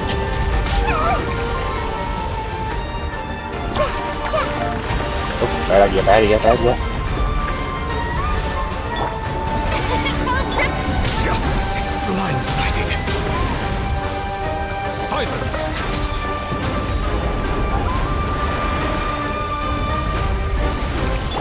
Say cheese!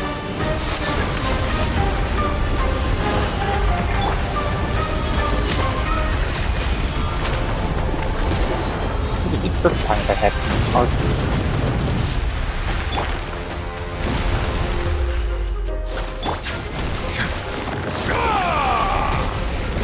I should have remembered that Frozen had no tech gear. Share me knowledge! Truth! Fear me! Let my name echo in song! Let the mighty be humble. Bow your head.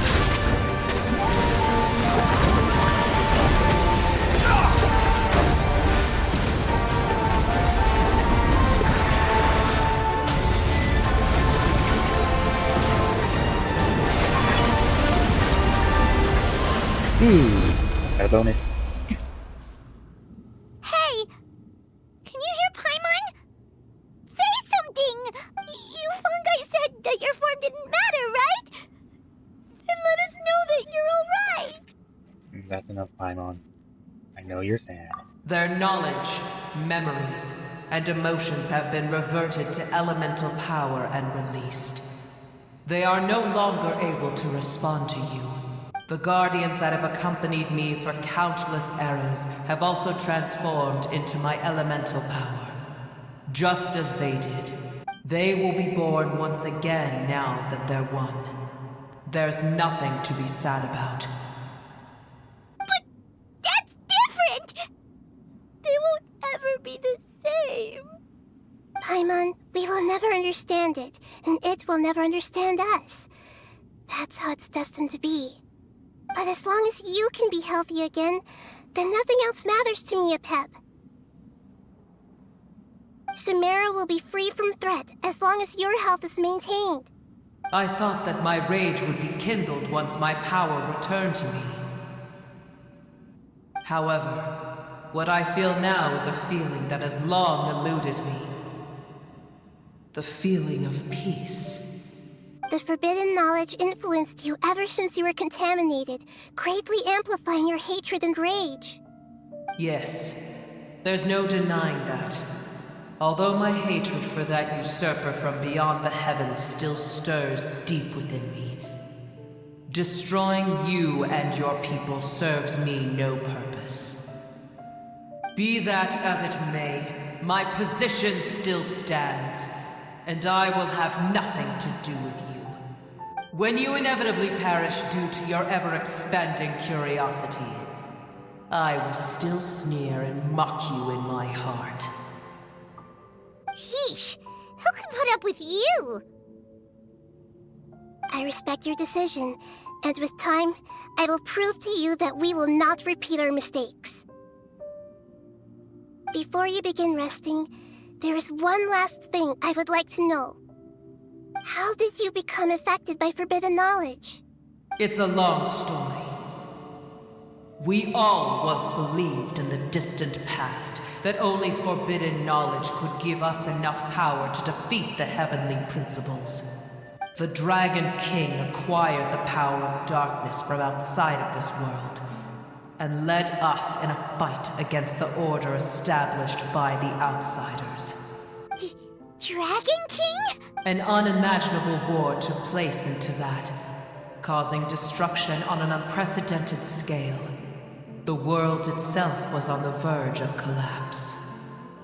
In war, the victor would inherit the right to shape the world, while the losers must turn into ash. But I didn't give up on searching for a way to turn the tides, even after the death of the Dragon King. As I attempted to collect more forbidden knowledge from the corners of the world, as it was on the verge of collapse, I was stopped by the giant spike that fell from the sky. Sand dunes arose where there was only forest, and it was as if even Sumeru itself was trying to tell me that the era of the dragons was over. But you still didn't give up, did you? Because of Amun Al-Ahmar. Yes. Al-Ahmar eventually obtained this power with the help of Nabu Malikata. His ambitions continued to grow, and he planned to establish a powerful kingdom in my domain. Although I didn't think much of him, I allowed his actions under one condition. The condition was that after his death, all the knowledge he came to accumulate would belong to me. At that time, I still harbored deep regrets. By the time the Dragon King finally returned, the world had irrevocably changed. Some of the dragons have grown close to your kind, and have forgotten all about our hatred from when the world was taken from us. And some died, leaving behind nothing but their bones. Chose to flee after experiencing pain and agony.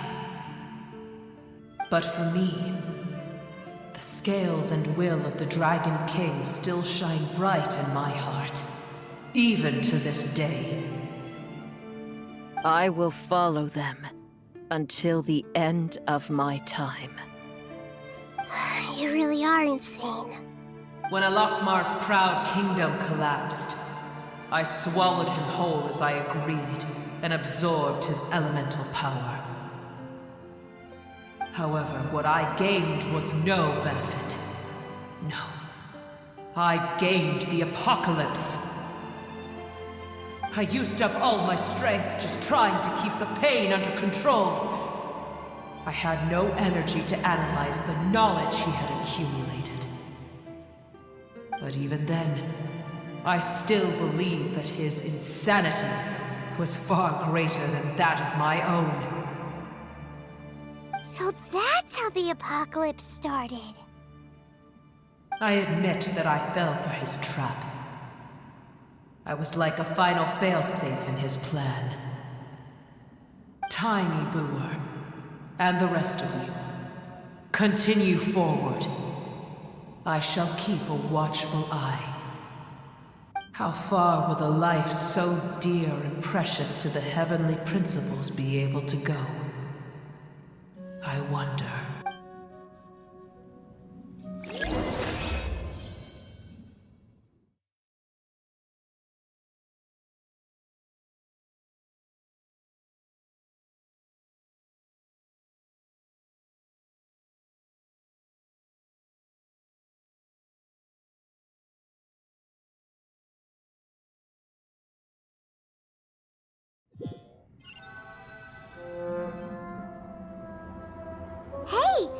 like we've been sent back out. Still in one piece, too. The dragon will need to rest for a very long time before it is fully healthy again. It's not as ruthless as it was before. Curing the dragon of its illness has seemingly made it more open to reason. Nobody's in a good mood when they're feeling sick. Even though we accomplished something really important, Paimon still doesn't feel happy for some reason. Bringing everyone home was supposed to be a happy occasion. Things have lost some of its meaning. Indeed. Although they'll still have the chance to be born again, they've lost their memories of their journey and their feelings for their homeland. Each opportunity for growth is unique in its own way. Perhaps the immense power we released was the pouring out of all these irreplaceable emotions that had built up over time. Can you really call a place with no family your home? Family. Right! The hydro fungus left behind its family. Those two fungi might be waiting for it to return. Oh yeah! Let's hurry and go take a look! Huh. How are we going to explain all the complicated things that happened? Alright then. Two things. First off, I will admit, got a bit teary-eyed with the whole sacrificial part. And, wonder why they decided to cut the echoey effect for one lines that Apep was talking.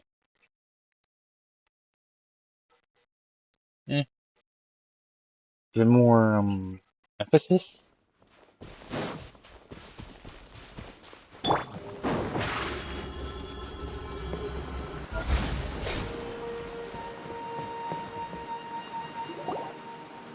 They're still here!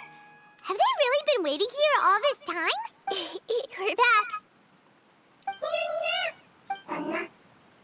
I'm sorry. I really am. But it's gone home and won't be able to return for a very long time. Don't be sad. It did it to protect you. Your happiness is more important to it than anything else in the world. It's said that Noor is its most important family member. That's your name, isn't it?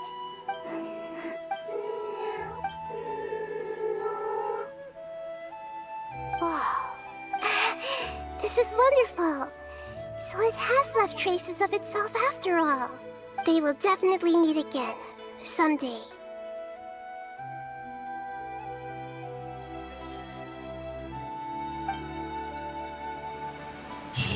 Okay, what was with the toucan thingy?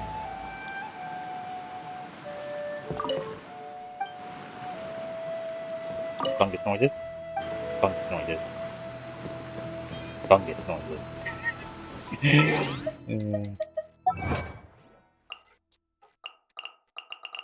Challenger series? I haven't really seen this strange chili trail. Defeat without any characters being attacked by Aftershock?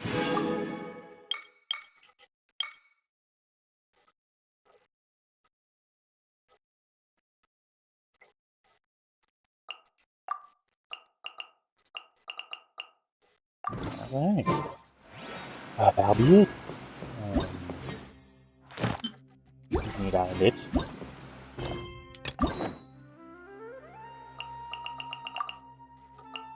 Not do those.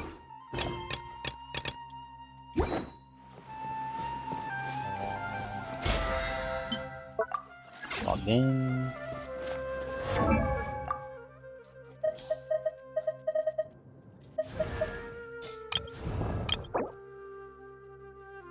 Gotta make one of those.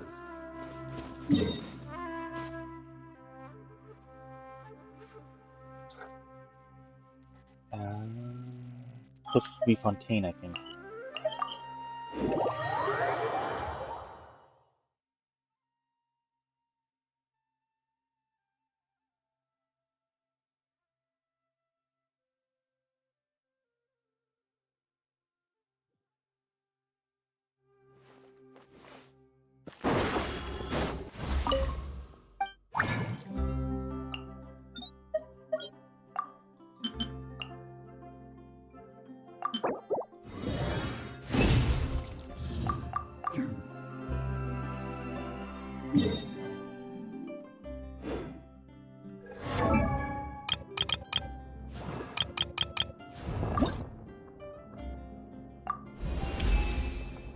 Do you know that chocolate candy that's made in the shape of a bullet? It's so sweet. It's like an instant shot of energy to your whole body. Well, that's what this feels like.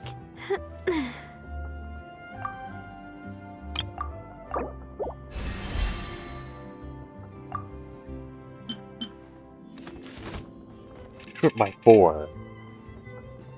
And then... I need a lot more.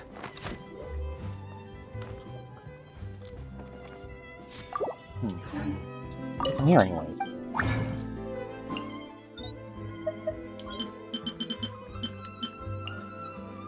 Okay, I need 6 of these, so and then I need 6 of those.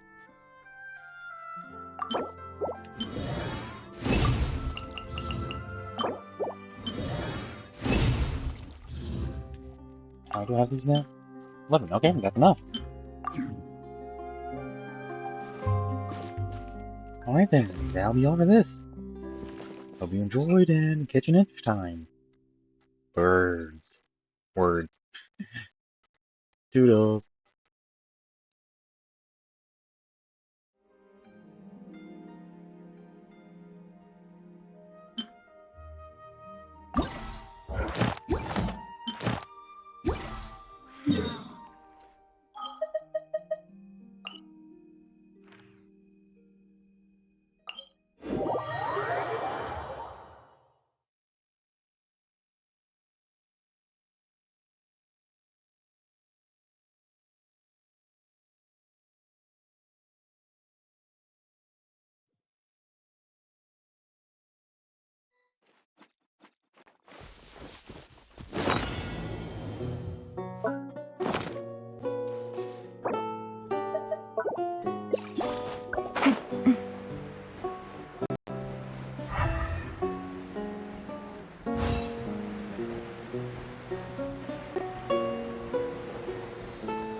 A chest full of valuables, and a trove of potential clues.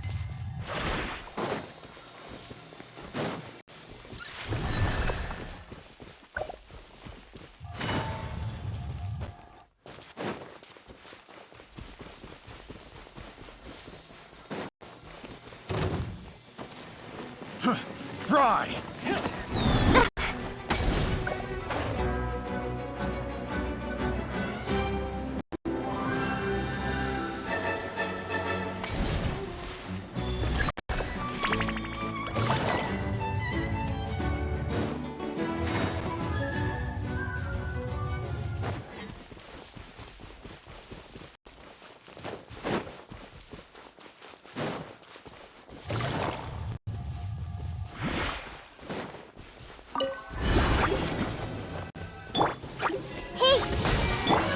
No escape! Gotcha! Everyone hold hands! Make yourselves at home! I'm going in! Things are about to get dicey. Now you shall perish!